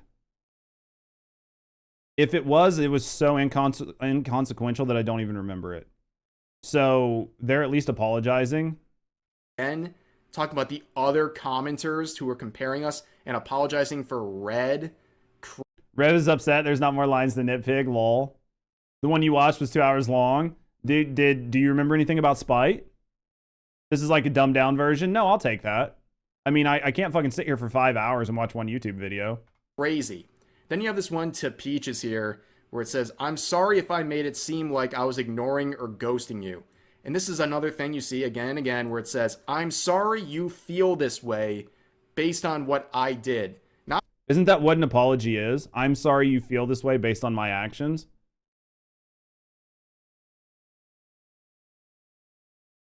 Like, that's taking accountability, right? Quick recap. Big VTuber drama. That's like the TLDR.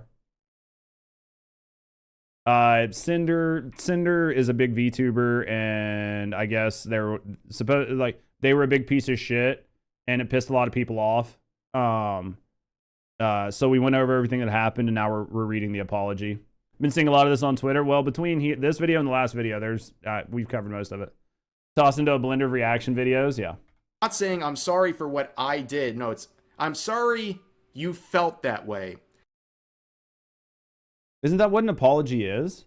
Like, maybe I mean, I know I'm bad at apologies, but I mean, the idea is that, like, my actions made you feel a certain way. And because you felt that way, I'm sorry. Isn't that an apology?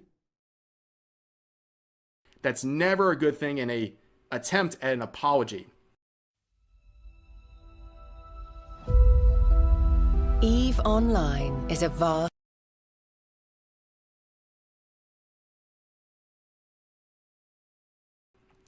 I mean, there's somebody big in the space, right? But I mean, I feel like that's what the quintessential like part of an apology is like taking accountability.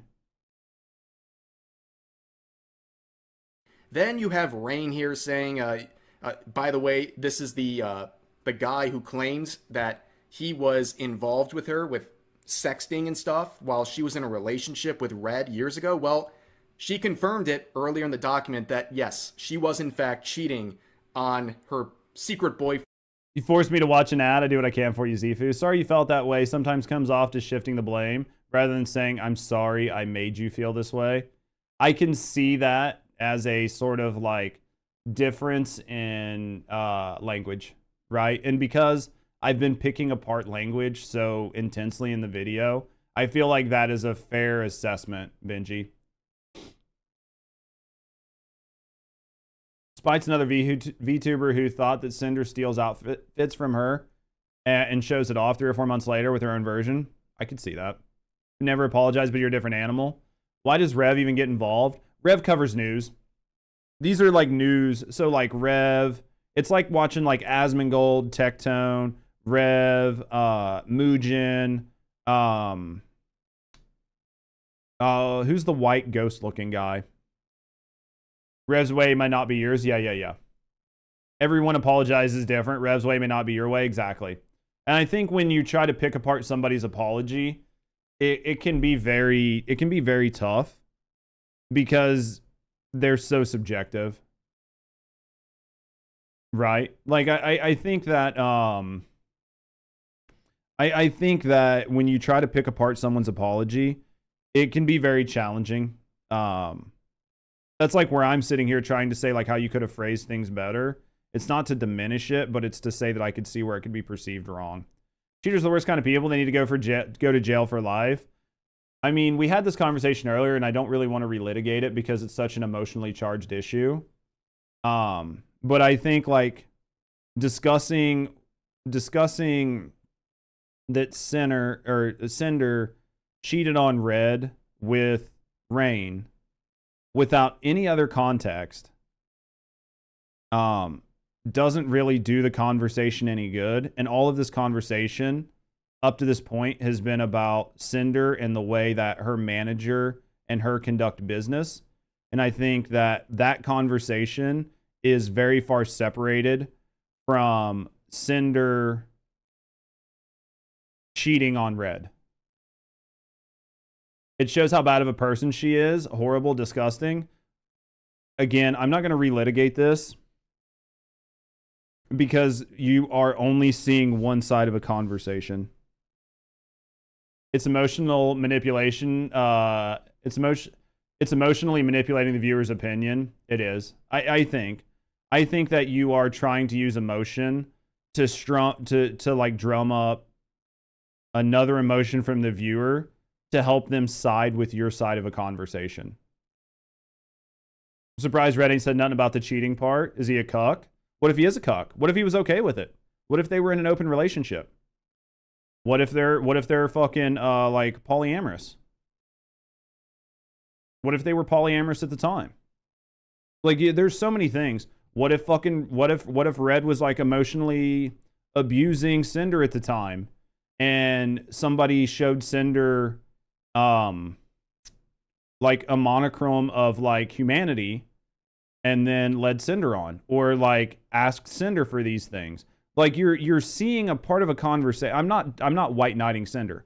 I don't really give a shit if Sinder cheated or not, because it has no importance in like business dealings at all, in my view. But you are seeing one line. Maybe he cheated too. Maybe she cheated because he cheated. Maybe they had a fucked up relationship. Seducer's fucking big brain. That's why I stay out. That's my point, is this whole thing of the cheating, you're only hearing one line. Sinder cheated on Red. There's no texts. There's no fucking DMs. There's no conversation logs. I don't have any video footage of Sinder and Red's life together at home. I have no context on what type of person Red was prior to Sinder cheating. I have no context on what kind of person Sinder was. Sinder could be the biggest piece of shit imaginable, but I just don't have the context. So I feel like when you have this conversation, the only reason to have it is to emotionally manipulate the viewer.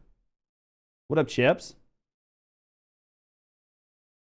Friend manager, they were both very aware that she had a boyfriend at the time. Nobody was a saint in that situation, but she confirmed it. And then this is her apology to the guy she cheated on her boyfriend with. Okay? You were the first person I met as an ASM artist.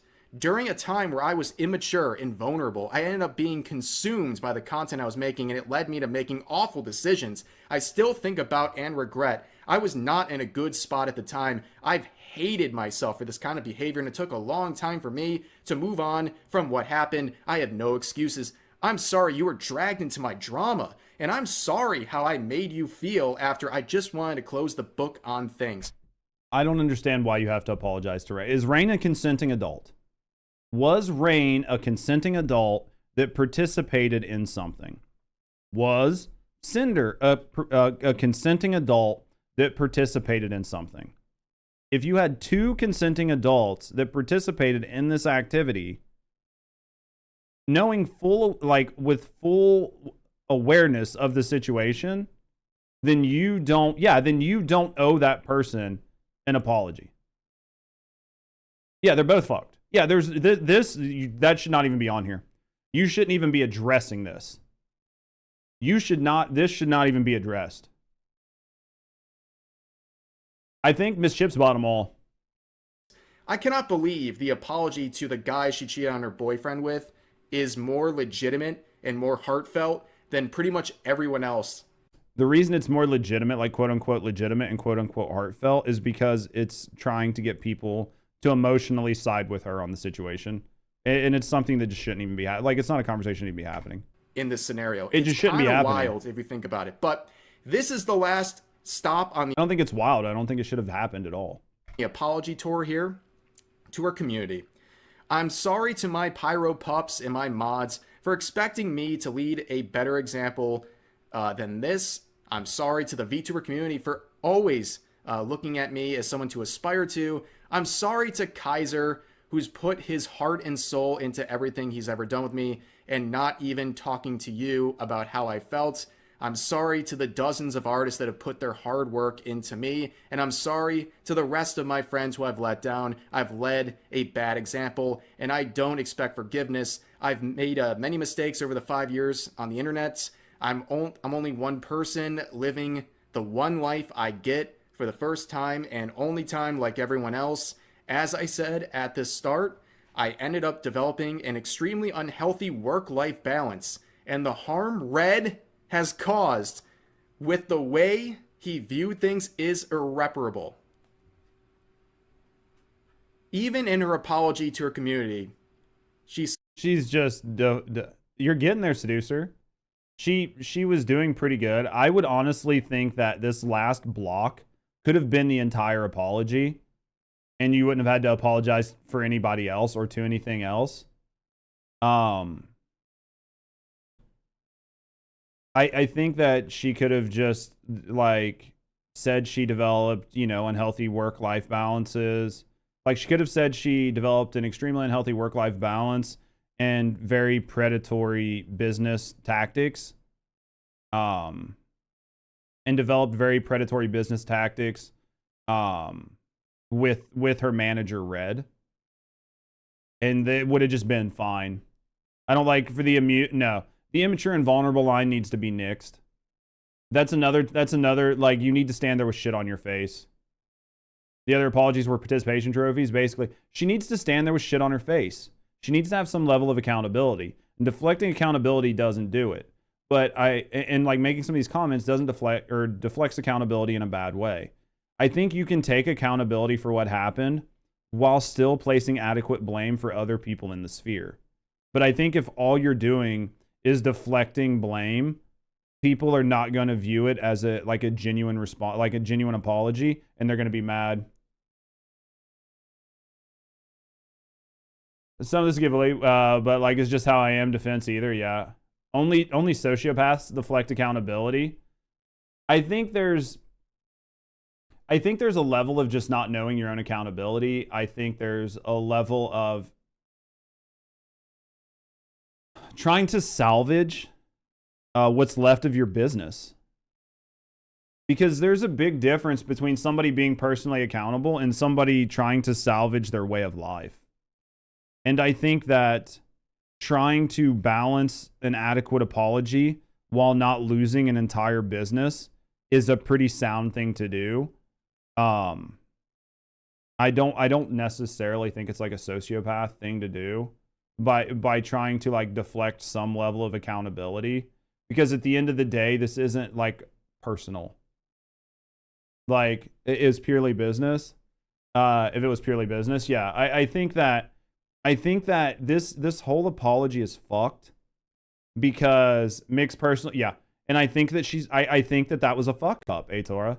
I think that it's just be your authentic self, let people leave, do it for yourself, can't control other people's exact. Yeah, I think that if you're going to stand on principle of everything that was done was a business decision, then you have to stand on that line. And if you're going to try to say I was completely taken advantage of, you're going to have to stand on that line and try to make it like a personal plea to your community and to the VTuber community as a whole. I think that if you're going to try to make this personal, you are going, one, it's a complete and total fuck up. You should never do it. In business, you should never do it. Two, if you're going to do it, you better have a lot of records to show that you are a weak-minded individual who has been taken advantage of your entire career. Because if you cannot show that you were 100% manipulated from the moment you started till the moment that you left or that this happened, you will not be able to shirk responsibility. And if you cannot shirk 100% of the responsibility and you shelter even 5% of it, then you might as well shelter all of it, or like shoulder all of it. Because you're not going to beat it. Like, you're not going to beat those allegations. So I think that in here, a lot of this like play to the emotions of the people, because you're making an apology and you're trying to make this like emotional plea to people, but you're trying to say, oh, it wasn't me. I definitely think that this apology is a miss. Freaking talents, am I right? I would have a fucking aneurysm.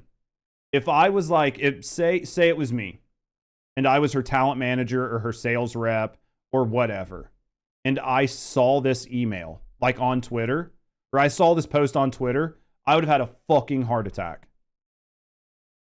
I would have, like, because I've done it before. When I saw other people say dumb shit live on Twitch streams, instantly messaged like CEOs, CSOs, COOs, instantly with like a screen grab and a clip, and was like, hey, this just happened on a stream. And they were like, motherfuck. And I'm like, yeah, you're going to have a bad fucking day. Because I'm trying to sell these people, right? Like, I'm trying to sell these people, and they're just like putting their whole fucking foot in their mouth. So, like, if I would have seen this on Twitter, I would have been like, who the fuck is her manager? Who the fuck let her post this? This is absolutely terrible. It should have been ran through ChatGPT and fucking fixed. Because it's just all over the place. Says, I'm sorry about working too hard, and then I'm sorry what Red did to you. Absolutely amazing. Crazy work, and yeah, as you might expect, this is going over very poorly. Not only are fans... I'm a big fan of using AI to fix things. Because if you're not a wordsmith, or like for me, I'm a very technical person.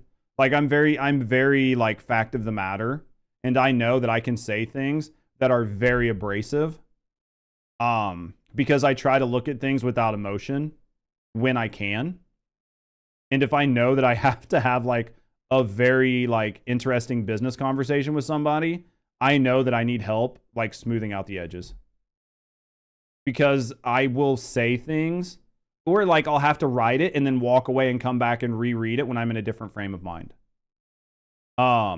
Because you need somebody to like counterbalance what you're saying when you're making an official statement. That's why business and company official statements are ran through like 50 departments before the business leader ever like releases it. And then when they're done, everybody's like, that's the fucking shittiest apology I've ever heard. They've taken no accountability, and they've fucking done this and this and this and this, and this was terrible. They just needed to come out and be like, I'm a fucking terrible person, and I'm the reason all these children got cancer. No, they can't come out and say that because they're going to get sued out the fucking ass. So, like, you need somebody to help deliver the message that you need, and this was not it. Like, it was not it. Like, if you watch the other video that we watched, you would be like, a judge is like white knighting for Sinder or whatever. Like, I don't give a fuck about Sinder. But I can tell you that this apology, from the snippets that I read, was like terribly crafted. Fans leaving, but all of her peers, all of her friends, all of her collaborators, they're all dunking on her. Pretty much every big indie VTuber has come out and replied to this apology, and it's brutal. And I'm going to start with the most brutal one, the hardest ratio in the West, Shy Lily, who normally doesn't engage in drama, so this is a pretty surprising response, and this is the longest one we're going to read, but let's get into it. The apology should have been short and sweet, absolutely. The longer, the more words in there, the worse it was, because it's just more chances to fuck up. The absolute audacity to sit here and continue to manipulate and gaslight is absurd.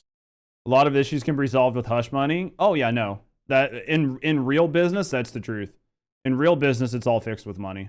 Absolutely insane. The pain and mental torment you've caused to the ones closest. Is this a TFD streamer? No, they're just like very, very, very large in the VTuber space in general, Sauce. And most supportive of you has been devastating, and I have never been so heartbroken and hurt so badly for my friends. You are the fakest person I've ever had the displeasure of supporting. Reading and hearing of how you've really viewed me behind my back, not just through screenshots of your man, but also your own messages, while having to sit here and read through these bullshit lies you spin makes me want to vomit. To claim that you didn't know a single thing and had zero awareness of what your man was up to, when everyone who's shared even a single moment with you knows that you basically operate as the same person, sharing every waking moment while loving to jump at the slightest opportunity to turn into your most slanderous self as soon as the opportunity was given, even when talking about your friends, is sickening. I have experienced your own actions without Red in a situation where, in your own screenshotted words, you express a pressure to live up to what Lily is, and proceeded to throw one of your most loyal and supportive friends under the bus after months of continuous planning just because you consistently chose business over friends, never feeling bad for failing them.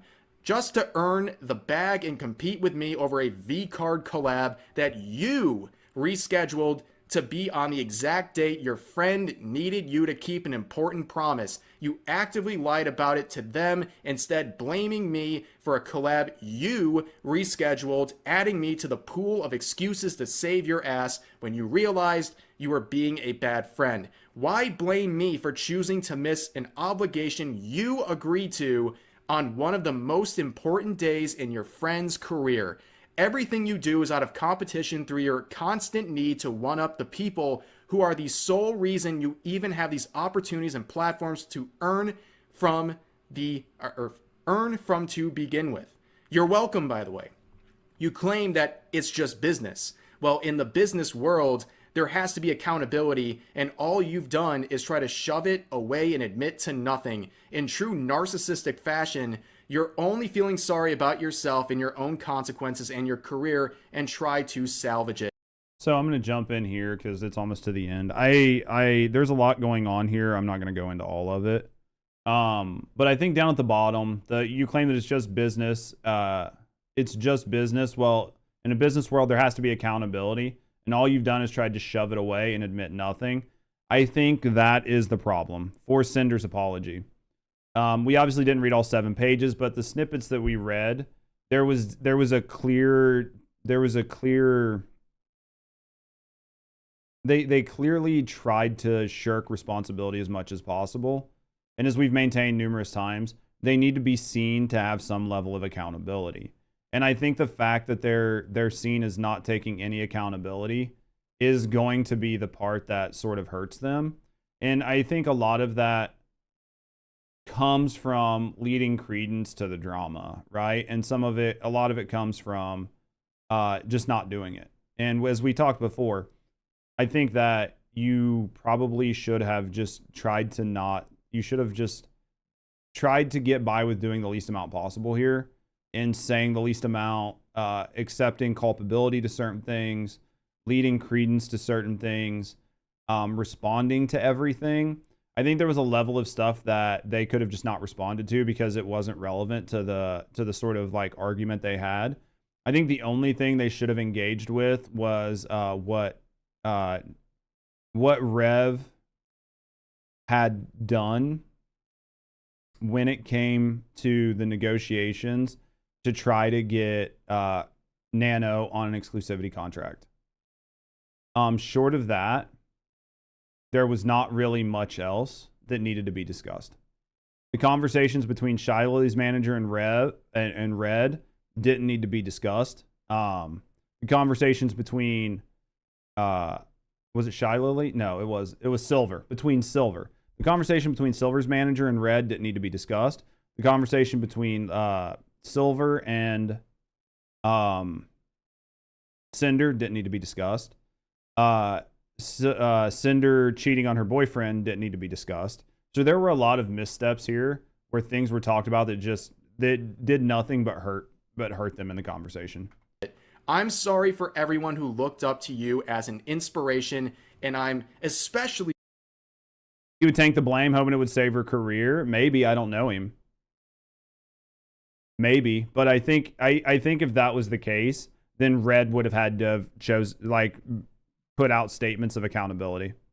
But I think that with Cinder sort of like pushing some of the blame off, it works opposite.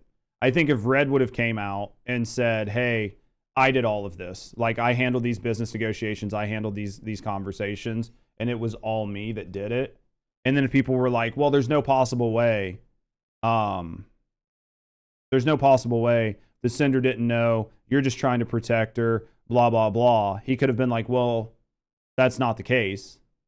You have no proof that that's the case. And right now, anybody that's saying that just sounds like they're dogpiling on Cinder and trying to end Cinder's career and step over her body. Right? Because if Red would have said that, then everybody that tries to dismiss what Red said, if Red would have said, I was the one that handled all of this, you could have dismissed them out of pocket as just a hater of Cinder and somebody that was trying to capitalize on Cinder's misfortune. Right? But at this point in time, I don't think Red was trying to sacrifice themselves or like jump on a sword. Sorry for your fans. Pyro Pups deserve better. 95,000 likes, ladies and gentlemen. This was a scorcher. This wasn't coming in with the steel chair out of...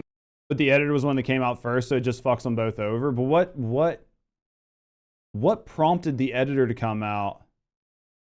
VTuber community is actually, it's in a really bad, it's definitely tough. I mean, yeah, it's a very hard, very competitive place to be in. I mean, you can watch Tectone and just see the amount of drama that Tectone's able to cover from just within the space. So the editor was the first one to come out. Why did the editor come out? Because if the editor was the first one to say anything about contract negotiations, that is a huge red flag. Because there was no reason for that to happen. I can see 3 useful responses. Blame Red and say he's fired for overstepping. Let Red take the blame, protect the brand, do nothing. Those are your 3 choices. I think let Red take the blame and protect the brand is the best choice, but you need Red to be on board. If you try to force that without Red being on board, you're fucked. She had enough of them all shit talking and limiting her to work with only Cinder, but she wasn't limited to only work with Cinder. And that DM was in January. Like, if we go back, those DMs were in January of this year, and it's April of this year. I mean, I understand what you're saying, Anthony, but I don't think that... I think that her trying, like, Red trying to sign Nano on as an exclusive artist isn't enough reason for the artist to go public with everything that happened in the conversation. You do that for the sake of your partner's career? I mean, you would, but it's not... Didn't they break up or whatever? So aren't they not together? But yeah, I think that it's very interesting that those DMs that were shown, I think, were from like January of this year. And this is all coming out in almost May. So like 4 months later, this is all coming out. Nowhere off the top rope. This was out of nowhere with a steel chair from the top rope. This was an absolute bomb of a response. As you can see, 95,000 likes versus 13,000 likes on the apology tweet. Absolute devastation. Let's look at a couple more VTubers here. And also I want to mention too, Shy Lily is a big part of Gamersups, who, by the way, Cinder is a partial owner of. So coming out to basically slam a person who is a partial owner How people are as human and how they weaponize other people or the internet and how it should stop. Oh, for sure. of a company you work pretty For sure. pretty regularly with. That is a ballsy move, and man, she must look pretty stupid right now. Sinder, that is, for everything going on here. Here's Vebe saying, the old classic shift, the blame onto the boyfriend, fake a breakup, come back single and in therapy, and then capitalize on what's left of your community. They deserve better. Then you have Nanners commenting on this, saying, I've seen Silver receive so much harassment and unfair comparisons to you over the years, and she just tanked it. Minded her business and never once tried to sabotage your success or tear you down. Deflecting and outright lying several times in this response instead of fully owning up to your mistakes is insulting to everyone. I can't help but feel very frustrated on behalf of my friend and everyone who was on the receiving end of so much unnecessary stress, largely due to the choices you made. They handled the situation with much more grace than you decided to, and they deserve better. The weird backhanded remark you made the first time we ever met last year stuck with me, and now it makes a lot more sense knowing that From what Rev just said, Shy Lily's response might be a contract violation. What do you mean? that this is apparently how you normally view and treat people. I hope you can learn from this and realize it's way easier to be kind and to be happy for your success as well as the success of others. And here's a comment from Megalodon VT commenting on this, saying, I've seen Silver receive so much, saying, Oh, Shy Lily's was the big one. Yo, what up, Hurt? Live stream, want to say thank you for the sharing guide. So much fun to play. Yo, I appreciate you, mate. Typically, we play First Descendant, but we had some people ask us to weigh in on this, so figured we might as well weigh in a little bit. But yo, hopefully you're enjoying First Descendant and the guide really helped. Hopefully you're enjoying the other content we put out. Try to help you guys out. Thanks for stopping by, yo. I appreciate you. I think she said in the doc that she felt she had to say something because she thought Cinders was close. Felt holding on to the secrets that Red shared about not working with him anymore, only Cinders. Rev said Shy Lily worked or represented a company that Cinder owned. It just depends on what they're what's like put there, right? 900 hours, you're fucking killing it then. I don't understand why people love to cause drama on those VTubers. I mean, a lot of it is like self-inflicted harm, and a lot of it is just within the space. I think that at the highest scales, VTubing is very, very, very competitive. Very competitive. And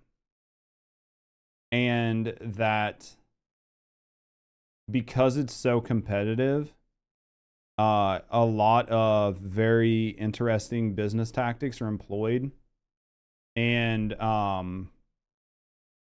they're used in ways that people just aren't aware of. And then because VTubers have such like a vehement following, when things come out, their fan bases just react to them in a very very overbearing way, because they feel so connected to the content creators. Because I hate to say it,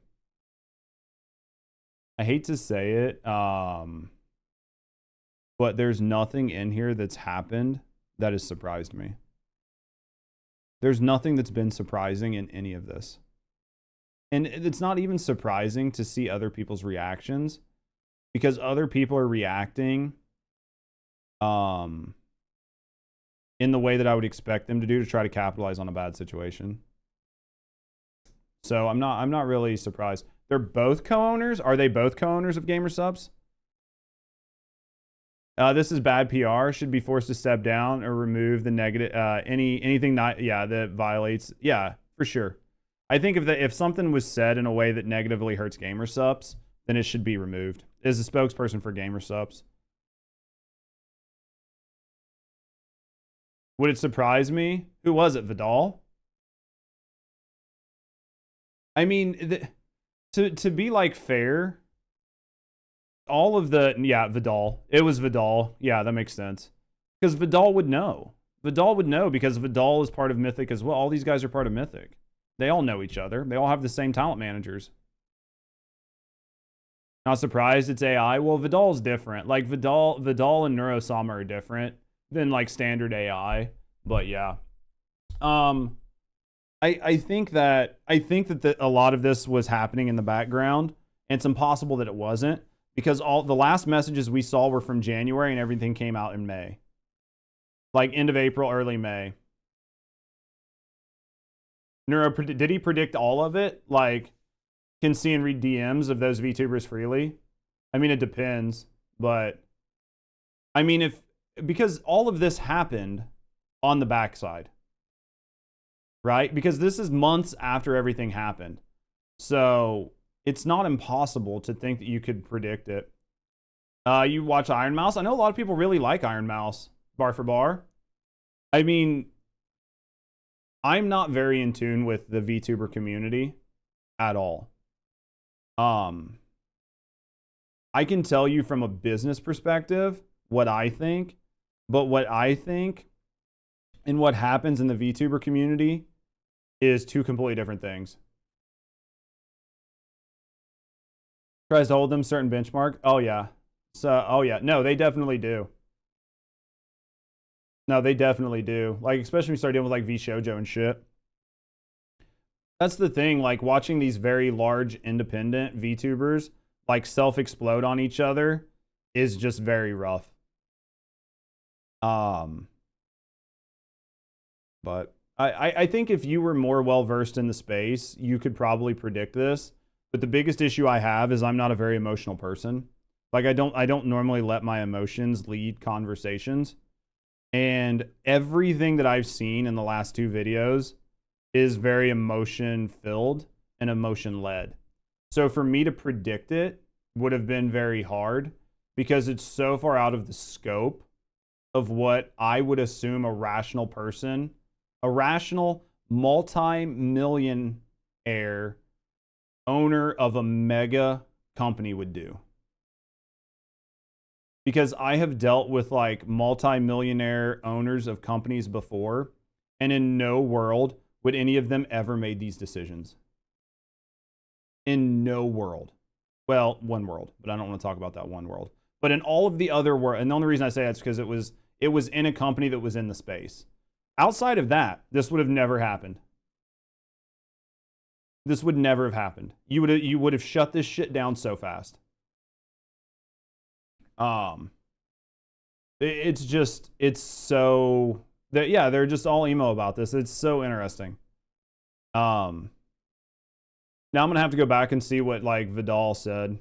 From Megalodon VT saying, I looked up to you, man. Well, that was the first mistake. You shouldn't look up to anime girls on the internet. That's mistake number one, especially one who's a big breakout a couple years ago was doing a cover of a song about they're definitely not dealing in business. They definitely aren't. Basically giving top. That's pretty much all it was. But anyways, let's move on. Here's another one saying, as if boyfriend and girlfriend don't tell each other every single little thing. Are like all of these talents are all Mythic talents, right? Like every one of these isn't Megalodon part of Mythic too? Like basically every talent they've showed is part of Mythic, right? Kind of remind me of a guy I know when I was CEO of a $5 million company and was fired in under 6 months. It's a different world. Because even as somebody who has like a $5 million company, you're still going to feel some level of you're still going to feel like some level of connectedness to your employees because your company is small enough versus like a $500 million company where you're not going to give a shit. What is the age demo of VTubers? Very young. Very young. I would say. Everything that I've seen is it's a very young demographic. Or like incel gooners in their parents' basement. But typically it's a very young demo. Yeah, to Tereya's point, yeah. You don't think they're young? Just very old, 30 plus? You think so? You have 16 to 30 sometimes? I'd have to go back and look at demos. Because I feel like most of their demos were pretty young, honestly. So maybe I'm really off base on that. I could be really off base. I mean, maybe. Honestly, I don't have access to their demos anymore. With how parasocial they are, you don't think it's young individuals. You might be right, Hunt. You might actually be right with just how bad the parasocial is. Yeah, throw away money, spending 25. Yeah, I think you and Terea and Hunt, I think you guys are right. I think maybe I was off base on that comment. With all those donos, yeah. I think you guys might be right. It might just be all incels. To each their own, you guess? Oh yeah, for sure. I'm joking about them being all incels because I know we have like fans that are like, or friends that are like, that really consume VTuber content. And it like, to be like, oh, it's all incels or whatever is kind of like disrespectful in that sense. I think most of the people who like enjoy it are people who enjoy Eastern culture because it's a play on Eastern culture. Because that's really where VTubers kind of sprung up. And then they kind of migrated to the West, and then they were morphed into what Western VTubers are. Because like if you look at somebody like Iron Mouse is very wholesome. Generalization from the internet, right? I think that like if you look at somebody like Iron Mouse or somebody like that, or like some of the VShojo ones, like a lot of these people are like very good, wholesome content creators. And then you have like the other handful who are like OnlyFans girls that keep getting banned because they show too many hips, like too much hips or whatever. Do you see what I mean? And like the anonymity. Oh yeah, there's a lot of reasons to VTube. Degens, yeah.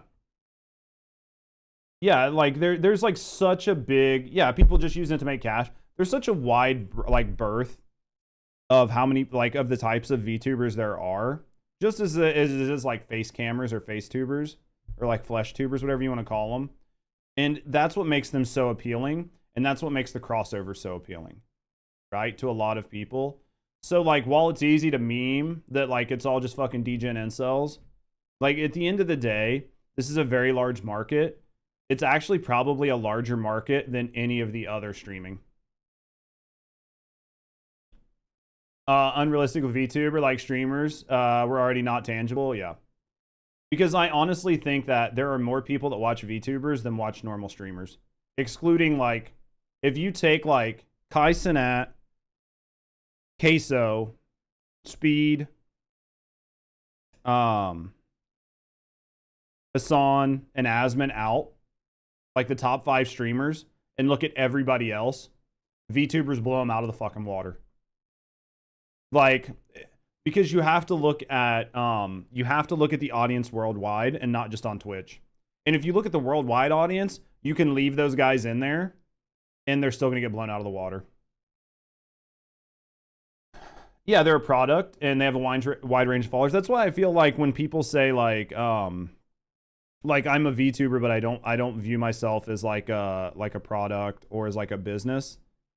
I mean, I feel like it's really hard to say that because you are going out of your way to create something that is not real.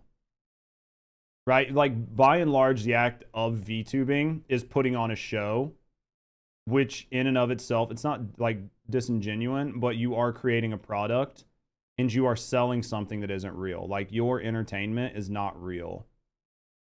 Is totally a product, yeah. It's about making a good debut, yeah, preserving anonymity. Can pop up later after quitting. No, it's 100%. That's 100% is like making debuts and retiring properly. Right? If you do a good debut and you retire properly, you can always come back as somebody else within the industry. Sorry if I sneezed in your ear.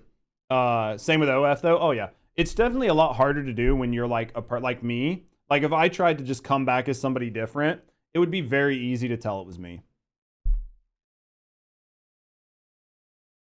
Oh yeah, and go nude later and retire? Absolutely. You are blaming him to save yourself. I am disappointed in both of you. Shame on you for the pain you have caused. You VTubing is no different than a content creator having an avatar. I don't understand. I want to say that I don't understand VTubing in the same way that I understand non-VTubing, but I think that I would be lying to myself if I said that. Yeah. Having like an avatar or something like that. I think it's very similar. I think that it is very easy. And dreads, opposite of the suit, yeah. Except for the amount of money you put in. Yeah. I think that thinking about streaming really shades everything. Because I don't see the appeal of watching like VTubers stream. Because I can't really see their reactions the same way I can like an actual person. But I don't really watch a lot of Twitch streams anymore in general anyway. I consume a lot more YouTube content. And I can see the appeal of watching a VTuber on YouTube because it's more like watching an animated character or like an anime or a show. And because I think that VTubers get a free pass on being more extreme in their emotions, which creates a better show, right? Like if you, yeah, no, I appreciate you, man. I think that if you were to be like super like animated and shit as like a person, it's kind of off-putting to watch. But I think if a VTuber does it, it's kind of like watching anime, and I'm fine with it. Does that make sense? All your friends, just so you can be the best. Suck, Levick. Makes sense. One more here from Sorry saying, Sorry's another mythic talent. Mistakes, jealousy, and losing control are understandable. You can grow from them. I'm pretty sure everybody they showed were mythic talents. Betrayal is different. It shows you're willing to sacrifice close friends whenever it's convenient, and no business should ever justify that. Yeah, I think like some suspending reality helps promote the product of the show. I agree that 100%. And I think people typically come to watch a YouTube video, like if they're watching it for entertainment and not for like information, being able to suspend reality and just enjoy the show and feel the emotions that are there is what people actually want from their entertainment.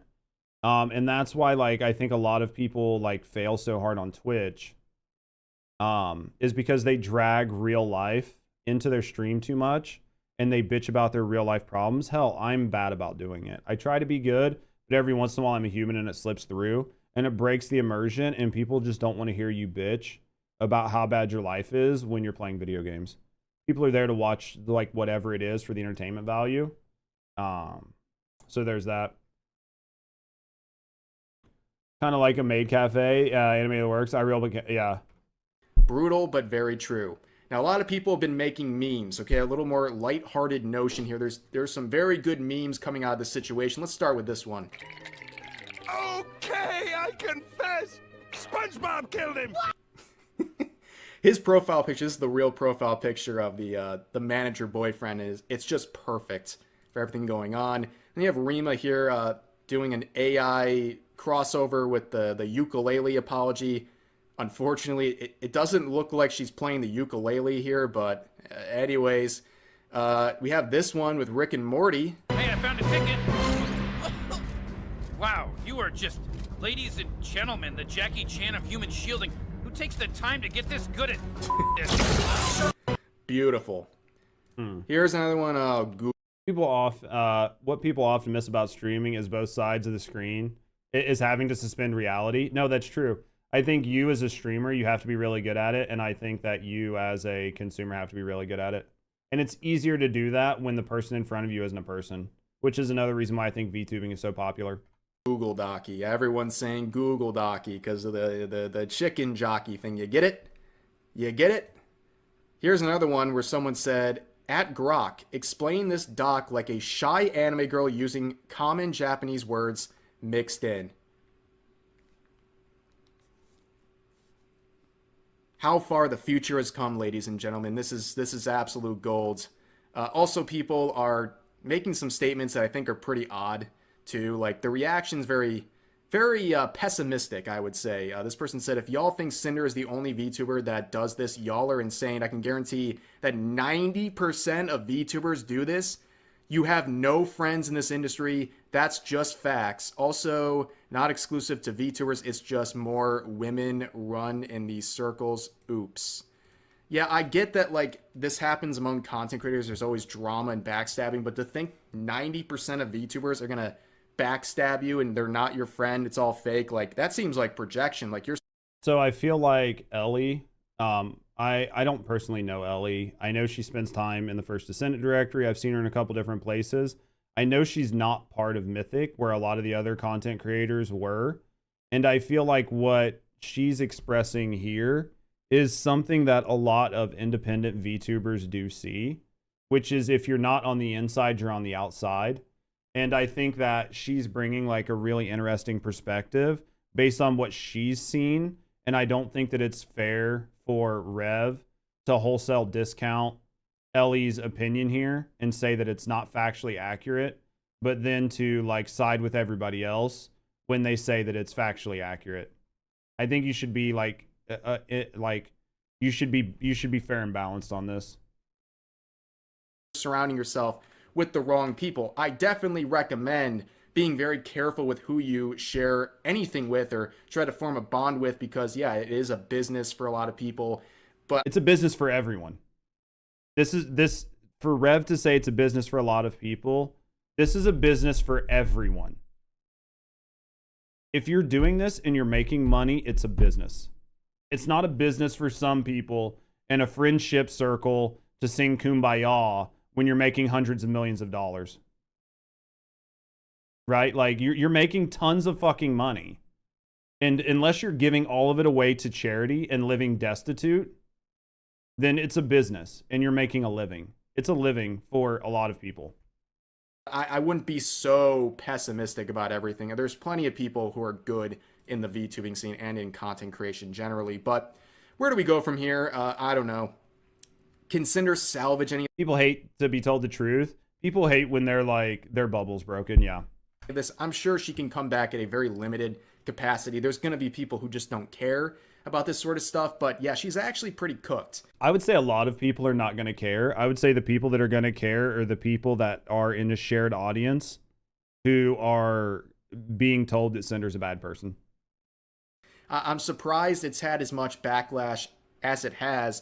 Not just the fans going, but also all of her former friends and former collaborators. I mean, everyone's come out of the woodwork to publicly denounce her, and I think it's pretty deserved, and that's it for now. So as always, feel free to share your thoughts about today's topics in the comment section down below. Hope you guys enjoyed the video, and I'll see you next time. All right, guys. So yeah, it's definitely going to be interesting. I feel like I tried to give a good measured take on everything, and hopefully you guys kind of understand where I was coming from on a lot of this. I'm sure that I'm going to hold some pretty unpopular opinions. Drinking out of cups, being a bitch. I'm sure I'm going to hold some pretty unpopular opinions. And hopefully it's not too bad, but thank you guys for like hanging out and listening to my thoughts on this as like a business guy weighing in on some drama I have absolutely no knowledge on. So thanks for that. All right, guys, let me go use the bathroom and get a drink, and I guess we'll go play some First Descendant for a little while. We'll play some First Descendant for maybe like an hour, and then unfortunately, if I do decide that I want to put those on YouTube, we're going to need to spend like hours editing those. Because they are way too long. And I have another video that I have to edit. Man, I got tons of stuff. We'll play some First Descendant for, well, I don't know. Give me a second, guys. Give me a second to come back. Just give me a minute. Because I need to look at the time.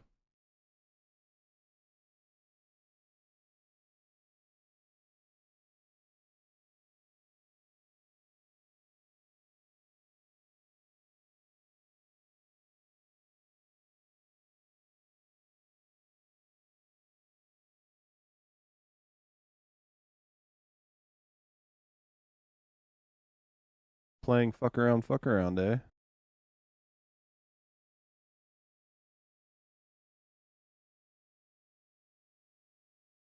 Give it to daddy.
All right, guys.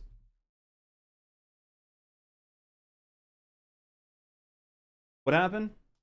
Are you gonna go over the skins? Yeah, let me go look at the skins really quick. Wait, let me check. What'd I miss? Can never hate. All right, let's go look at the skins. Did you get your Frostwatcher pieces? Yeah, we got everything. Let me switch over to First Descendant.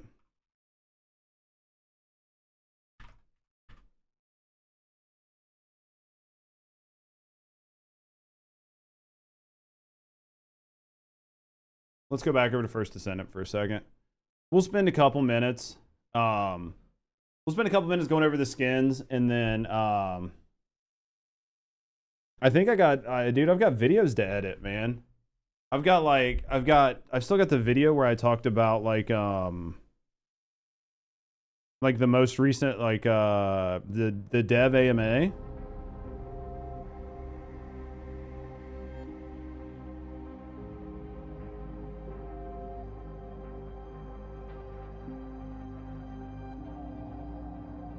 So, all right, let me get in here. Let's look at these. I know quite a few people actually bought them. Today was the final day for the AMA. I'm sure, like, Ecto's done a pretty good job, and a couple other people, Ecto and Hunt, and a couple people. Did you read today's AMA? No, I haven't. Is it good? Not much happened. Is there anything that I need from it? Should I just go over it today? Those new skins are fucking ugly. I mean, I don't think they're like crazy good. Some of them are okay. I know some people like them though. Shop.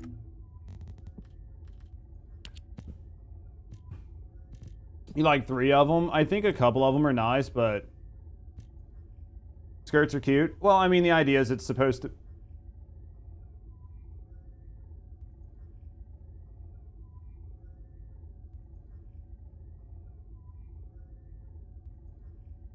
They also plan to make the Ice Maid fight longer. And they're also going to buff... they're also buffing everyone up. Going back on their old words. Well, I mean, basically from what we got from yesterday... Basically what we got from yesterday was they were doing the exact same... They're planning to scale the rewards. Interesting.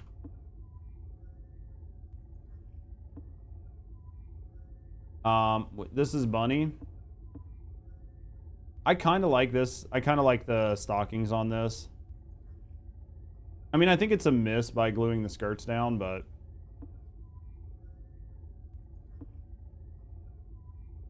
The Glay. Sharon. I mean, a lot of them are like very similar, right? This is Valby.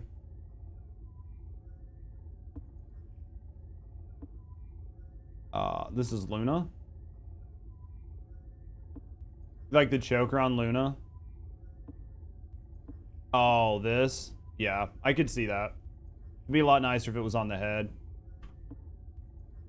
This is Haley.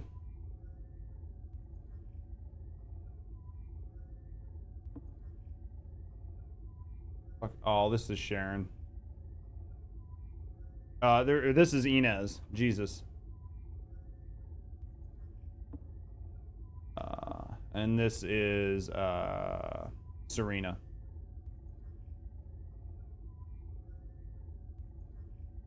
I would say if they don't have a timer, then they're probably not limited. I would say if they don't have a timer, then they're not limited, because they have to disclose if it's limited. Then they have a timer on the discount page. Then it might be the bundle. Because they did the same thing with, like, I think the swimsuits and stuff. You can still buy them, but you lost the bundle, right?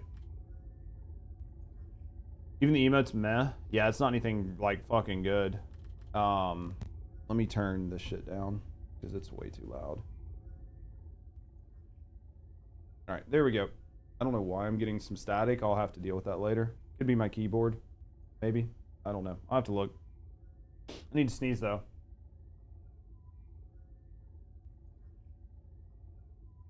The bundle's limited. I thought the bundle would be limited, but like the rest of it's not. No FOMO then? I mean, unless you just want to buy them all. That'd be my guess.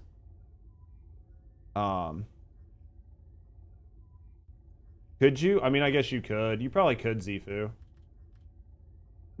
You probably could. I don't know. I'm not too excited for them. I know some people are, but I think they're okay. So it sounds like for the AMA side, from the AMA side, they're just going like, they're just going back on, they're just gonna buff everything, which they said in the other AMA is that they were gonna buff everybody. I think if you want them, I would just buy the ones you want. I think you're gonna be better off with that. I think you're gonna be better off buying the ones you want instead of the whole bundle, but at the end of the day, it's up to your finances. Yeah, I think that, I mean, we could always look at it. Now We could always look at it, and if it's worth having, on, like, I'm add ready. it.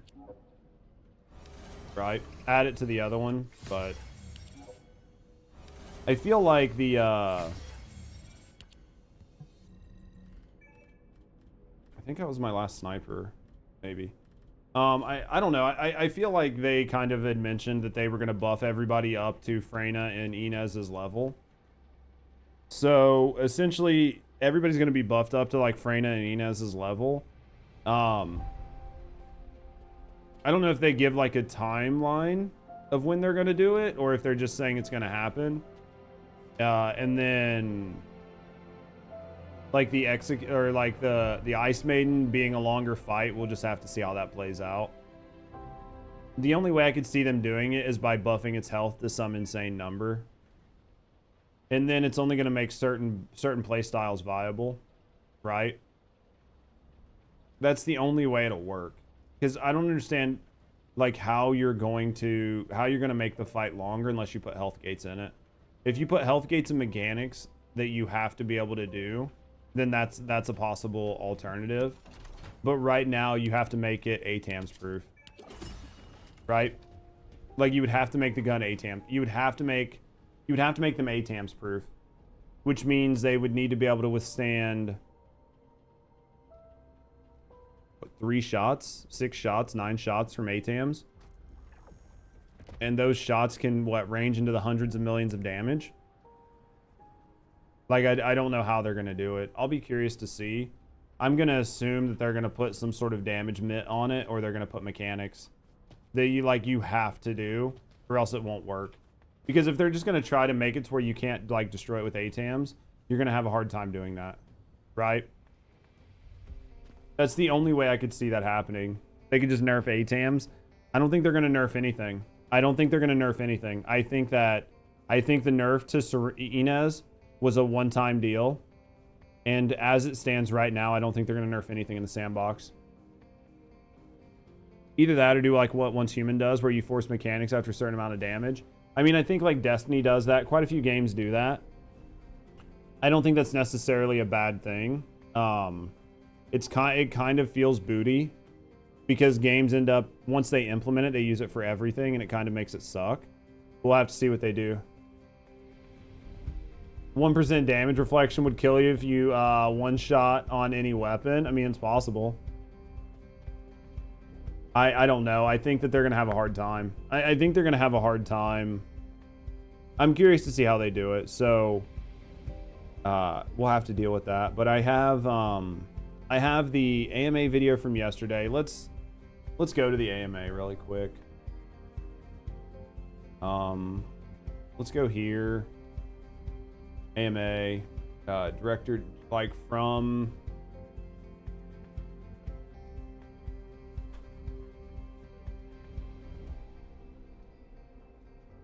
can't I just like, don't you just type in from?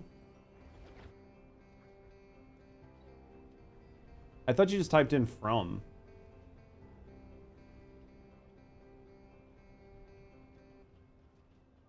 In Q&A. In dev Q&A. From. Isn't it from that you use? I guess you just type in Jew. TFD. Why is that not working? I thought you just typed in his name. Is it not Jew that was doing these?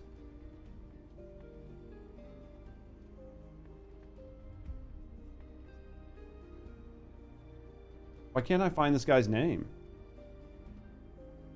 I'm like literally like my ability to Discord has went out the room. Yep. Appreciate you, Wordu. All right, let me try to figure this out. So we've got in dev Q&A, but from doesn't work. So I can't type in from to get who it is. It looks like it's Lee that did all the responding. And if I type in TFD, it doesn't bring up Lee. If I type in PD, it doesn't bring up Lee. If I type in Lee, it doesn't bring up Lee. Because I've got like in dev Q&A there. Do I need to go before in dev Q&A? Like, I feel like I'm just fucking big dumb at using Discord. I feel like I'm just dumb at using Discord. Okay. You guys can stop freaking out. I'm here now.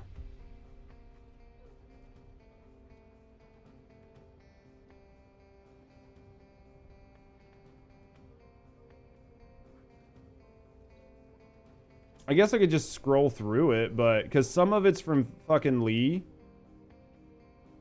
And some of it is from like, I think all of it is like is all of it from June? Like Lee? Is all of it from Lee?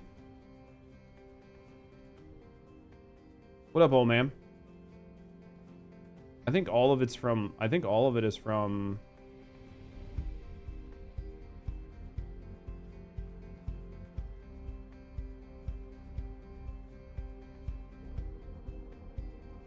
it must be from Lee, right?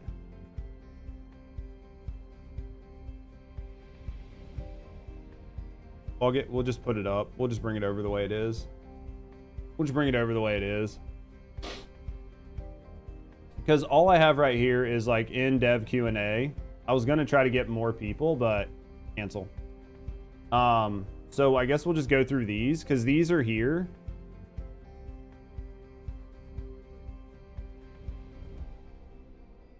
It looks like that's like the end of it. So we can just look at these last couple statements. I guess we'll just start down bottom and work our way back and just see what's in here. It's 6 p.m. so I have a meeting scheduled. Right? Or should we just start up here? It looks like, yeah, I guess we'll just start down here. I'm assuming this is probably everything.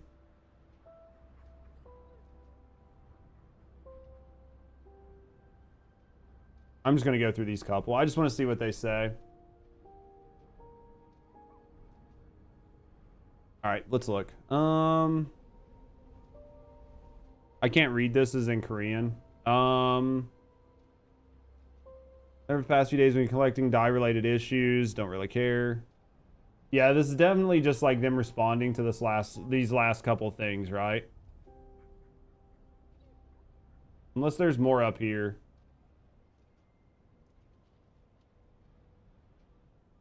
Doesn't look like it. All there is. Damn.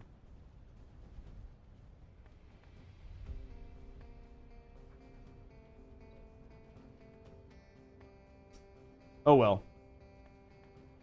Oh well. I'll read them all later. Alright guys. Unfortunately, I think that we've had like a really weird stream, and I think I'm probably just going to end it here so I can work on trying to get some editing done. And we'll be together tomorrow to try to do a little bit of grinding on First Descendant. But I want to thank you guys for hanging out. Thank you guys for enjoying yourselves. Thank you guys for the good conversation and the good chat. I do think I'm going to go ahead and end the stream here, but I do want to appreciate you guys for being here, for hanging out. I have a shitload of stuff I have to work on editing. Thank you guys for being here. We'll be live tomorrow with some more First Descendant. Thank you guys for all the love. Thank you guys for all the support. Thank you guys for always doing what you do. We'll be live tomorrow at our normal time. But as always, guys, have a great morning, noon, or night, wherever you are.